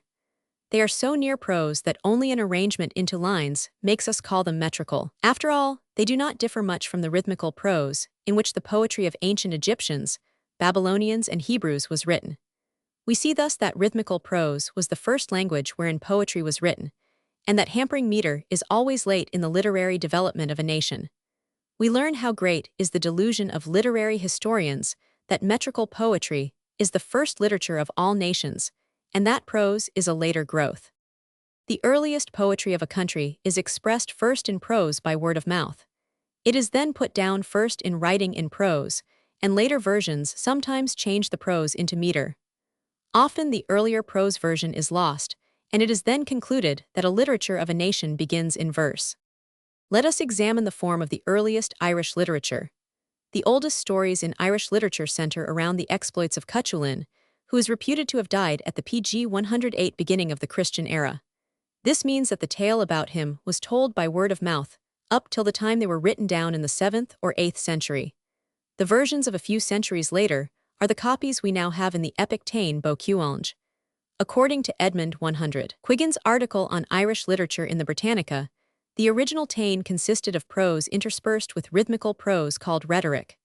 Later metrical poems were largely substituted for the rhetoric. As Mr. Quiggin says, the Táin is of interest as showing the preliminary stage through which the epics of all other nations had gone. No doubt even the Iliad was originally told in prose, and probably written in prose, while the verse versions are the latest we have of the story. Elinor Hull, in a textbook of Irish literature, also says in Vol.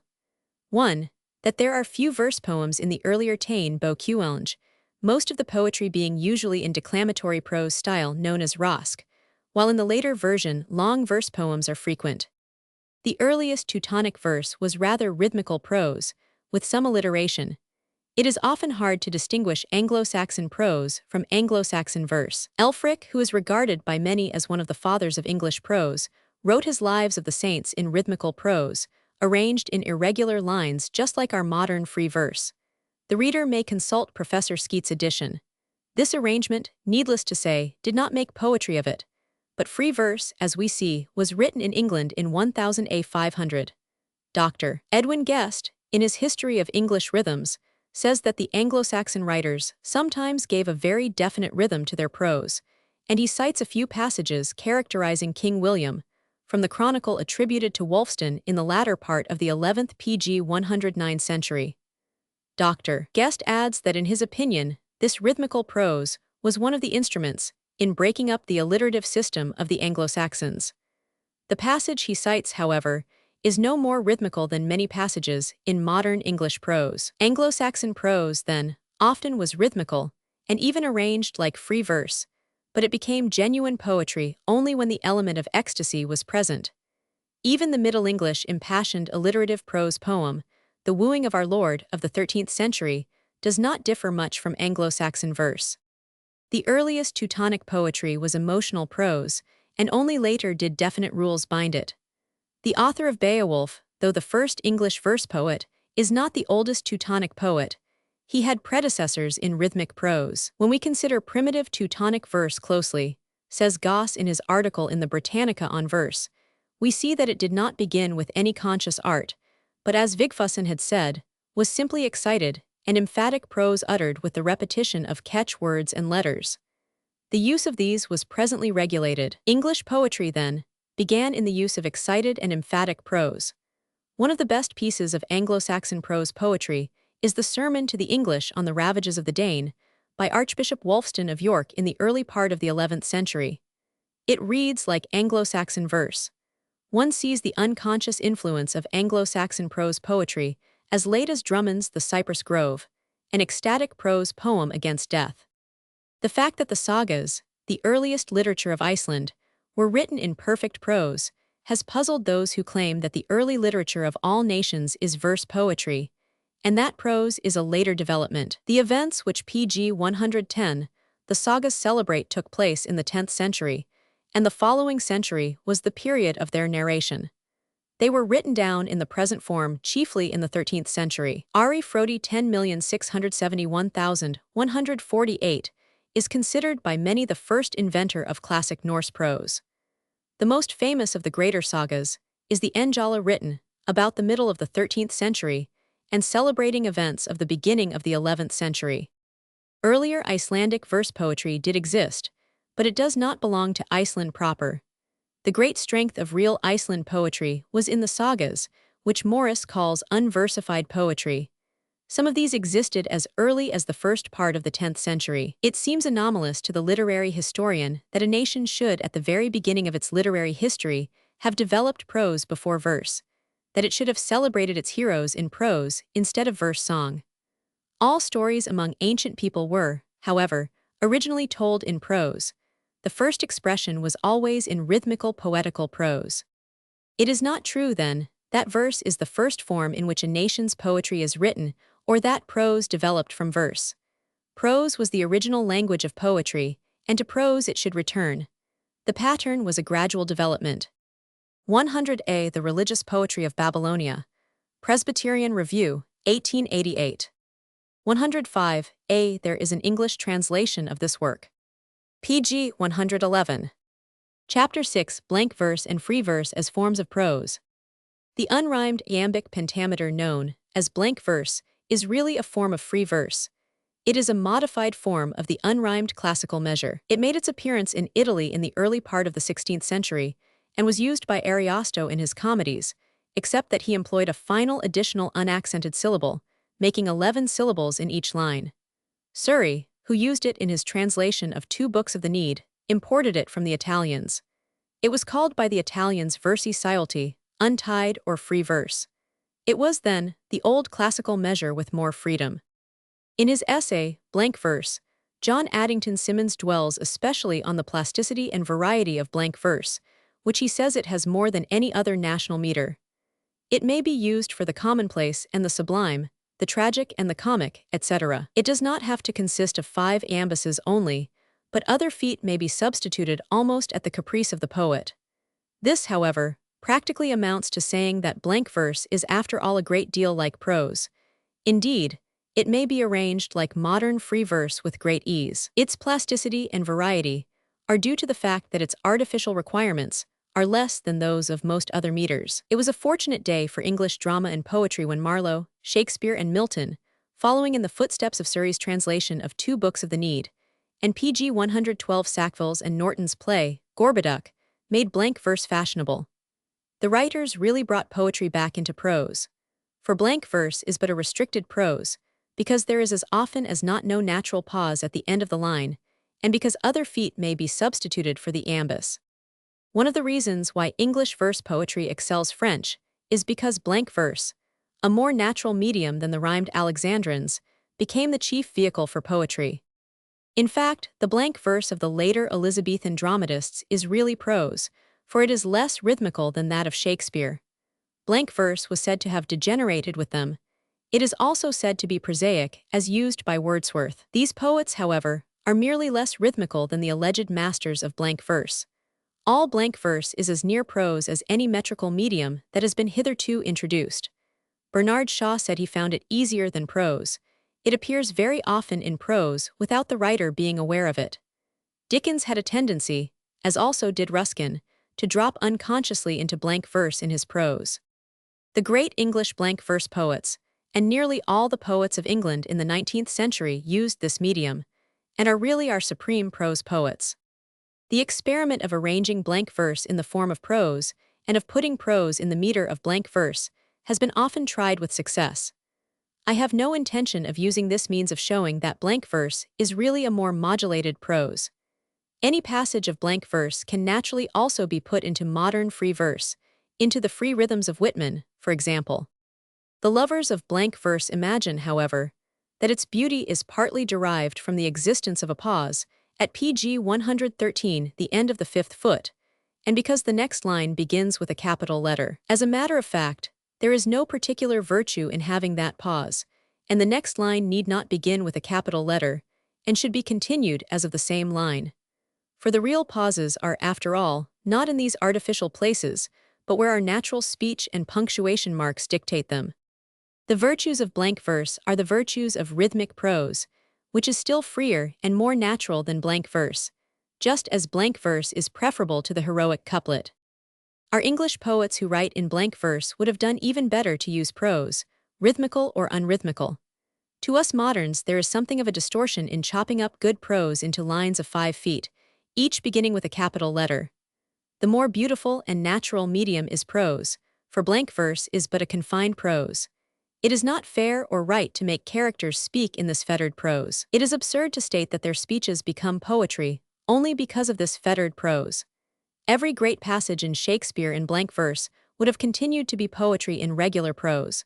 We observe that the great prose passages of Shakespeare are poetry even though not in blank verse.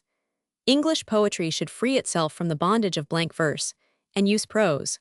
However, next to free verse, blank verse is the best medium that English poetry has yet found. Blank verse was in disfavor in the 18th century and was regarded as prose. We may smile at Samuel Johnson's remark upon it in his Life of Roscommon, but on reflection, we find that he was, after all, right. Blank verse, left merely to its numbers, has little operation either on ear or mind. It can hardly support itself without bold figures and striking images. A poem frigidly PG 114 didactic, without rhyme, is so near prose that the reader only scorns it for pretending to be verse. He argues, either write prose or rhyme, but choose no intermediate measure. The free verse of modern times, the revival of which is due to Walt Whitman, is really the oldest form in which poetry was expressed. It existed along with parallelism among the Egyptians, Babylonians, and Hebrews, among the Hindus and the Anglo-Saxons. It is rhythmical prose, arranged so as to call attention to the rhythm. It is not a third medium for expression, next to prose and the regular versiforms. The lines do not return upon themselves, that is, there is no repeat any more than in rhythmical prose. In its present form in English it dates from Alfric's Lives of the Saints, about 1000 A 500. Free verse has come to stay, and numbers many able poets among its devotees. It is more natural than rhymed or metrical verse, which, however, it will not wholly displace. The manuscripts of many poets who used conventional meters show that the original form of composition was free verse. The detractors of free verse need not think they bring a valid argument against it when they arrange free verse in prose form, and vice versa, chop up prose sentences into brief lines beginning with a capital, and ask what is the difference between the two. It is admitted there is none. It matters not if the poet wishes to arrange his composition in free verse forms to call attention to the rhythm, or to print it as prose. It is immaterial if you call vers libre rhythmical prose or a distinct verse form. The poetry is independent of any ordering of the lines. Neither of the resulting products loses or gains in poetical attributes by the objectors turning prose into free verse or free verse into prose. The question is, how much PG 115 ecstasy or emotion, what impassioned ideas there are in the work. Free verse may or may not have a cadence all its own, but one feels that those who advocate free verse need not try to prove that it does, and must possess a cadence peculiar to itself. Free verse may have great poetic value even though it lacks a unique cadence. Free verse rose into prominence lately because poets wanted to be freed from the bonds of meter. They should not encumber themselves with the shackles of a new prosody. Let us illustrate our point. We shall take a few lines from a great prose poem by Lafcadio Hearn and arrange them in free verse. It is from the essay called The Eternal Haunter in the volume Exotics and Retrospectives. The haunter is evidently ancestral memory or the spirit of life in the past. Ancient her beauty, as the heart of man, yet ever waxing fairer, forever remaining young. Mortals wither in time, as leaves in the frost of autumn, but time only brightens the glow and the bloom of her endless youth. All men have loved her, but none shall touch with his lips even the hem of her garment. It is seen that this prose passage in the free verse transformance has the cadences which were present before. It is still poetical, as it was in the original version as well. It really matters little if Hearn had written it as it now stands. It is a question of personal preference with the poet, in what form he wishes to write. PG 116 Walter P. Eaton, in an article in the Atlantic Monthly for October 1919, considers the free verse form different from prose. He took a passage from Pater's Renaissance and arranged it in free verse form, and then a passage from Sandburg's free verse and arranged it in prose, and tried unsuccessfully to show that the Pater passage did not become free verse, and that the Sandburg passage did not become good prose. His mistake was in trying to take a passage from Sandburg that had a pattern form, and in arranging the Pater passage into lines that were too brief.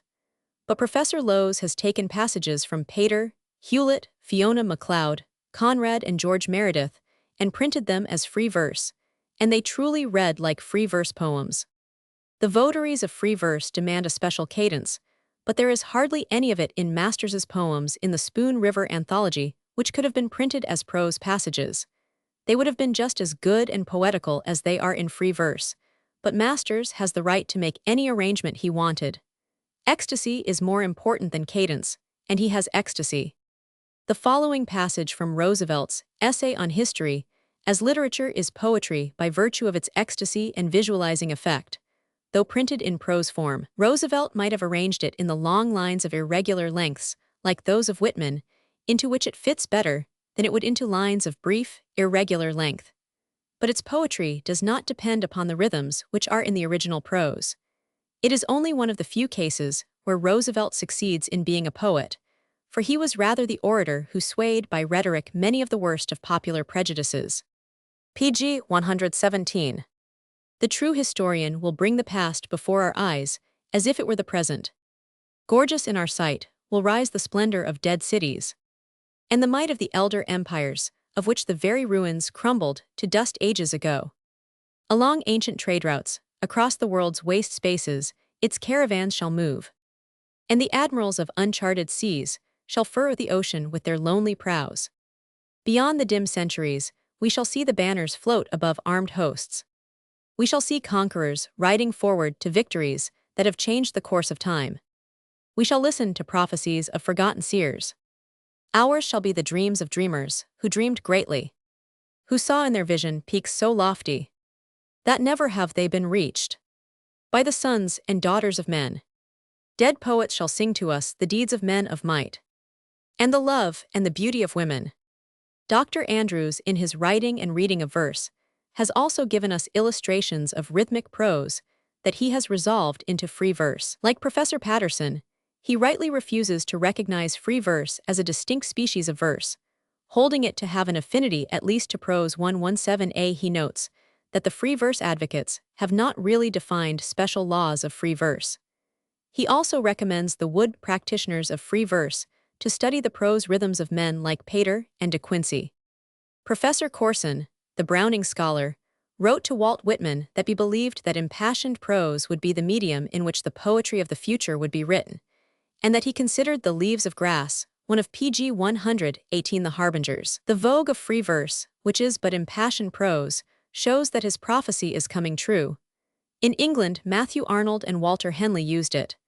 Edward Carpenter had been writing it as a result of Whitman's influence in Towards Democracy in 1883. In America, Horace Traubel, long before the free verse vogue started, had been writing in his The Conservator free verse poems. No one paid attention to these even when some of them were collected in Optimos in 1910, except a few disciples. Richard Hovey, Ernest Crosby, and Stephen Crane had also been writing free verse after Whitman before the year 1900. About 1912, an impetus was given to free verse by the poets of the new poetic era which set in, and which Untermeyer calls the new era in American poetry. Most of the contemporary free verse poets began writing simultaneously. Nearly all of our modern free verse poets are admittedly indebted to Whitman. Louis Untermeyer names Whitman as the leading influence on modern American poetry. Let us also be thankful that Whitman did not write about the technique of free verse, about cadence, strophe, and return. Whitman is without a doubt the father of free verse in America and England today. He did not claim to have originated it, since he found a form of it in the prose poetry of the Bible and Ossian. It was also used by Milton and Blake, and in German by Goethe and Heine. As Bliss Perry also shows, The Lily and the Bee by Warren, the author of 10,000 a Year, was written in free verse before Whitman. Tupper also used it. Free verse was adopted in France and Belgium as a result of Whitman's influence. America owes nothing to French free verse, which was usually rhymed, and corresponds to the Pg 119 Pindaric ode founded by Cowley in the middle of the 17th century, 119a. Dionysius of Halicarnassus was one of the few ancient critics who brought the boundaries of prose and poetry close. His work on literary composition contains 2 chapters on the importance of rhythm, which he considers an important element in prose as well as in verse, and he is especially impressed by the rhythms of Thucydides, Plato, and Demosthenes. At the conclusion of this work, which has been translated by W. Rhys Roberts, are 2 chapters entitled How Prose Can Resemble Verse, and How Verse Can Resemble Prose. He wants prose not to be cast in meter or rhythm, but simply to appear rhythmical and metrical. The meters and rhythms must be unobtrusively introduced. In this, he follows Aristotle's rhetoric, which says prose should have rhythm, but of not too marked a character. Dionysius especially shows Demosthenes's great care in the matter of rhythm, and instances as examples of artistic finish among the Greeks, the fact that Isocrates worked 10 years on his panegyrics. After having shown how prose may resemble verse, he points out how verse resembles prose. When the clauses and sense do not coincide with the metrical line, but are carried over for completion in another line, the result is prosaic. That is what makes our English blank verse so much like prose. Dionysius erred, however, in not emphasizing the importance of the ecstatic element in making prose and verse resemble each other. He overvalued the use of rhythm in prose, but he was after all swayed by the ecstasy of the writer. He tells of the influence upon him of reading 1 pg 120 of Demosthenes' speeches. If Sidney said that he could not take up the ballad of Percy and Douglas without feeling his heart moved as by a trumpet, Dionysius says even more beautifully, "When I take up one of his speeches, I am entranced and am carried hither and thither, stirred, now by one emotion, now by another. I feel distrust, anxiety, fear, disdain, hatred, pity, goodwill, anger, jealousy. I am agitated by every passion in turn that can sway the human heart, and am like those who are being initiated into wild mystic rites." However, regularity of feet or meter in prose, carried on to a great extent, makes the prose artificial. The Romans occasionally indulged in it, but they generally used rhythmical prose, as the reader of Cicero and Livy will observe. Quintilian, who recognized that prose has often metrical feet that read like verse, thought it ugly and inelegant that an entire verse should appear in a prose composition. He says that he does not entertain the idea that prose, which ought to have sweeping and fluent motion, should dawdle itself into dotage in measuring feet and weighing syllables. For this would be the part of a wretched creature, occupied on the infinitely little. Nor could one who exhausted himself in this care have time for better things. Probably we need not better reply than this to the high claims made for the French form known as polyphonic verse. Prose that is interspersed with metrical patterns is not natural. The truth of the matter is that all the metrical features that are demanded of poetry belong to the ornamental requirements like metaphors, myths, rhetorical flourishes, and all other gewgaws. There are always stages in civilization when man wants adornment for his speech. Something of that mental state exists in us today. We bedeck and bedrape our poetry with trappings without which it is PG 121 better off. Artificialities appear even in comparatively modern prose. The prose of Milton is full of rhetoric, and the great Burke had rhetorical characteristics that we call Asiatic. We are familiar with the euphuistic qualities of the Elizabethan prose, especially pervading John Lyly's novel Euphues and Sidney's Arcadia. In an excellent essay, Plutarch shows that he understood that verse was largely natural to man in a certain stage of civilization, because all ornament was natural to him. In his essay on Wherefore the Pythian priestess now ceases to deliver her oracle in verse, he gives the love of ornament as the real reason for the growth of meter, as a form of literary expression. Often the topic is broached whether men like Hardy and Meredith are greater as poets than as novelists. The question is not put properly. It should be, do these writers cease being poets when they use the fetters of rhyme and meter, or are they with those fetters greater poets than they were in their novels? I have no intention of trying to answer these questions, though it is usually agreed that these writers are greater in their novels than in their verse. But the point is that they are poets whether they use prose or verse as their medium. Some authors get more ecstasy into their work when they write in prose than in verse. As readers of the novels and verse poems of Dickens, George Eliot and Thackeray are aware. Other authors are successful in crystallizing their ecstasy whether they write in prose or verse. Goldsmith, Wordsworth, Coleridge, Shelley, Scott, Emerson, Poe, James Thomson, B5, Hardy, Meredith, Symonds, Hugo, de Musset, Goethe, and Heine are examples of masters of the literature of ecstasy in both prose and verse. Other verse poets have not at all succeeded nor tried to succeed in writing ecstasy in ordinary prose. PG 122, the authors who have given us ecstasy only in prose but have not tried to do so at all in verse, are too numerous to mention. I believe that poetry will again return to the natural language of prose. Critics are taking an entirely different stand toward rhythm, admitting that the poets have the right to vary their measures, create new rhythm, and not be held in bondage to old verse forms. The day is disappearing when a man like Hegel could say that a production not in meter is not poetry. A sane attitude towards the free use of rhythms by poets has been given us in a new study of English poetry by Henry Newbolt. Liberal critics are helping the poets break their shackles. The following passage from a review of Newbolt's book, by J. Middleton Murray, is worth quoting. Great poets have always been those who believed that poetry was by nature the worthiest vessel of the highest arguments of which the soul of man is capable.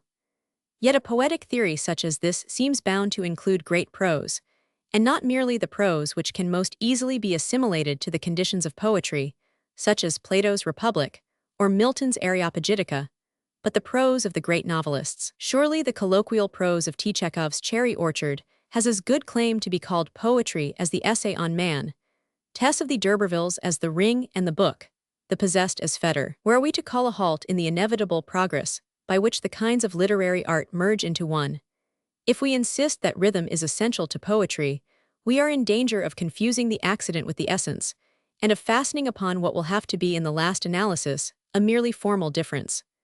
The difference in such must be substantial and essential aspects of literature. 122a.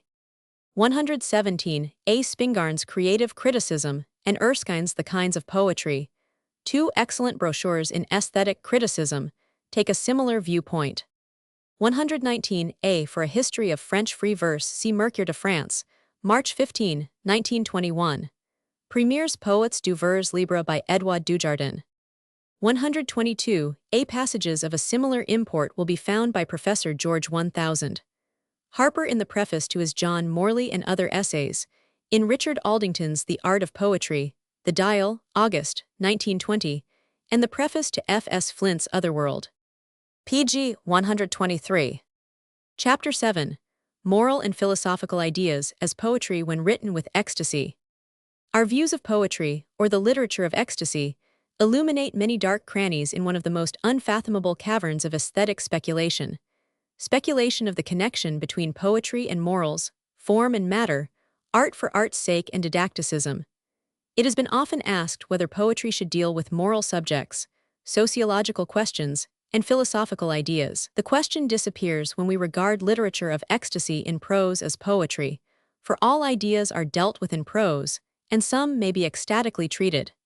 If poetry is an atmosphere that suffuses literature, it may bathe most various ideas. Emotional treatment of the ideas gives us literature of ecstasy or poetry. If the natural language of ecstasy is prose, we certainly do not wish to see a train of philosophical, moral, or sociological views treated in verse. To this extent, the old critic was right, who did not want poetry a long composition in verse, as he understood it to deal with ethics or science. The question is then not really whether poetry should be concerned with moral, sociological, or psychological themes, for these themes always have poetry in them, and an emotional treatment of them brings the poetry into prominence. Ideas are the substance of poetry, and nearly all ideas are moral, sociological, or psychological. Even scientific facts and metaphysical utterances may be so stated by a writer as to show the latent poetry.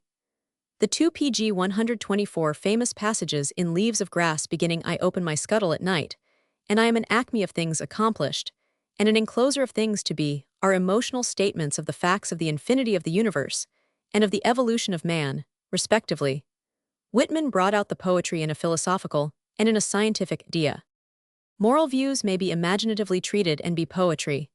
The theme of Great Expectations is a sermon against pride and snobbery, and the emotional treatment, especially by force of example, makes part of the book poetry.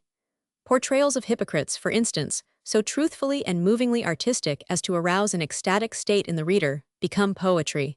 Hence Tartuffe and Pecksniff are poetical portraits, even when drawn in prose.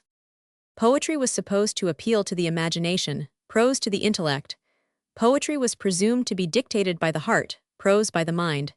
Fancy was thought to hold sway in poetry, logic in prose. But nevertheless, the great English poets like Shakespeare, Browning, Shelley, Wordsworth, Whitman, gave us much poetry that was produced by the intellect, weighed by the mind, and governed by logic. Any intellectual and even moral performance may be elevated into poetry when emotionally and ecstatically presented. And philosophers like Plato, Pascal, Schopenhauer, and Nietzsche have demonstrated this. Our definition of poetry throws much light on the subject of the relations of politics and morals, of social and philosophical problems to poetry. Poets should instruct, while delighting, is the contention of one group. They ought merely to express beauty and emotions, is the emphatic demand of another class. I doubt if there has ever been a great poet who has not done both of these things. Pg 125. If a poet is to teach, he must teach something. He must express ideas, and ideas mean thoughts about life, and these in turn refer to the relations of man to himself, to one another, to the opposite sex, to society, to the universe, to nature. But it is while doing this that he must give us beauty and emotion. When a prose writer is purely didactic, without any emotional or aesthetic appeal, he is no poet. It is manifestly absurd also for an author to give in meter didactic works which could be better written in prose. To this extent, the disciples of art for art's sake are right, that the poet should not give us unecstatic political, philosophical, or moral lessons in meter. If, as I believe, our emotions may be expressed in prose or free verse, probably more poetically than even in meter, it is surely inadvisable to drive home a prosaic idea in verse, and especially at great length. Yet this has often been done. Browning gave us an effective harangue against spiritualism in Mr. Sludge the Medium in blank verse. Byron proved a good critic of society in Don Juan. In Ottava Rima meter, Shelley preached moral reforms in the Revolt of Islam, in the Spenserian stanza. Two of the best poems of the 19th century, among the masterpieces of their authors, are Swinburne's Hertha and Browning's Rabbi Ben Ezra, and they are both ecstatically didactic. But the future poets will not spin out their ideas in meter at great length. The short verse poem embodying an idea will always be with us, but I doubt if we will have, or at least ought to have, philosophical or moral works, extending into hundreds or thousands of lines of regular verse. John Addington Symonds has in his essays Speculative and Suggestive taken two of the most famous dicta in English literature regarding the function of poetry in pg 126 relation to form and matter, and given us a sane viewpoint. He analyzes Arnold's statement that poetry is a criticism of life, and Pater's assumption that all art, including poetry, aspires towards the condition of music, which thus, in his opinion, becomes the true type or measure of consummate art. Symonds shuns both the didacticism which Arnold's view encourages and the worship of form implied in Pater's statement, though it should be said that Pater in his essay on style urges that, after all, subject matter is the deciding factor in determining great art. As Symonds says, the poet gives us rather a revelation than a criticism of life, a presentment according to his faculty for observing and displaying it. He is more a reporter and a seer than a judge. Poets take their final rank by matter, and not by form. Though Symonds mentions slurringly a great poet like Baudelaire, still the following lines should be carefully pondered by many of our versifiers. The carving of cherrystones in verse, the turning of triolets and rondeaus, the seeking after sound and color without heed for sense, is all foredoomed to final failure. Poetry appeals to the imaginative reason and must embody thought and emotion. As Symonds remarks, Pater's discrimination between these two is fanciful. Poetry then must not be timid about dealing with ideas in an emotional or imaginative manner. It may even take up moral problems provided it does not sink into the commonplace ethical purposes that we have in the Psalm of Life and Excelsior, two of Longfellow's most inferior and popular poems. An idea that is the result of reason may be uttered with ecstasy, and hence there may be logic in poetry. In his Oxford Lectures on Poetry in the essay on Poetry for Poetry's Sake, Professor A. 100, Bradley pg 127 takes issue with those who claim that it is no consequence what a poet says but how he says it, and he rightly regards as of small aesthetic value that formalist heresy which encourages men to taste poetry as though it were wine. Poetry inheres in ideas. To insist, as the Poetry for Poetry's Sake school does, that a poem has no more lesson for us than a tree is to institute a false comparison, for the tree has a lesson for anyone who finds it.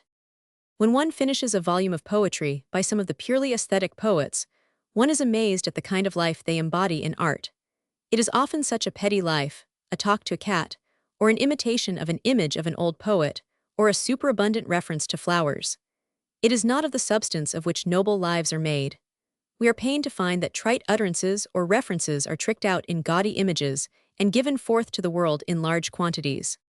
Verses of trivial facts and ideas set forth with artifice are not poetry. Indeed, it is a petty employment for poets to be giving vent to labored conceits about goldfish and vases, about dandelions and kittens and lollipops, investing none of these themes with imagination or intellect. Man is stirred by thousands of emotions, arising from his inability to adjust himself to surroundings, by his thwarted will and suppressed desires. He is often wrapped in gloom for want of real truthful consoling poetry. He experiences tragedies due to conflicts with relatives, friends, to lack of harmony in matrimonial or amorous affairs. His life is often being gradually snuffed out by the prevailing of stupid and deplorable customs. He is often starving or being insufficiently fed, and frequently sees his children in unhappy circumstances. He is the victim of tyrants and unjust social systems, and is engaged in soul-killing occupations. He faces the great PG 128 mysteries of existence, the riddle of the Sphinx. He witnesses cruelties of all kinds, persecution of races and individuals, mismanagement of affairs, lynchings, massacres, wars, and imprisonments. Hypocrisy and vindictiveness are rife, and man suffers thereby. He thirsts for beauty, he pants for happiness. Yet poets who may find numerous and important subjects for the literature of ecstasy are busy writing sugared verses about mosaics, candles, and puppies, and arranging vowel sounds and rhythms. Men's souls are starving to be fed with poetry, and the versifiers polish and file and chisel verses on themes that interest no one. As Horace says, the mountains are in labor, and the issue is but a ridiculous mouse. Indeed, it is not the subject the poet chooses that one objects to, but to the absence of ideas, or the shallowness or triviality of the idea.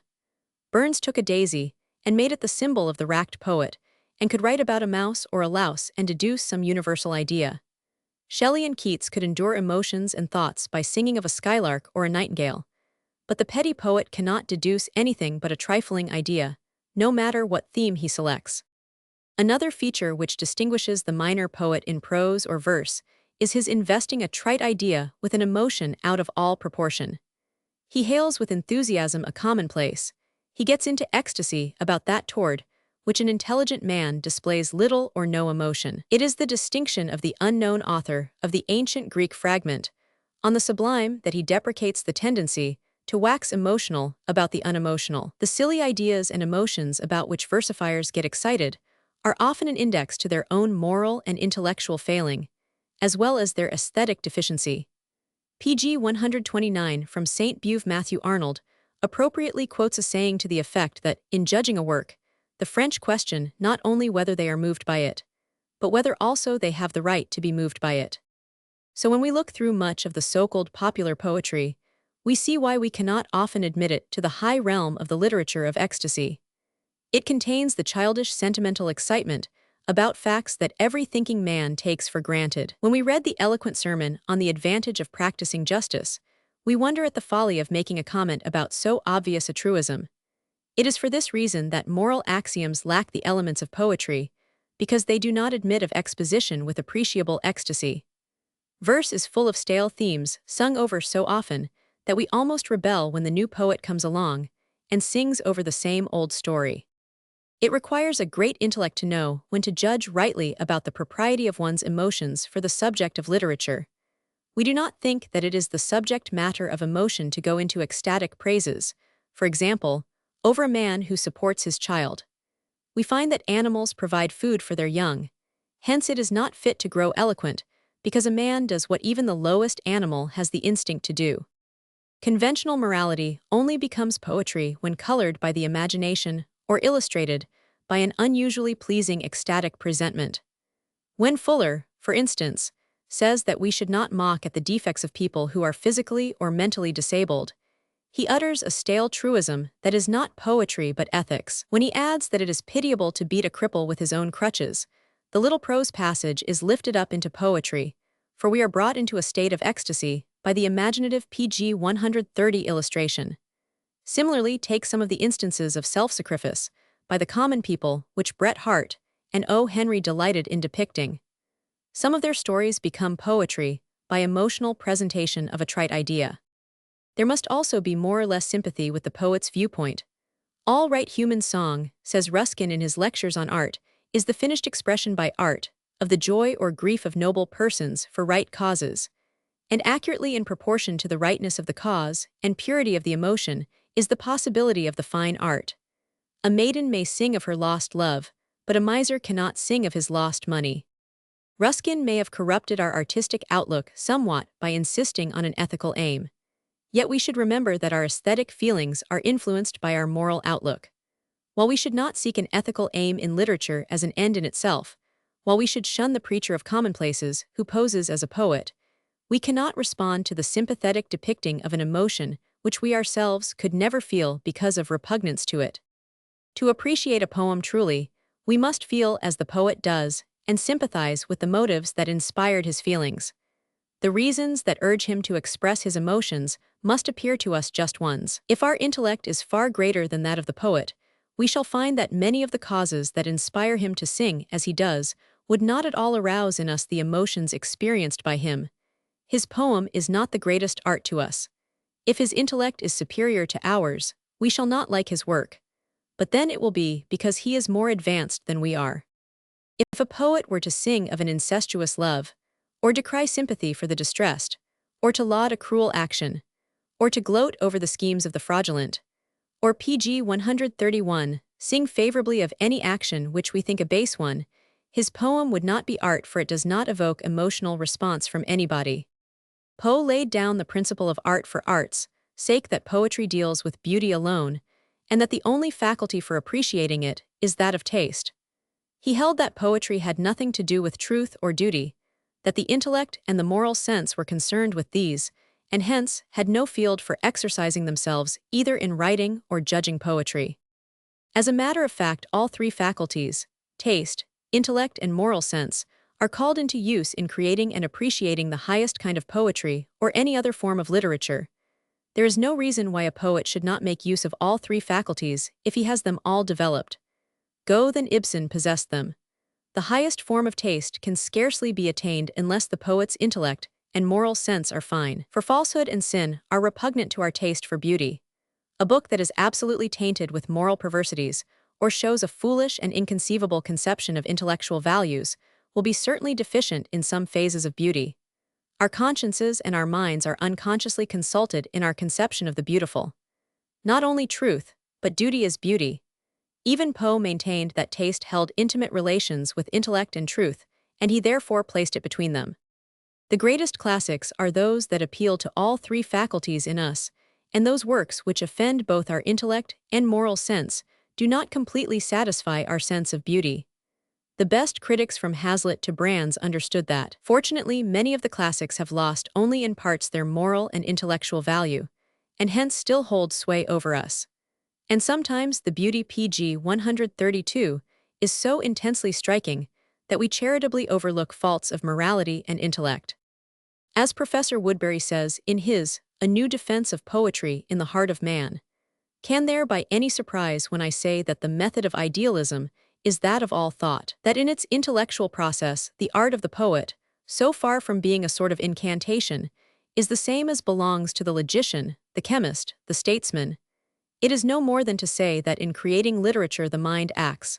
The action of the mind is thought, and there are no more two ways of thinking than there are two kinds of gravitation.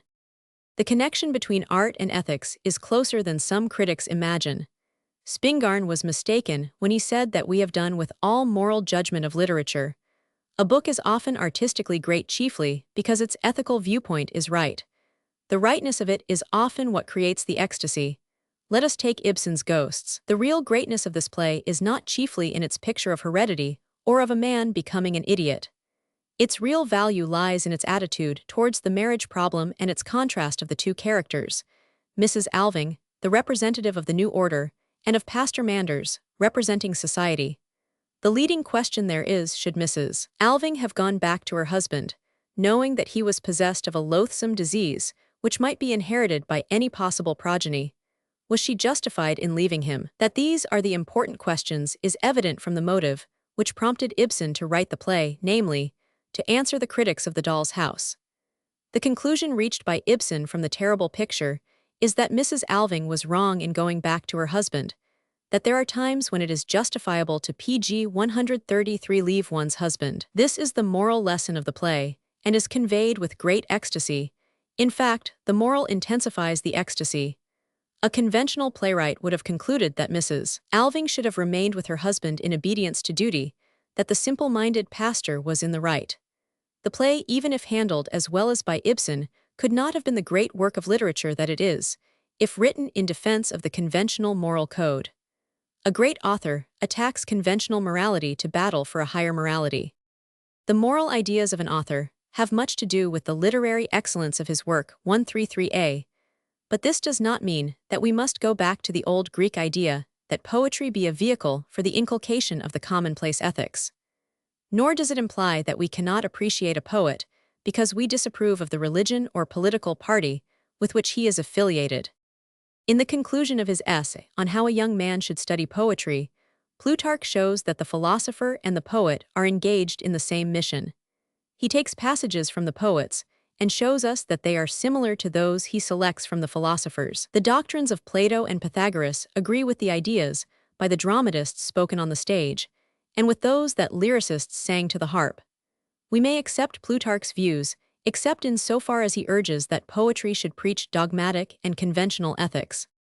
We also see that parts of Dante, Pope, and Shelley may be placed parallel respectively to passages from thinkers who influenced them, Aquinas, Bolingbroke, and pg 134 Godwin, to learn that the poetry resided in the original philosophically prose passage. It was enhanced not by the verse form, but by the process of ecstatic restatement.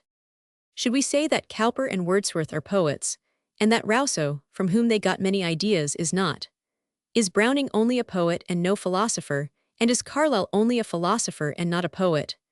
Is the verse of Goethe, where pantheism is taught, poetry, and do you find no poetry at all in Spinoza's Ethics? Among the most famous philosophical passages of Shakespeare is the one in The Tempest, describing the transitoriness of this world, and ending with the famous line about our life being rounded with sleep. If there is anything in Shakespeare that is poetry of a high order, this famous passage is, and yet it is really philosophy. It is poetry not because it is in blank verse or has rhythm, but because the ideas are stated in an emotional and ecstatic manner. There is poetry in ideas, and those critics who shrink from applying the word poetry to intellectual performances are urged to honeycomb their Shakespeare for numerous ideas that are beyond question poetry. A great idea is poetry. A profound and far-seeing idea is poetry, whether written with rhythm or not. If a commonplace thought, rhythmically adorned, may sometimes be poetry, most certainly a profound idea ecstatically but unrhythmically expressed is poetry. What is the difference between poetry and philosophy? If we examine into the nature of each, we will find that there is a line at which they meet, and where it is hard to distinguish one from the other. As a rule, the principles of metaphysics, epistemology and logic, as written down in the average philosophical work seldom pg 135 are poetry. Only occasionally have the philosophers waxed ecstatic. Yet many novelists, essayists and verse writers have made many of these philosophical principles poetry by stating them in an ecstatic manner. Any philosophical principle arousing our emotions is poetry. The general truths of sociology, ethics and psychology form the subject matter of the literature of ecstasy, but they are poetry only when ecstatically treated. The psychological novel and the problem play deal with these truths. Go to some original treatises on sociological, moral, or psychological subjects, and omit the statistics, the laboratory work, and the cold hard reasoning, and you will often find great ideas emotionally stated that belong to the literature of ecstasy. We have parted with the idea that an author must be tearing a passion to tatters, or telling a story, or uttering a complaint, in order to produce poetry. When Herbert Spencer analyzes Love for a page and a half and tells us how it is composed, we exclaim, "This is the literature of ecstasy," even though we find it in a treatise on psychology. He describes to us how we feel when we love by enumerating to us the different sensations we experience. Principles of Psychology Vol. 1, Part 4, ch.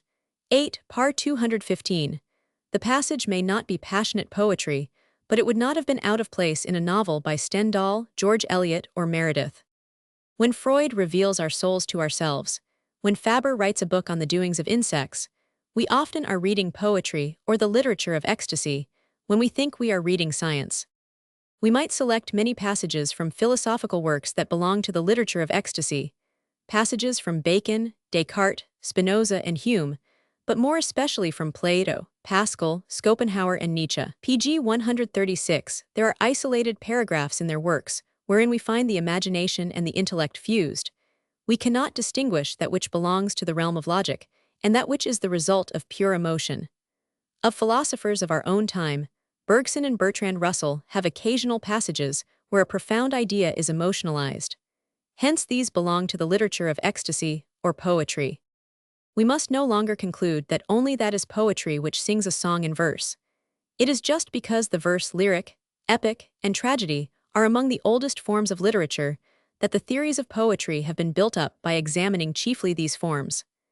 Aristotle's Poetics, except for a few vital passages, has done more mischief in literary criticism than his logic has done in philosophy.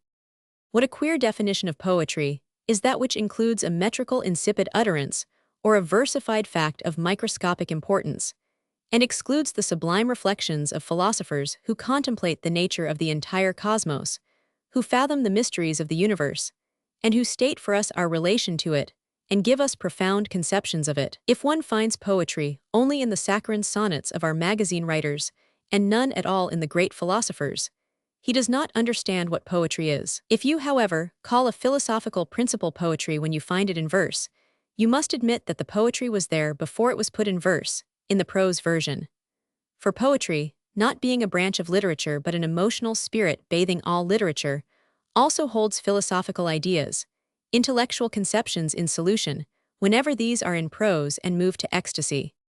Aristotle and many others were also absorbed as to the difference between poetry and history, as they had been between poetry and philosophy. He stated truly enough pg 137 that Homer as a poet did not differ from Herodotus as a historian simply because of their difference in meter.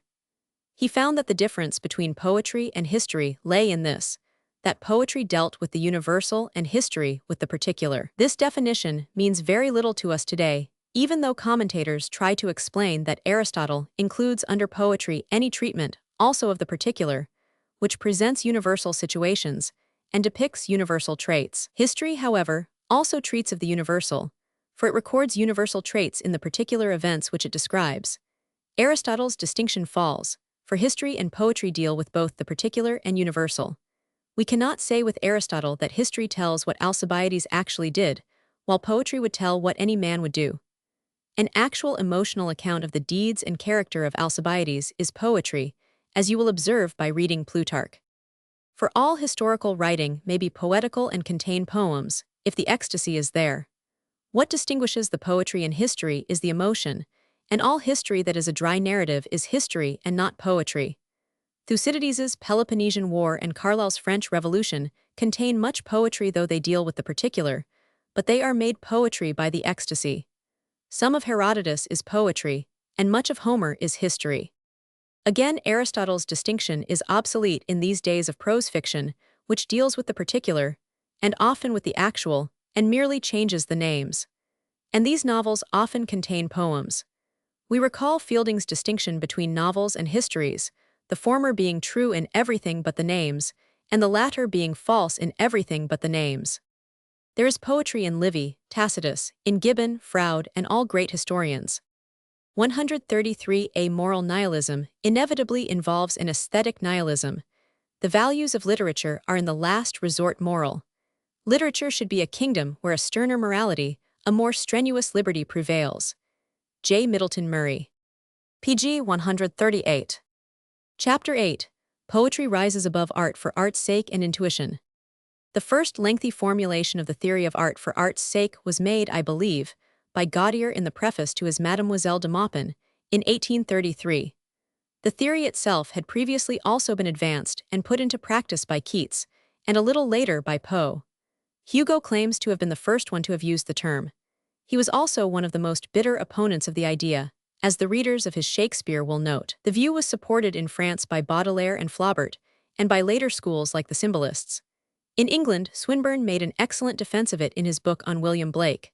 The poets of the 90s like Wilde and Symonds wrote in favor of it. Mention should also be made of an exceedingly good chapter on the dignity of technique in R.A. 1000, Stevenson's Velasquez, and especially Whistler's 10 o'clock lecture.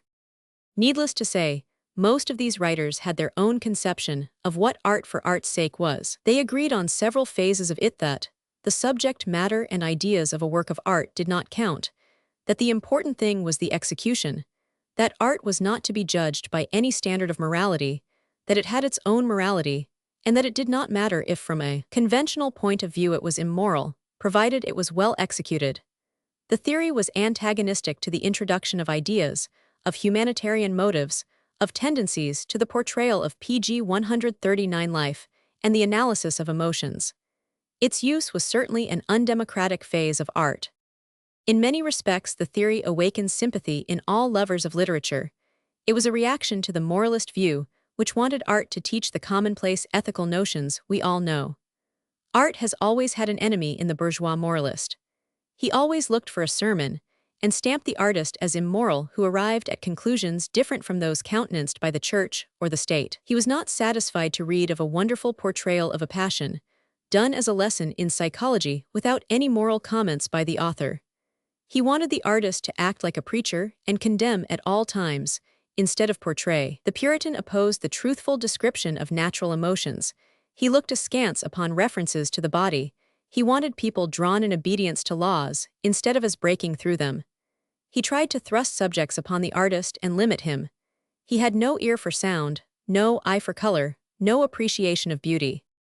Little wonder that the artist lost patience and sent morality to the devil, and deified technique and deliberately chose unseemly subjects. The disciples of art for art's sake did much good to the cause of art. They broadened its field. They gave the artist the right to write about a corpse or delirium tremens, to describe a murder or a crime without pointing out lessons. They permitted him to use his imagination to the full extent, and to invent any forms he chose. But the theory overrode itself. It became an apology for abuses of art. Writers began to create meaningless jargon, to waste words on trite ideas, to avoid all contact with life, to eliminate man as a subject of art. Art lacked soul, and if it showed a personality behind it, PG 140 was a petty, sterile, and inane one. Art fought against intellect as well as against morals. Even those who advocated it were writing in direct violation of it. Flaubert's realistic novel Madame Bovary and Swinburne's songs Before Sunrise were not art for art's sake. The Ballad of Reading Gaol was not art for art's sake. Imprisonment had changed Wilde's views. Men like Gautier and Swinburne, who were the most ardent champions of the theory of art for art's sake, found themselves in a peculiarly inconsistent predicament by being the greatest admirers of Victor Hugo, much of whose work was written with humanitarian motives. Hearn in America started out as a believer in the theory and ended by attacking it. Tolstoy wrote most bitterly against the idea, and we may say that from the time of the appearance of his What is Art? In 1897, the theory fell into disrepute. Not that people accepted Tolstoy's views that art should teach the love of God and man, but his idea did much to humanize art. Before Tolstoy, Nietzsche had also taken a fling at the theory. Critics today recognize that life forms the substance of art, that art gets all its material from life, and that man is properly the subject of art, thinking man as well as emotional man. They further perceive that literature is so human in its origins that even unconscious human emotions are present where they were not suspected. The more we humanize literature, the greater art does it become. It is true, however, that after the artwork is completed, it has influence on life. Our lives may be devoted to art, we may have life for art's sake, but not art for art's sake.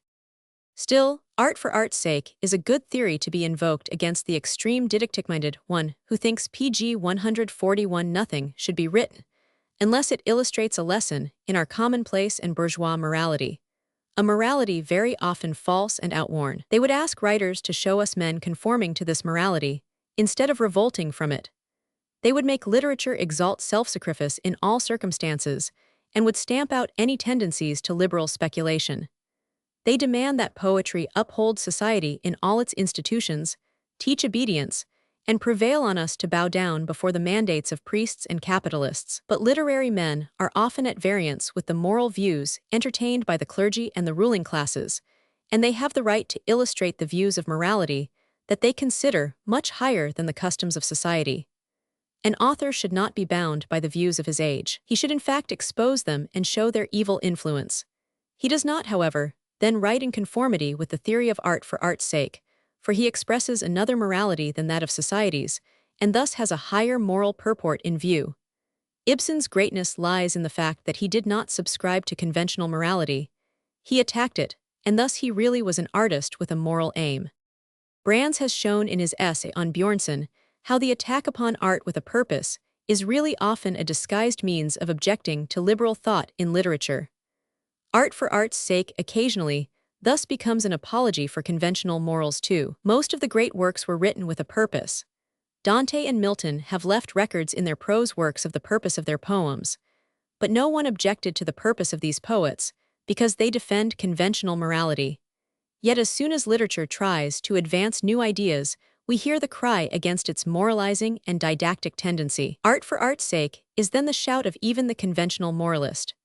Pg 142. Those who declare themselves against the tendency of the intellectual element in literature are often those who fear new ideas. They would want only romance, homely morals, happy endings and impossible adventures, constant triumph of good, etc. They do not understand what literature has to do with problems of marriage and divorce, the state, and the individual. They want it to be separated from real life. Nevertheless, they cannot ignore the great books of our day which deal with these questions. They have been driven to the theory of art for art's sake by their hatred of liberal ideas. The formula, written with a purpose, says Brands, has been far too long employed as an effective scarecrow to drive authors away from the fruit that beckons to them from the modern tree of knowledge. When Whitman, Ibsen, Tolstoy and Zola brought us messages in ecstatic prose, the enemies of intellect in art called them preachers of filthy ideas, misguided moralists, and would not consider them as artists and poets. The moralist and aesthete joined forces in attacking Balzac and Stendhal when these novelists gave us unpopular ideas emotionally expressed. The critic who hates advanced thought exclaims that he wants no ideas in art at all. He does not wish it to become the vehicle of views he personally dislikes. Hence, at times, even the Philistine critic who opposed the introduction of intellect in art found himself in harmony with members of the art for art's sake school. Nothing better illustrates the harm which may result from the theory that shuns a purpose in art than the neglect it brings about for books with an unpopular message. England, for example, has neglected the best work of one of the poets of the 90s, who intellectually ranks with her best poets. Who reads the later work Pg 143 of Robert Buchanan?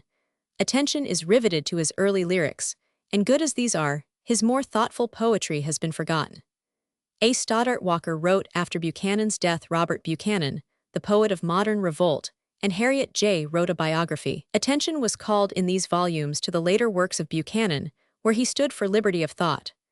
Nor was he didactic in his pleas, in such poems as The City of Dreams, The Wandering Jew, The Ballad of Mary the Mother, The Outcast, The Devil's Case, and The New Rome. Leckie called The City of Dreams the modern Pilgrim's Progress, and said that it would take a prominent position in the literature of the time. But no one knows these poems, and of Buchanan's work, only a few ballads are known. Buchanan is not any more didactic than Browning, but since he represents bold speculation, and also made too many personal enemies, he was throttled by Philistinism. The opponents of utilitarianism in art have been the calumniators of poets with ideas unacceptable to the majority. They have hindered the popularity of pessimistic poets like Leopardi and Thompson. They are shocked by the morbidities of Dostoevsky and Strindberg.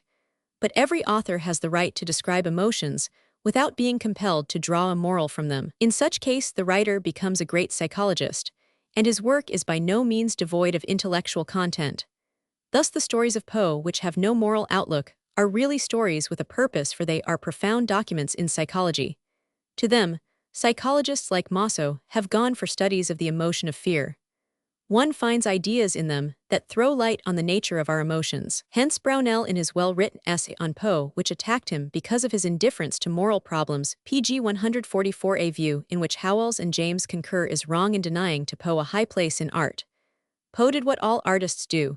He drew on his emotions, and if he could portray fear and grief for death, it was because he had known them. Graham describes the timid nature of Poe, who was afraid to be himself alone. That feeling accounts for the fall of the House of Usher. Poe's stories are rich in ideas, invaluable psychological data. None of them, except William Wilson, has an ethical aim, but they all have an intellectual, utilitarian purport in giving us profound knowledge of man's hidden emotions. They are the result of Poe's keen intellect as well as of his emotions. They have anticipated many researches by psychologists. They have set circulating profound views of the psychic constitution of man. They thus became art with a purpose, not however to spread ethical truisms, but broad liberating ideas. Those art for art's sake critics who take their inspiration from Poe's essay on the poetic principle sadly misunderstand their critic.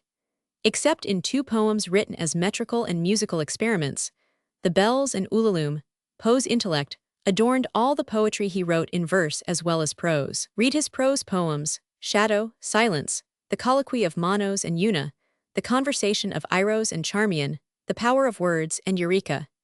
He was justified in his pleading that poetry should not become the mere vehicle of moral commonplaces, for these are not beautiful, and the vogue of the New England school was beginning to make the moral aims of poetry too paramount. The poet should be free, and if he wants to emotionalize a social message, he should be allowed to do so, risking aesthetic value if he becomes didactic, or is false in his views. And he should also be allowed to describe beauty pg 145 and emotions, without being compelled to draw a moral conclusion therefrom. Croce, who defined poetry as intuition, has helped to keep on its last legs the idea of art for art's sake. He falsely teaches that poetry deals with pure emotions, and that emotions and ideas are two separate functions, one of the feeling man, the other of the thinking man. Though Croce admits that the intellectual has its aesthetic side, that art deals with the philosophically and moral, yet this definition of literature in terms of intuition is not a true account of the nature of literature, for he regards the intuitive faculty as totally opposed to the logical faculty, a Kantian relic. Intuition, however, is the combined product of all the logical faculties exercised by man in the past, just as the action of an involuntary muscle is the continued action of a muscle once voluntary, but which by force of habit for ages became involuntary. Intuition is not merely the knowledge of our hearts, but of our brain as well. The great novels and plays of the world's literature are the artistic results of the intellect collaborating with the emotions. Croce presents an ingenious explanation to enable him to call works of art, which are full of intellectuality, works of intuition. He says that the effect of the work as a whole is that of an intuition. He holds that when intellectual concepts are mingled with intuition, they are not then intellectual concepts, but part of the intuition. If this be so, the rule works the other way around. If intuition is mingled with intellectual concepts appearing in a philosophical or scientific work, why not then say that the intuitive quality disappears and becomes part of the intellectual concept, and that the scientific or philosophically work becomes a work of intuition or a work of art as a whole? Their pg 146 is intellectual working in Hamlet and intuitive expression in a dialogue of Plato.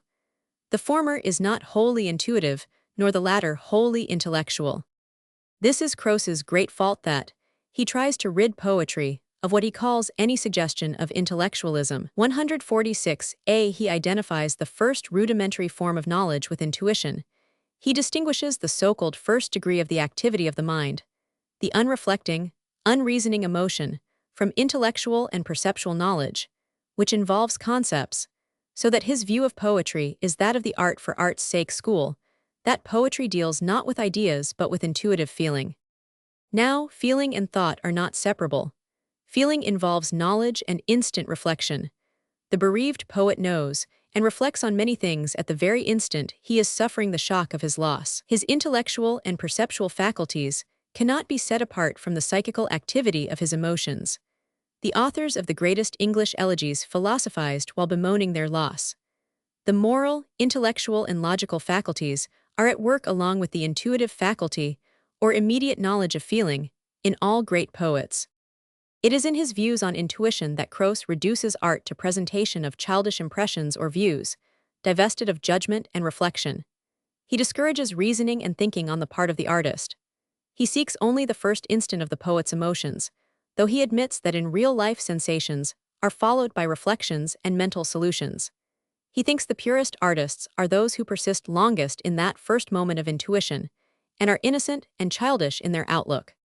pg 147 Art is not, as Croce thinks, devoid of the character of conceptual knowledge. No, discrimination and judgment, distinction between reality and unreality, is an important part of the poet's work.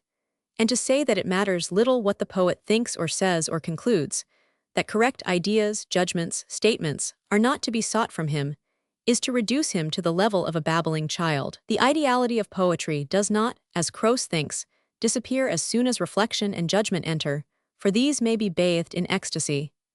Croce's definition of imaginative literature excludes ideas, except as casually introduced, or as the utterances in accordance with the truth of the character portrayed. He levels literature to a primitive degree. Croce seems to think that art is expression of only intuition, but is not expression of intellectual concepts, which he claims belong to philosophy. He who did so much to clear away the artificial divisions reigning in the various arts commits a greater error. He assigns one kind of expression intuition to one branch of human endeavor art, and another kind of expression true concepts to another branch of human endeavor, logic. Yet he admits that intuition and concepts are two moments in a single process. As a matter of fact, expressed concepts are also literature when emotionalized, and logic is poetry when combined with ecstasy. Man cannot separate the two faculties, and we seldom have what Croce calls pure intuition, that is, knowledge free of concepts. Hence poetry scarcely deals with intuition in Croce's understanding of the term. Croce takes care to distinguish intuition from mere physical sensation and from association. For him, intuition is not unconscious memory, but the first degree of the mind's activity, which is expression. One fails to see why even pg 148 sensation may not be intuition and hence art. Some of the world's best literature describes hunger. And to deny that intuition includes unconscious memory is to deprive it of its essential quality. Croce lost sight of the importance of that phase of art, which deals with the thinking man who feels, and he tried to bridge over the gap by asserting that what determined the difference of the intellectual and intuitive fact lay in the result, in the effects aimed at by their authors. Yet Virgil thought he was a poet in his Georgics, but he gave us a book in farming instead. Plato sought to be a philosopher in his Banquet, but he wrote a poem also. Croce's conclusions lead to strange anomalies. His view that philosophical passages, that is, intellectual concepts occurring in a novel or play, become part of the intuition of the author, would mean that the most unecstatic concept transposed from, say Hegel, to a Shakespearean play, becomes intuition. The converse would also follow that a passage of Shakespeare incorporated in Hegel is no longer poetry. One of the results of Croce's aesthetic views on intuition is to drive out of literary criticism the exercise of the intellect. He would have us judge a book by its own standards and merely seek to find if the author succeeded in doing what he intended. This view has been wrongly attributed also to Goethe and Carlyle. It is, however, Maupassant's view about the novel as he expounded it in his preface to Pierre and Jean. We cannot accept this view. We must ask, why does the author intend what he does, and is he justified in his intentions?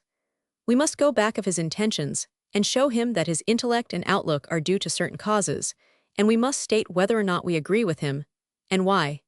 An author pg 149 may record his ecstasy in expounding absurd ideas. I want to know why he believes in these ideas, and I want to see if he can make me believe them.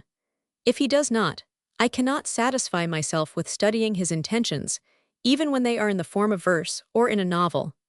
I also am concerned with the question whether he is right in accepting these ideas, though I admit his sincerity. Again, I take up a puritanical poem. I cannot judge the author by merely studying the writer's intentions and contenting myself with the knowledge that he has faithfully and beautifully recorded them. No, I want to know why he is a Puritan. I seek to show the folly of his expression. I must register my protest that I have not been moved by him, that I consider him intellectually and morally deficient. The great fault of Croce's views, however, is that in looking upon art as expression, he takes no interest in the question whether it meets with sympathy. It is true he recognizes that the poet often expresses our own intuitions for us, when he expresses his own. But he is not concerned with the question whether the poet has a right to feel that way and whether he has a sympathetic audience, no matter how small. Yet the artist who expresses his intuitions is always bound to have some audience. It is because every atom that belongs to me as good belongs to you. He is bound to have sympathizers. If Croce had said that the artist should not be concerned, because the majority does not agree with him, we could follow him, but only because we think the artist is right and the majority is wrong. But to cast aside the question of sympathy altogether, to refuse to take into consideration the emotions of any readers, is to demoralize art and cast intelligence out of it. It cannot be repeated then too often that poetry is not pg 150 a matter of emotions only, but of intellectual perception and moral outlook as well. The poet who has described a painful episode in his life does not always just merely record the pain. He goes further than his intuition. He thinks and judges and condemns and plans. He is also a philosopher and a moralist, excited to such states by his intuition. It was not intuition that created the plays of Shakespeare and Ibsen. It was a moral and intellectual vision working with the poet's intuition. Logic, science, metaphysics, ethics are part of the poetic material. All ideas are philosophically or scientific, and emotionally and beautifully expressed may become poetry or literature. However, Croce did good service in calling for the independence of art, since reformers and moralists often seek to force upon art a practical end outside and beside it. He also admits that the practical and aesthetic are often found united, and that it would be erroneous to maintain that the artist's independence of vision should be extended to the communication. If art be understood as the externalization of art, then utility and morality have a perfect right to deal with it. That is to say, the right one possesses to deal with one's own household. Since the artist selects from his intuitions when he writes, his selection is governed by the economic conditions of life and of its moral direction. Hence, Croce finds the artist's use of the concepts of morality to some extent justified. But where the ideas dealt with by an author are such as all accept, the beauty of the work depends on the manner in which it is written. Here he does not write for the purpose of the underlying idea, which he uses merely as a pretext for artistic work. He seeks to portray an emotion and to make the reader feel it. Drawing a picture may be the object of the author. He may merely try to reproduce with vividness what we all see, or pg 151, narrate what we all know. The importance of his work lies then in its technique. There is no question that technique is always to be considered in determining one's greatness as a writer. What distinguishes the layman from the artist is that the former has no power of craftsmanship. He does not understand the secrets of any of the forms of literature. He does not know how to set down his thoughts or sentiments in a pleasing or beautiful manner. There are many laymen who have better views on morality and who possess a greater intellect than many successful authors, but they are not artists. If by knowing how to tell a story or sing a poem, they could move the world, if they had craftsmanship, then we would call them artists. It does not follow, however, that because an author has certain technical genius, but is destitute of any intellect and dallies with trite ideas, that he is a great artist. To rank among the great artists' perfection of form should be welded with great and important ideas of life. 146. A. Wordsworth was on better ground when he said, "Our continued influxes of feeling are modified and directed by our thoughts." Preface to Lyrical Ballads. pg 152. Chapter 9. High form of poetry, ecstatic presentation of advanced social ideals. We are always fascinated by the poet who comes to the aid of the people, and is even rejected by them for his advanced ideas. We like to think of the poet as one who belongs to the minority, as a nonconformist, as a champion of liberty, as a sponsor for advanced views. We want him not to be uttering and singing the commonplaces of today but the truths of the morrow. In the long run, it is the Shelleys and Whitmans and Ibsens that count. Even though the poets be mad like Don Quixote or Brand, and do evil with good intentions, we admire them. What sad figures the versifiers of unimportant conceits make when confronted with the great poets who use their intellect. These petty minstrels are the same types whom Milton attacked. They are the gossips of literature, who like housewives think every trivial fancy must be voiced. And when we are bored by their nuances, their play with words, their records of unprofitable incidents, they tell us we cannot appreciate poetry, that we have not taste. Man will always listen even though disapprovingly and hostilely if the poet reveals a soul. But the minor versifier has no soul, or if he has, he keeps it out of his verses. He is ready to talk to you about his spectacles, his bath, or his dinner, but he cannot refer to his inner thoughts and feelings. Even if he does experience an emotion, he often conveys it through the images of books. pg 153. Poetry, which champions human liberty and shows characters battling for truth amidst persecution, is always great poetry.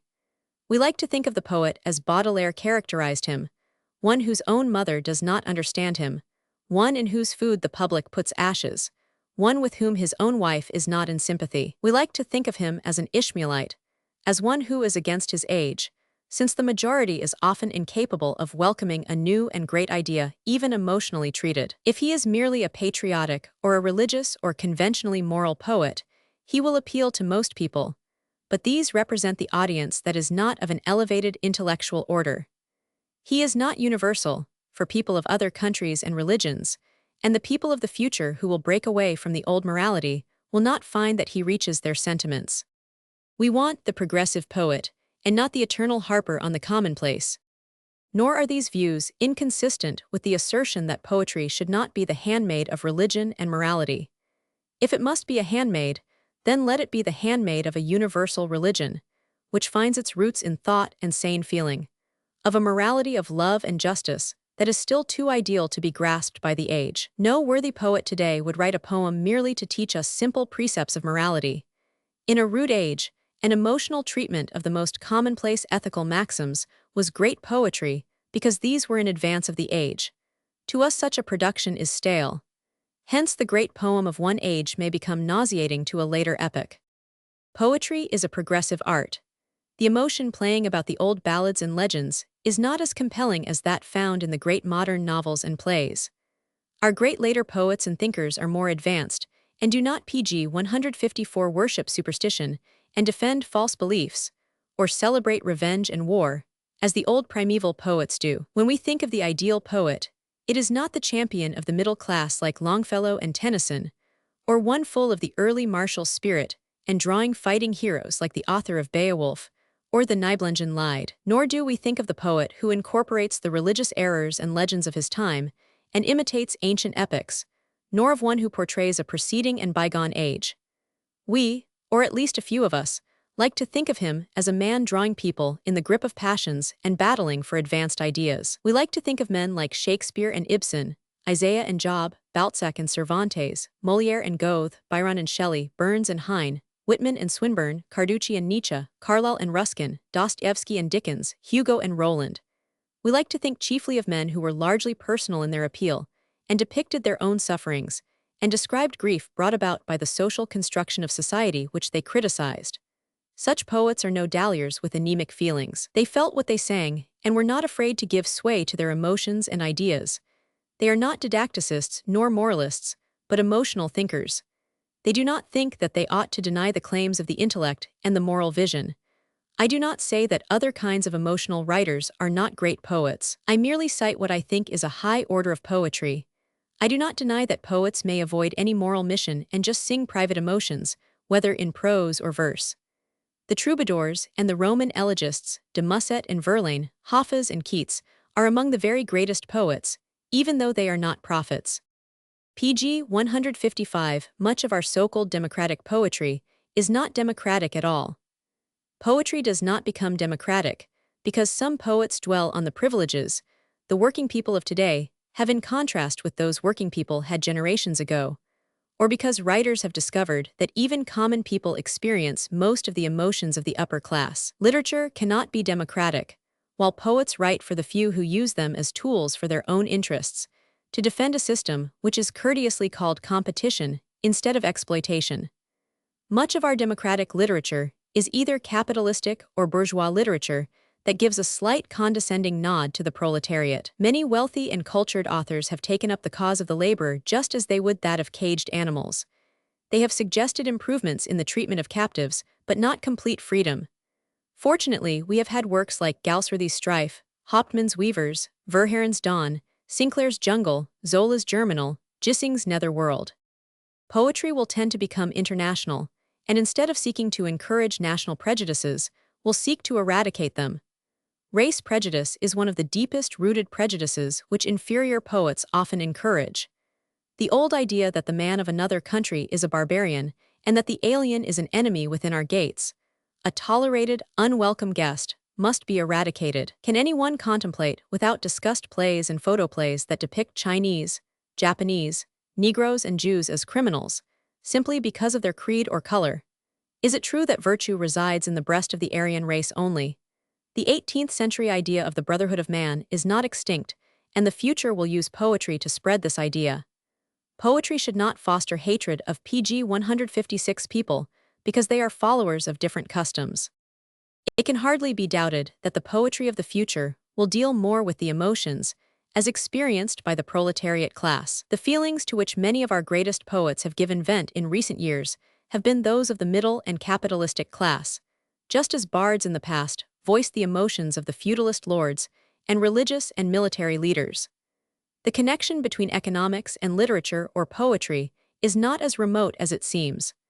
Bernard Shaw has made use of his knowledge of the subject in constructing his plays. The work of Gorky, Hauptmann and Zola has taken into consideration the feelings that the average working people go through in their struggle for existence. Yet the works of these writers are art or poetry, and not tracts. Literature written to encourage the working men in their abject and ill-paid condition will not be countenanced by the future. The songs of the poet with lily-white hands, who writes about the dignity of toil and subservience to the employer, will disappear. The emotions connected with the struggle for a living and with a desire for a more equitable distribution of wealth will be the subject of our poetry. Much of the old poetry should be discouraged, for it is debased and undemocratic. Take the themes of the epics of India, Persia, Ireland, England, Greece, Finland, Rome, Italy, Spain, Germany, and Iceland, all of which are lauded as among the greatest literary productions of the world. Wars are the subjects, fighters are the heroes. The lust for fighting is encouraged instead of being decried. While all of these epics contain beautiful passages and poems of glowing and even unsurpassed beauty, they keep man back in the primitive stage and countenance a state of barbarism that he should outgrow. Pg 157. It may after all be fortunate that the earliest poetry of nations is seldom read, for most of it is of very little intellectual value, celebrating the wars and religions of the writers. Occasionally, there are secular poems of modern and universal interest among them, but for the most part, fighting absorbs the writers, and all their interests are in bloodshed, revenge, cruelty. There are many causes fostering the hatreds and errors of our day, without our using these old works to spread them. We find their silly codes of honor, idiotic conceptions of justice, amazing viewpoints of morality. We want the emotions celebrated in these old works to die out, and not to be perpetuated. The world of democracy belongs to poetry, not merely the democracy of the realistic novel, which was willing to concede that even the poor man liked the old kings, and the nobility had loved tragedies. Poetry will deal not with that philanthropy, which often means the master throwing crumbs to quiet the growling servant. No, it will be based on feelings that emanate from a sincere desire to promote human justice. There is no doubt that someday our system of society, which permits a man to roll up billions which he squanders, while it does not allow another enough to keep himself and his family in comfort, will disappear, and poetry will express the emotions prevalent under the new order. Much of the poetry of the past has sung the praises of wage slavery. The poetry of the future will sing, as Amos did of old, the beauty of social and economic equality. Today the hero of the poem is the successful businessman, or the submissive, contented working man, just as in the past the soldier and the monk were the heroes. Tomorrow it will be the man who fights for economic justice for himself or the masses. Our standards Pg 158 of economic justice are changing, and this change will affect poetry. The poet who sings in defense of the capitalist or our economic system has little in common with him who is the spokesman of the common people. Poetry springs from the people and must take into consideration their emotions in connection with their economic problems. Very little of the poetry of the past has done this. Consider the literature of the Middle Ages, and note how seldom the troubles of the serfs and villains were expressed by the poets. There were slight efforts made in the 13th and 14th centuries, in the Romance of the Rose, and in Langland's Piers Plowman, respectively, to give some expression to the feelings of the masses. Modern poetry tends to deal emotionally with social problems. The poet who calls attention to the suffering of the poor, or the persecutions of reformers, or shows the ills in family life brought about by our marriage system, or announces a social message, is not a propagandist when he writes something that evokes our emotions. When Untermeyer published his book on poetry, he was much criticized for the prominence he gave to James Oppenheim and Arthur Giovannitti, who are excellent poets. It is to be regretted that Untermeyer did not include also a chapter on Horace Traubel. Untermeyer may insist too much on the social mission of poetry, but he is nearer to an exalted conception of poetry than those who weld words to meter and have neither ideas nor substance in their writing. Emerson said, "There is no subject that does not belong to him, the poet, politics, economics, manufactures, and stock brokerage, as much as sunsets and PG 159 souls. Only these things, placed in their order, are poetry; displaced or put in kitchen order, they are unpoetic. An English clergyman, F. W. Robertson, in his 2 lectures on the influence of poetry on the working classes, delivered in 1852, and posthumously collected in lectures and essays, gave vent to many remarkable ideas on the subject of poetry. The following passage was written 3 years before The Leaves of Grass, and sums up Whitman's ideas, and is worthy of quotation today for its timeliness. The poetry of the coming age must come from the working classes. In the upper ranks, poetry, so far at least as it represents their life, has long been worn out, sickly and sentimental. Its manhood is effete. Feudal aristocracy with its associations, the castle and the tournament, has passed away. Its last healthy tones came from the harp of Scott. Byron sang its funeral dirge. But tenderness and heroism and endurance still want their voice, and it must come from the classes whose observation is at first hand, and who speak fresh from nature's heart. What has poetry to do with our working classes? Men of work, we want our poetry from you, from men who will dare to live a brave and true life. It does not follow that individualism in poetry will die out, and that ignorant laborers are to be the sole heroes and subjects of poetry. The intellectual reader will still find in poetry his intellectual heroes. There will never be equality of intellect, and hence there will also be something of an intellectual aristocracy in connection with the literature and poetry of democracy. The note of ecstasy as a passion for righteousness and social justice is of a high order usually. It was this note in which Greek and Roman poetry, however, was deficient. It is this ecstasy that raises the prophetic portions of the Bible to the high plane they occupy. PG 160 Professor Butcher, surely one in sympathy with Greek art, pointed out the weakness of Greek criticism, in that it failed to consider the social state in connection with the work of art. This state of criticism was due to the fact that the poetry of the Greeks showed no deep interest in social justice. Pindar, the greatest lyricist of the Greeks, wrote about athletic contests. Athletes were his heroes. The Greeks glorified healthy bodies in their poetry, an exalted feature undoubtedly. Homer wrote about wars, and Achilles remained the type of Greek hero. Shelley dwelt on the laws of divine retribution for indulgence in crime. Sophocles contemplated the irony of fate. Sappho recorded her love troubles. The only exception of a work treating of poetry in connection with social justice is Plato's Republic, and he concluded that the poet was unnecessary.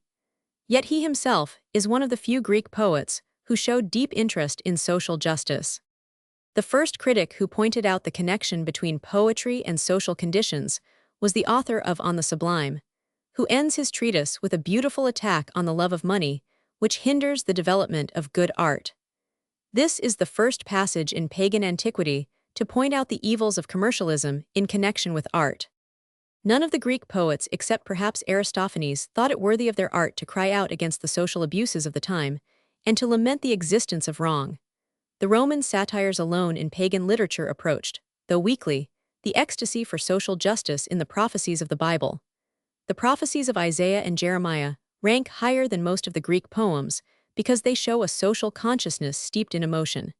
Passages like these are Hebraic and not Greek. PG 161 Woe unto them that join house to house, that lay field to field, till there be no place, that they may be placed alone in the midst of the earth. Isaiah ch.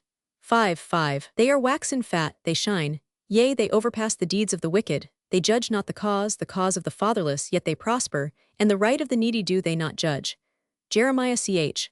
5:5 Take away from me the noise of thy songs, for I will not hear the melody of thy viols. But let judgment run down as waters and righteousness as a mighty stream. Amos ch. 5:24 Fenelon, in a famous passage, eloquently proclaimed the superiority of Hebrew poetry to Greek poetry. Heine, a pronounced Hellenist, came to the final conclusion that the Greeks were children and the Hebrews men. The Hebrew idea of righteousness was a different one from the later Christian notion of consciousness of sin. The latter was really a perversion of the former, and ended rather in social injustices, as the history of the medieval ages shows.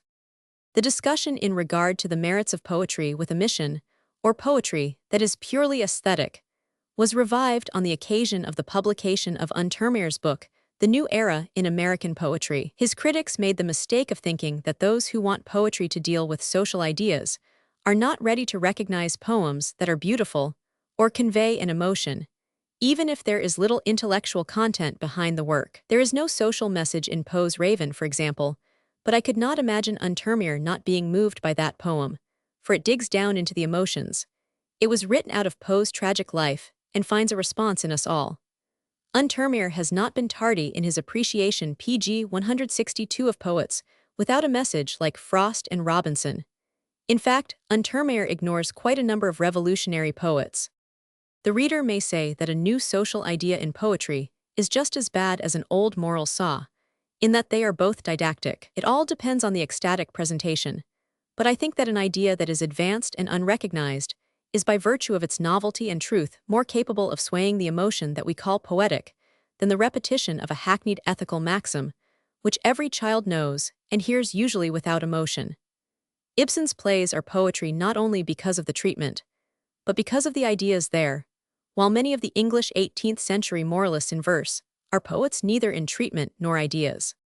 The only country where critics have had almost no use for the theory of art for art's sake has been Russia. Here they have also had no such compromising views that seek to know only whether the poet has done his work well, and whether he has delivered his message, irrespective of its value, importance, or truth. The Russian critics were men who were interested in the connection between life and poetry, and never failed to have their eye on the former while considering the latter. They did more, they had their eye on the future, and hence were usually liberal. We know very little about these Russian critics, and only recently has the nature of their work been outlined by Thomas G. Masaryk, who before the war published The Spirit of Russia, just translated into English. Previously Kropotkin and a few historians of Russian literature had touched on their work. Someday perhaps we may be so fortunate as to have translations into English of the works of Belinsky, T. Chernyshevsky, Dobrolubov, Pisarev and Mihailovsky. pg 163. To these men art was a serious thing, and they would not have its value lost in metaphysical theories of aesthetics about beauty, in endless discussions about the niceties and importance of metrical forms. Poetry dealt with social problems and suggested changes in society. Its mission was to deal with the unbared human soul, and above all not to lie and affect. Everyone has conceived the function of poetry as being something different, usually as something to spread his own views. Thus the theologian looks upon it as a handmaid of religion, to show the beauty of a dogma and a peculiar view of life in accordance with his religion. The voluptuary thinks it merely a means of arousing sexual morality. Some philosophers think it a vehicle to promulgate their own systems. Thus Nietzsche believed poetry should spread the gospel of the will to power, while Schopenhauer thought it reached its highest point when it glorified the denial of the will to live. The world can never be fully agreed as to what poetry is any more than it can agree as to what beauty, truth, or duty is. A passage may appeal to one person and not to another.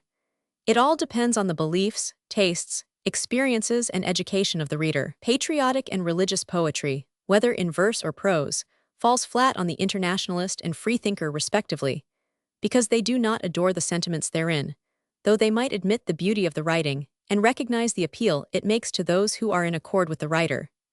They cannot be responsive to the soul of the singer because they are differently constituted in their beliefs, and because the ideas that aroused in the poet one train of emotions move them to a contrary passion.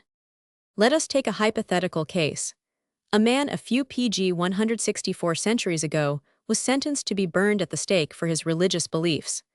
A poet who approved of this course wrote a poem where his emotions are crystallized. He was sorry for the victim and hoped God would pardon him and make him see the error of his ways. He praised the executioner, who himself was grieved that he had to take this course to save the infidel's soul. He was certain that God was pleased with the sentence. He deplored the evil effects that might follow if this man were allowed to live to spread his infamous doctrines. He rebuked the man for the trouble he brought on his family. On the whole, he gave us a metrical and emotional composition, actually describing his sensations, not even omitting sympathetic reference to the sufferings of the victim. This was poetry to those thousands that day who approved of this act. But most of us cannot today enter into the ecstasy of the writer. It is not poetry to us. But while people today are not burned at the stake, they are persecuted for advancing ideas that are beyond the public. The poets, who are on a low level of thought with the public, in writing poems against such individuals or the ideas or cause represented by them, are not poets to those who support the persecuted individual or his ideas. Most poets still write in defense of burning at the stake of great humanitarians, but they advocate other measures than burning by real fire. When Ibsen said in reply to the critic who would not allow Peer Gynt to be called poetry, that the definition of poetry would have to be changed to take in his poem, he was stating a condition that always takes place when a new poetic masterpiece appears. The conception as to what is poetry always changes, for what moves man in one age does not move him in another. The poets often have to do what Whitman and Wordsworth did, create pg 165 the tastes by which they are to be enjoyed. We are all aware that in the 18th century poetry meant something entirely different from what we believe it to be today. Many men were considered poets then whom we do not regard as such. The same is true of poetry in prose. There was hostility to the poetry in the novels of Balzac, Flaubert, and Zola, because the public did not want to accept their artistic innovations, their frankness, and their views. Yeats in his essay, What is Popular Poetry in the Ideas of Good and Evil, said that poetry of a very high order, like the Epipsychidion, is not popular for it presupposes more than it says. All good poetry, whether springing from a written or an unwritten tradition, is always strange and obscure, and unreal to all who have not understanding, and suggests remembrance of impossible things, and glimmers with thoughts and images dating back to unknown history. There is a great deal of literature or poetry which presupposes some culture, and a sensitiveness to beauty, and especially a highly developed intellect. The man with the commonplace mind, even though he be educated and well-read, is often unable to appreciate the beauty of poetry in which new and advanced and unpopular ideas are held in solution. The poetry in the work of Whitman and Nietzsche and Ibsen was not felt by people who could not enter into the spirit of their revolt from contemporary morality. The public cannot appreciate the prose poetry of Hearn because of his rich language and aesthetic sensitiveness. The public can take an interest in the beauty and poetry of ideas it understands, and written in language that it speaks, and in images that it uses. But the poet is often at his best an aristocrat in thought and language, pg 166, and then it takes a well-trained individual reader to like him. Poetry is no longer mere folklore or ballads or musical numbers, all of which the public may enjoy. There is no such thing as absolute truth. Truth is only a relative term. When a man speaks of the truth, he means those doctrines which he himself embraces.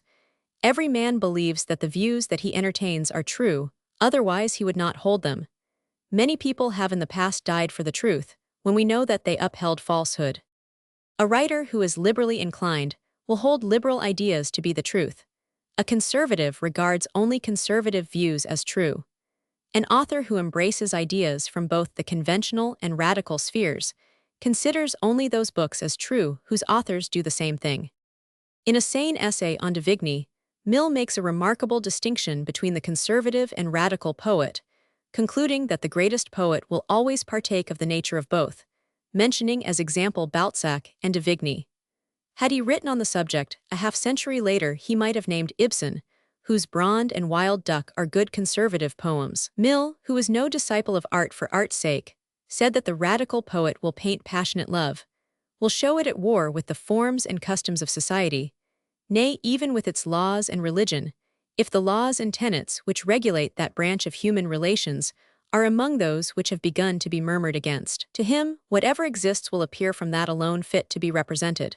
To probe the wounds of society and humanity is part of his business, and he will neither shrink from exhibiting what is in nature, because it is morally culpable, nor because it is physically revolting. Here Mill pg 167 anticipates Zola, Ibsen, and Freud. No wonder that so radical a critic as Brands was attracted to him. It is a pity he did not continue literary criticism. It is probably vain to try to define different types of poetic or literary excellence, but we may state some of these. Formerly, a first-class poet was one who successfully imitated a model and followed certain rules. Or he was one who successfully voiced the current accepted views of the age. It is these reasons that still make many people consider Dante and Milton among the first-class poets. Again, there is a tendency to regard as poets of the first class those who perfected their art technically. Hence Shelley and Sophocles are ranked among the greatest poets. Sometimes he is regarded among the greatest poets because he is among the earliest, like Homer. The position of poets like Shakespeare, Molière, Cervantes, and Goethe as first-class world poets and writers cannot be contested because they are so universal. Under the influence of Ibsen, Shaw in his preface to a new edition of his novel, The Irrational Knot, laid down an interesting distinction between literature of the first and of the second order. The distinction applies to poetry as well. Shaw considered as literature of the first order work, which makes a distinct original contribution to morality, even if such writing is literary criticism. He regards the writers who accept ready-made morality as of the second order. Shaw admits that writers of the first order are often less readable and less constructive than writers of the second order. He mentions among writers of the first order Ibsen, Euripides, Byron, Wilde and La Rochefoucauld, and Shakespeare and Hamlet. From prefaces in other books of his we know he would include men like Blake, Shelley, pg 168 Nietzsche, and Butler. As writers of the second order, he mentions Shakespeare, Scott, Dumas, Dickens, Ruskin, Carlyle, and he would no doubt include writers like Macaulay and Holmes. He does not mean that a writer of the first order is always greater than one of the second order, but he does insist as follows.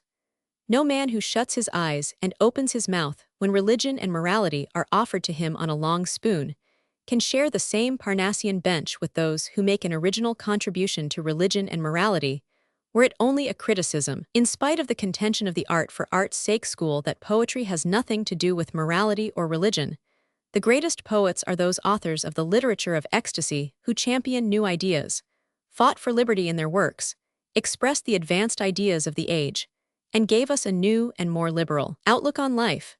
While it is true that often poets of the second order have expressed strongly and movingly just the common sentiments of everybody, on the whole the original poets rank higher. It is this which puts Whitman above Longfellow, Nietzsche above Macaulay, Byron and Shelley above Tennyson and Rossetti, Ibsen above Scott. Yet there are many poets who made no distinct original contribution to a new morality, but expressed common emotions so humanely and powerfully that we think of them as poets of a very high order. The Dickens of the Christmas Carol and the Burns of the love songs were not original, but they are great nevertheless by the infectious depicting of universal emotion, which is always of highest importance in literature. Though there is nothing new in a novel like Eugenie Grandit but a wonderful description of a miser, it is poetry of a very high order, for an account of a passion in an intense manner is great poetry. Most of pg 169 Hafiz's poems record his loves, but though he was a liberal and against the asceticism of his day, he was in the main not an exponent of anything new. Nevertheless, he is a poet of a high order. The world usually does not recognize the original poet and accepts a poet of the second order as one of the first order, but posterity adjusts the matter. Shelley and Ibsen finally won their places, and I think today the growing coldness to Scott and Tennyson is due to their lacking in great original ideas. We need not agree with Shaw when he says that Dickens, Ruskin and Carlyle made no contributions to the morality of their day. The humanitarian reforms suggested by Dickens' novels, the conceptions about sincerity in history, and the importance of individualism, and the heroic Carlyle and Ruskin's views in art criticism and economics, were all original. They all had in addition the great power of expression, and though they were not always very profound in their views, they are poets of a high order. A poet, then, is of the first order if he expresses in prose the ecstasy connected with a great original idea of social justice, far in advance of his age. There is an opinion ruling among academic circles, also derived from Aristotle, that poetry is the highest form of literature, and that a verse epic, drama, or lyric is, when at its best, always better than any work in prose.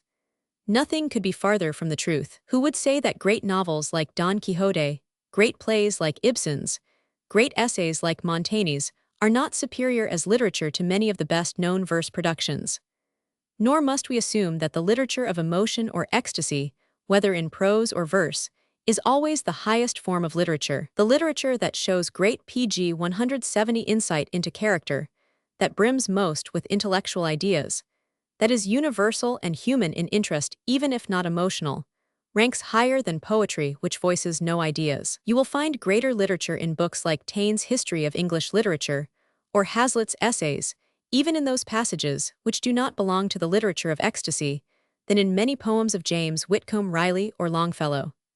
The two latter produced many poems that belong to the literature of emotion, but while they are genuine poets, they are intellectually deficient. Aesthetics and criticism have tended to place little aesthetic value on the literature of ideas. A passage from Hume's essays is greater as literature than many verses in our magazines. Much literature consists of a succession of ideas or facts, no particular one of which moves us to ecstasy, but the work as a whole does have aesthetic value, and yet is not poetry, but has greater literary value than some poetry. Neither verse poetry, nor the prose literature of ecstasy, then, is the highest literature necessarily. Shakespeare was one of the greatest poets, not only because he depicted emotions, but because his intellect, his psychological insight, his universality, his personality, all combined to make him the great figure he is. He would have continued to be as great a figure even if he had written nothing more than a diary. It is genius that counts and not the form one uses. To say that the drama or epic is the highest literary form is absurd. It may be the essay, if a genius is using that form. When we have a description of emotions, we have poetry or the literature of ecstasy. But profound thought may give a work more enduring qualities than ecstasy. A love song by Burns is wonderfully sweet, but I can see pg 171 no reason why. Because it is poetry, we must say that it is a greater piece of literature than even an emotional prose passage out of Nietzsche or Carlyle at their best. Goethe's prose essays are profound and are often greater as literature than his lyrics. There are intellectual passages in Wilhelm Meister that are superior as literature to emotional scenes in Faust as literature. Critics like Henry Newbolt are supporting the view that poetry must be in touch with life. Though he clings to the idea that poetry and rhythm go together, he thinks that the natural tendency of poetic rhythm will be towards perpetual change. The value of his book, however, consists especially in a chapter on poetry and politics. He recognizes that both reason and intuition play a part in poetry. Men are not divided into men of thought and men of feeling, the one speaking the language of science, the other that of poetry. If man is a reasoning animal, he also is a creature of instinct as well as of thought. Hence poetry depends on science, the facts of which become part of our imagination. The poet builds a more livable world. He may write great political poetry if he does not become a partisan. Poetry seeks to change human feeling. That is what the prophets did, and they were in a sense political poets.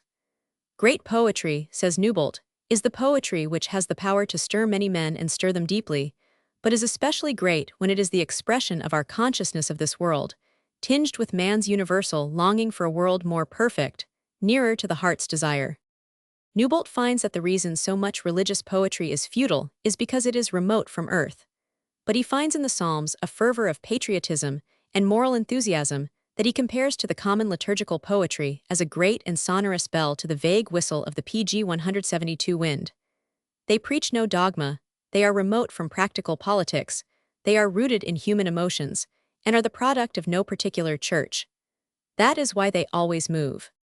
Incidentally, one may add that is why the great medieval Hebrew poets like Solomon ibn Jeberal, Jehudah ha-Levi, and Moses ibn Ezra are great poets. 172a. Heine, in his poem on Jehudah ben Halvi, deplores the fact that these three poets are not well known to Aryan peoples.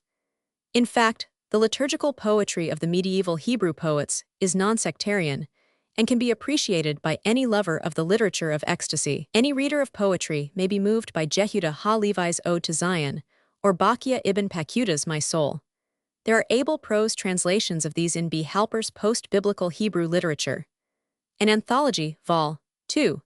Anyone who reads the history of the poetry of a country, that is, of the poetry in verse, will find much to amuse him in the alleged progress made in the conventions of poetry. One poet dethrones another, and the reader gets the impression that the later poet is always superior to the earlier one, because he has destroyed convention, and introduced what is often a minor change.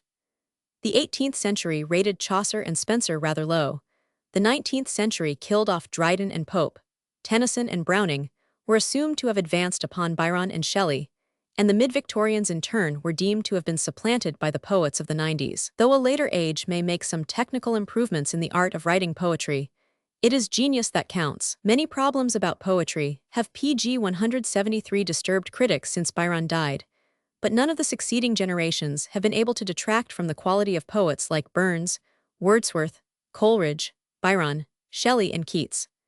For a poet is such by virtue of his ability to convey great emotion and thought, and he does not become obsolete solely by the technical innovations of a later age.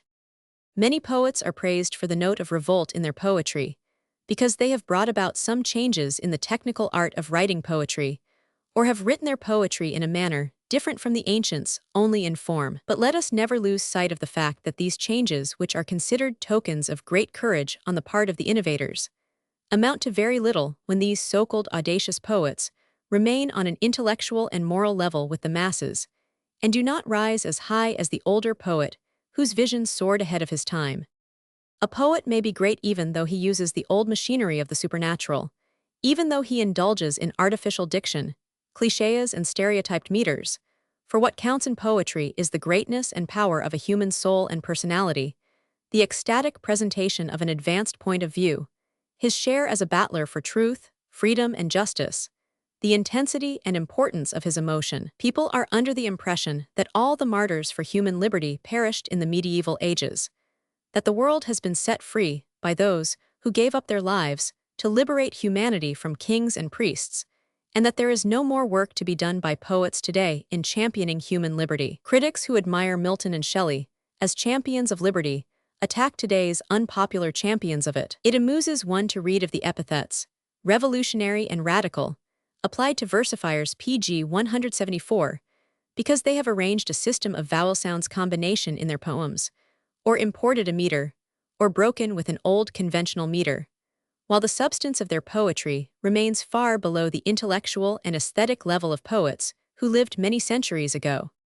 But what greater poetry has been produced in the last 2 generations than many of the novels and prose dramas written in Russia, Germany, France, Italy, England, and Scandinavia? Why is there greatness in the poetry in these works? Is it not because of the character drawing, the delineation of great emotional conflicts, of the ecstasy bathing the ideas? Would these poets have been any the less great had they continued to use the same ideas, emotions, and situations, tricked out even in the old conventional forms of rhyme, meter, tropes, allegories, high personages, supernatural agencies? In fact, plays like Peer Gynt and The Sunken Bell are rather technically conventional as verse plays. But could anyone compare with them the vapid, senseless, and trite lyrics created by some of our so-called modern revolutionary poets? The great poet who deals with the capabilities of man in experiencing emotion and fears not to track the human soul, even into morbid feelings, who has the courage to challenge society with ideas, even though these arouse the most bitter antagonism of some of the leaders of society, is the man whom posterity will most enjoy, for he is most human and bold, and he never loses sight of the fact that he deals with real ecstasy, and not with the cultivated nuances of some cliques of versifiers. If the reader will make a close study of many of the revolutions in writing poetry, he will find that the great change often amounted to nothing more than the substitution pg 175, or creation of a new rhythm or trope for the one used by the old poet. Such changes are of minor importance. No doubt our contemporary poets have done away with many conventions. They no longer employ inversions of words and phrases, nor cultivate the stock poetical terms and words allowed formerly as a matter of poetic license. They no longer tolerate clichés such as weenas, ower, whattime, dust, mongst, anon, ere morn, even ower, main, teen, athwart, een, forsooth, alack, o thou didst, hath perchance, methinks, steed, gleeds, prithee, tro, neath, gainst, ween, wist, espy, twixt. But it took them a long time to discover what the prose writers always knew, namely, that distorted speech should be avoided in literature.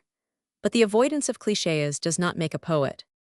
Some of our so-called modern free verse poets like Amy Lowell are artificial in substance and manner, labored and uninspired, dull and bookish, and lacking in human interest, ecstasy, and ideas. Their technique may be different from that of the old poets, but these new writers often have no ideas, reveal no poetic personality, and convey no emotion.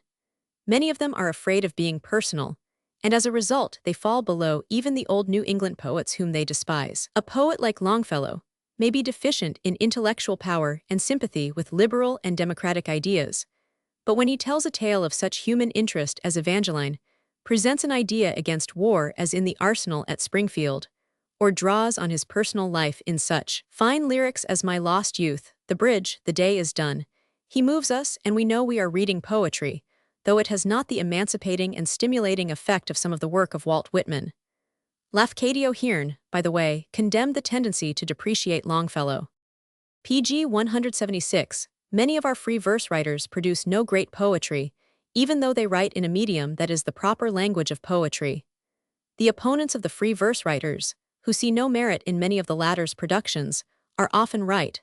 These productions are not poetry because they lack ecstasy and ideas. Much of the work in the old forms produced today has more ecstasy, and hence it is poetry. Determination of the merits of the poets of eminence today is outside the scope of this volume. There has been much comment about the fact that we need, and indeed are getting, an American or national poetry. Now, one of the things that Whitman has overdone was this demand for poetry that is distinctly American. Poetry appeals to the universal element in man first. A great idea, like a passage in the Song of Myself, could have been written by and can be appreciated by the people of another nation. A cry of sympathy for the sufferings of animals and man, such as you find in Out of the Cradle Endlessly Rocking, is not an American but a human note. You can translate a love poem from the Greek, Latin, German, French, or Italian into English prose, and if you remove the proper names or other unessential adjuncts, no expert or scholar will be able to tell what nationality the poem represents. No one has better shown the hollowness of the claimants for nationalism than James Russell Lowell in two essays on nationality in literature, one written in sympathetic review of Longfellow's Cavanagh and collected in the Round Table, and another in review of Piatt's poems, collected in The Function of the Poet. Goethe, before Lowell, ridiculed the idea of purely national poetry. True, there are national traits, and pg 177 characteristics, modes of thought and feeling peculiar to different peoples, that enter into and distinguish every literature, but these do not usually make one literature so national as to be incomprehensible to other nations. When this does happen, the product has no universal appeal and hence is not great poetry. Again, poetry may have local color. It may be steeped in national traditions. It may express a racial philosophy, but it is then of value only in so far as it represents the mode of thinking and feeling of the rest of mankind. Poetry may be rooted in the soil, be an indigenous product, depict native customs or a provincial life. It may depict certain types of heroes, and glory in the country of its birth, and describe its richness, but all these features are incidentals. Human nature is much the same the world over. Feeling is universal, though it may be colored by national traits, though one nation may feel more keenly, or indulge a certain emotion more frequently than others. The heart and the head, the emotions and the mind, rule in writing. The Old Testament and Shakespeare are no longer national products, for they speak to the whole world. They have the local color and the ideas of their time and depict a certain phase of life. But we all feel in reading these books that they are written about ourselves and to ourselves. We have spoken too much about nationalist art, forgetting that though the roots may lie in nationality and personality, the results, independent of school and nation, should overleap boundaries and enter the universal heart. Isaac Goldberg, Studies in Spanish-American Literature. Poetry then grows out of the soil, but like imported fruit tastes as well to the man, 1,000 miles away as to the native. The literature of a country, however, should be pg 178 individualistic, not imitative. Whitman is an American poet in the sense of recording his own individuality, while Lowell is a transplanted Englishman. It is only a Whitman, rather than a Lowell, who could have written the following passages, which appear in the famous preface to the first edition of Leaves of Grass. In the make of the great masters, the idea of political liberty is indispensable. Liberty takes the adherence of heroes, wherever man and woman exist, but never takes any adherence or welcome from the rest more than from poets. They are the voice and exposition of liberty. They out of the ages are worthy the grand ideato them it is confided, and they must sustain it. Nothing has precedence of it, and nothing can warp or degrade it. I do not mean that the author of that bold poem in the first Bigelow paper, Against the Recruiting Sergeant, and of the lecture on democracy, was not, in spite of his dislike of Whitman, in accord with the above-quoted passage. Nor do I mean that he could not have learned to write a passage like that from The Nation, which gave us such fine prose poems in defense of liberty as Milton's Areopagitica, Locke's Letters on Toleration, Jeremy Taylor's Discourse of the Liberty of Prophesying, Mill's Liberty, and Morley's Compromise. But Whitman was the first American poet who, taking his cue from American political documents, embodied in his poetry views of political and individual liberty as the fruit of democracy.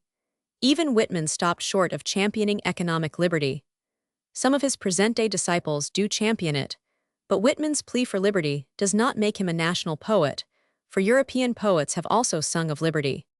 172. The greatest authority in America on medieval Hebrew poetry is Prof. Israel Davidson of the Jewish Theological Seminary, New York City. pg 179. Chapter 10. Literature of Ecstasy emanates from the unconscious. Aristotle's best-known contribution to literary criticism is his statement that tragedy has the effect of a catharsis upon the reader, and helps him to discharge emotions of pity and fear that overburden him. We have considerably amplified Aristotle's views, as we include under tragedy the recording of any very painful event in prose or verse, in dialogue or narrative. We believe that perusing literature in general relieves the reader of all nerve-wracking emotions and produces a homeopathic effect upon him by the aesthetic voicing of his unconscious feelings. Professor J. E. Spingarn's book, Literary Criticism in the Renaissance, gives us a good survey of several Italian commentators who correctly interpreted Aristotle's view of the purgation of the emotions of fear and pity as aesthetic, and not ethical. The first of these critics was Robertelli. Vettori and Castelvetro followed him, while Maggi and Varchi applied the purgation to all emotions similar to pity and fear, a more Freudian conception. Minturno likened the purgation to the physician's method, while Speroni pointed out that pity and fear, holding men in bondage, were properly to be expurgated. These men anticipated the great work of Bernays in the 19th century, who destroyed the centuries-old fallacy that Aristotle had in mind the moral purification and reformation of the reader. Even Lessing erroneously thought that this was Aristotle's meaning. pg 180. Moreover, Milton, who had traveled in Italy, must have read these Italians when he gave us his correct interpretation of the passage in the preface to Samson Agonists. Milton properly understood Aristotle's meaning of the function of tragedy. It was to temper and reduce them the passions to just measure with a kind of delight, stirred up by reading or seeing those passions well imitated. We know now the true interpretation of Aristotle's view of the function of tragedy from a passage in his Politics. He was thinking of the relief, the spectator's surcharged emotions, obtained by witnessing similar emotions expressed. His real meaning was perceived by Henry Weil and Jacob Bernays, two great Jewish classical scholars of Germany. Bernays states moreover in his work, 180a, first published in 1857, that any literary work telling of unhappy events has a homeopathic effect on the reader. This is true, for even if we do not actually suffer, the capacity and possibility of suffering are latent within us. Though Bosanquet, commenting on Bernays in his History of Aesthetics, believes tragedy or poetry must be written in verse, he is forced to admit that even Vanity Fair and Cousin Bet would come within the definition of tragedy developed by Bernays, for the reader finds his own emotions expressed in these works no less than in Sophocles and obtains relief when he reads them. Bosanquet further admits that any serious and even formless portrayal of life may be placed within Bernays's theory, adding, it may indeed be admitted to be a development inherent in Aristotle's theory. Aristotle perceived that the spectator of tragedy was putting himself in the place of the characters, living their lives emotionally and sympathizing with them. Since the pg 181 novel or lyric poem depicts human sorrow, and the reader is purged by reading these literary forms, just like the spectator of tragedy, all literature has the effect of an aesthetic catharsis upon the reader. The novels of Thackeray and Balzac are poetry in parts, and the emotional influence in reading them is the same as in seeing a tragic versiplay acted. Bosanquet, however, does not fully accept Aristotle's theory as applied to tragic stories in prose, because he regards poetical prose rhetoric and not poetry. Would he exclude from the domain of tragedy the entire episode in Hardy's Return of the Native, of the death of Eustace's mother?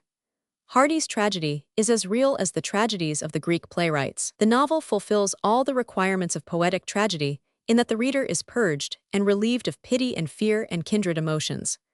For tragedy is not to be found only in dialogues in verse, but in narration and dialogue in prose, and its function is to relieve us of any choking emotion, besides fear and pity. Aristotle is the founder then of psychoanalytic interpretation of literature and is a forerunner of Freud. He, however, refers only to the catharsis upon the spectator, but not to that of the author's work upon himself. Every creator of tragedy in prose or verse, in fiction, essay or lyric was first subject to repression and then ecstasy. We may say as Nietzsche did, that tragic art is the reconciliation of Apollo and Dionysius, of dreaming and emotional intoxication, and both these conditions are, in Freud's words, due to repression. But we have traveled far beyond Aristotle in our views of tragedy. Freud has revolutionized the art of criticism, and a disciple of his, F. Wittels, in the tragic motive, gave us an interpretation from the psychoanalytic point of view of the nature and sufferings of tragic characters. Pg 182, there is an abstract of the book by Dr. J. S. Van Teslar in the American Journal of Psychology for April, 1912. Wittels shows that the unconscious, unethical desires break into consciousness and cause tragedy. He points out that the Greeks were purified of pent-up emotions in the theater, and that they identified the demons of their inner self in the actors. He also says that the Greek drama cannot any longer talk as clearly to us as of old, for with our civilization, we have wandered away from the naive Greek mind. The author emphasizes the fact that unconscious causes make the writer compose his work, as well as the fact that characters in history and literature acted from unconscious causes. Thus suppressed erotic impulses influenced the patriotism of Joan of Arc. At all times, again, it was vaguely understood that dreams reveal the unconscious, that poetry emanates from the dream state, that in fact poems are even composed in dreams. Thus, the Bible itself is authority for the fact that all the prophets received their messages in a dream or vision. The Hebrew sages said that the dream was a fraction of prophecy, the unripe fruit of prophecy.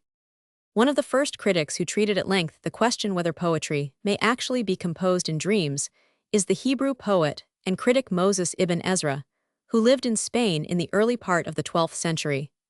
The 7th chapter of his Conversations and Recollections, 182a, deals with the subject. He was influenced by Arabs who were absorbingly concerned with the interpretation of dreams. Ibn Ezra thought that it was just in the sleeping state that the use of thought and imagination was Pg 183 greatest. For then the soul loses consciousness of things, the body and senses are at rest, and only the common sense, which the critic uses really as synonymous with the unconscious, is active. He quotes a Hebrew philosopher to the effect that the soul, when detached from the body, has finer perceptions than when awake. This is in accordance with Aristotle, who said that the soul can discover hidden things when detached from the senses, when it is pure. Ibn Ezra asserts that his Hebrew authority maintains that one may compose verses in sleep, and he gives examples of his own. Ibn Ezra believed that nightmares have some idea behind them, that an interpreter of dreams whose reason is superior to that of the dreamer can discover the idea. For dream interpretation is the science of hidden things communicated by God. The poet also composes verses in dreams, often because he does this in waking life, for many people carry on in their dreams the occupations of their daily life. We all recall that we read in our dreams, especially if we are lovers of reading. We do in our dreams what we would like to do. The Aristotelian medieval Hebrew philosophers, Isaac Israeli, Abraham ibn Dawud, Moses Maimonides, and Levi ben Gerson, also developed the idea of the connection of prophecy with dreams 183a. We know today that the poet creates a congenial surrounding for himself out of his imagination.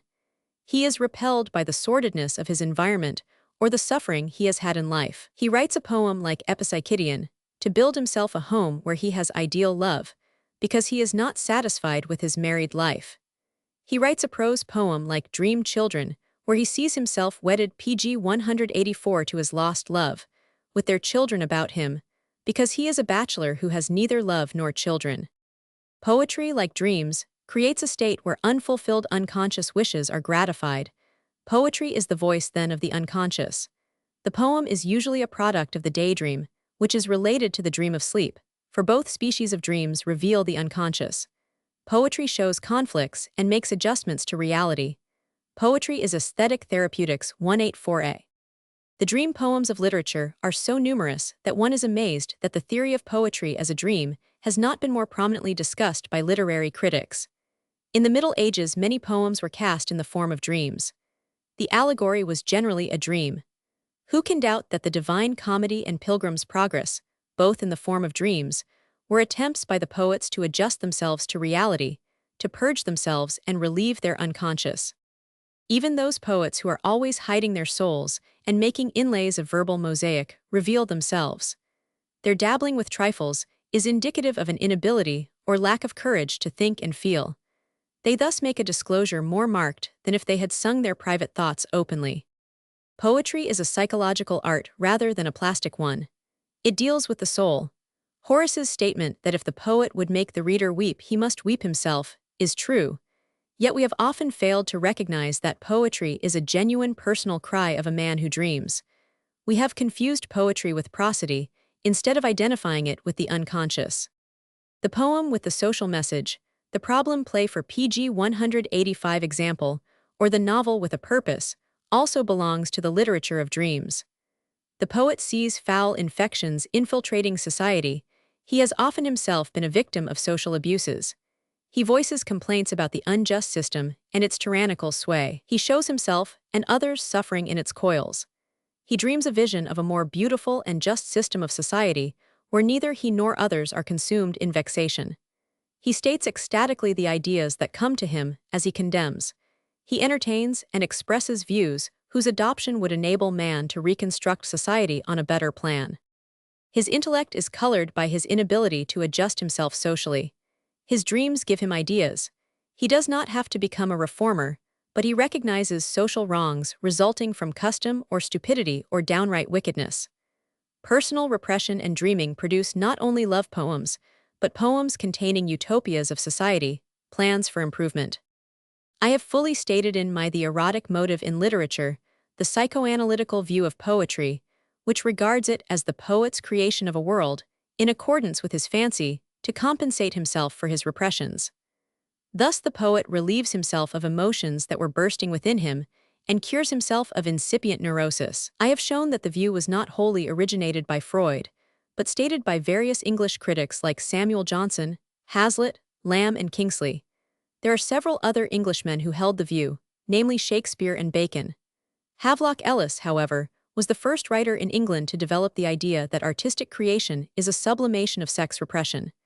See his essay on Casanova in Affirmations, published before Freud's book on dreams. Poets like Burns, Byron, Shelley, Wordsworth, Tennyson, Goethe, and Ibsen have told us that they wrote to pg 186 relieve themselves of their pent-up passions. Further, Coleridge, Shelley, Emerson, Daudet, Holmes, Lowell, Poe, and Hearn have left us written evidence of their belief that poetry emanates from the unconscious. It remained, however, for Freud to have the courage to identify the unconscious chiefly with sex repression and symbolic speech. The first English poet who claimed to allow his unconscious self deliberately to dictate his poems was James John Garth Wilkinson. Havelock Ellis has recently called attention to him.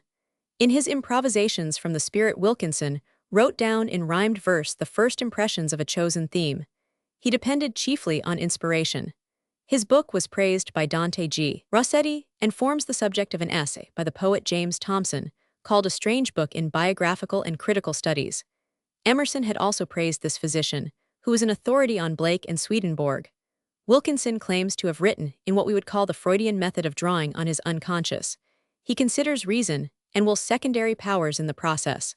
The poems resemble Blake's even in their obscurity. Thomson rightly distinguishes Wilkinson from fraudulent spiritualists. Wilkinson's poems, however, do not make good the claim to be absolutely unconscious art. If he had not told us that he improvised, we would never have doubted that these poems were composed like all other poems, with some labor. We cannot believe that Wilkinson did not have to seek rhymes. He may have taken the first rhyme that came to his head, but he had also to consider his meter. Again, no art dispenses altogether with the poet's use of artistic judgment, no matter how much an improvisation that art is. I do not believe that even Coleridge's famous Kubla Khan was actually composed in a dream, but that pg 187, it was merely suggested by a dream 187a. He fashioned the form consciously, that is the rhyme and meter. The substance of the poem is, however, always from the unconscious. Thomson considers Wilkinson's belief in the divine inspiration of his poem a delusion. Wilkinson's art is not utterly unconscious, for there is no uncensored idea therein, which is bound to be occasionally, in some dreams out of many, of the most virtuous man. This commendable feature shows Wilkinson exercise judgment, and this was a conscious artistic process. Improvisation is one of the features that characterized Persian and Arabic poetry. It is easier there than in English because of the facility for rhyme in these languages, and because the improvisers usually composed in rhymed prose and were not hampered by meter. The test of the great poet often was his ability to compose a poem on the spur of the moment. Seemingly fabulous, yet apparently true stories of improvisation feats by Arabic poets are numerous. When they improvised in different meters, the Arabic poets in competition would compose alternately verse by verse as a rule. Sometimes the poet would improvise a short poem on the basis of any opening verse given to him. We remember the story of Harun al-Rashid, who recited a line to Abu Nuwas, who composed a poem for him. The Arabian Nights is full of improvised poems. Arabic critics always dealt with improvisation as a feature of verse-making, and this is an argument to those who maintain that Arabic poetry was conscious art and artificial. It was the ecstasy that unconsciously incited the poet to utter his inner thought. I would like, however, to make special reference to two Englishmen, John Keble and E.S. Dallas, both now very PG 188 little read, who left critical works expounding poetry from a psychoanalytic point of view. Keble was professor of poetry at Oxford and the author of a most widely read Christian poem. He delivered lectures on poetry in the 1830s, in Latin. These were published in 1844 under the title of De Poetici Roman 6 Medica. They were translated into English for the first time a few years ago. They have been praised by Cardinal Newman, Justice Coleridge, Gladstone, and Saintsbury. Dean Church called them the most original and memorable lectures on poetry that had ever been delivered at Oxford. Keble defined poetry as a kind of medicine divinely bestowed upon man, which gives healing relief to secret mental emotions, and yet without detriment to modest reserve, and yet, while giving scope to enthusiasm, rules it with order and due control. He traces the origin of poetry to the desire for personal relief of pent-up emotions in the individual, and argues that this is the natural conclusion from his definition. He divided poets into two classes, primary and secondary. In the first class, he put those who, moved by impulse, resort to composition for relief and solace of a hindered or overwrought mind. In the second class, he put imitators of the first and all others. He had been meditating over these views for some time, and they also appear in some of the essays which were collected after his death under the title of Occasional Papers and Reviews. In fact, in one of these essays, he used the Freudian word repression in referring to the creation of poetry. Keble's views are so sound and clear that one marvels they were not taken up before Freud. It is true one will find much that is obsolete in his lectures. One will be amused by his Toryism, his overemphasis on the religious side of poetry, his academic and classic standards.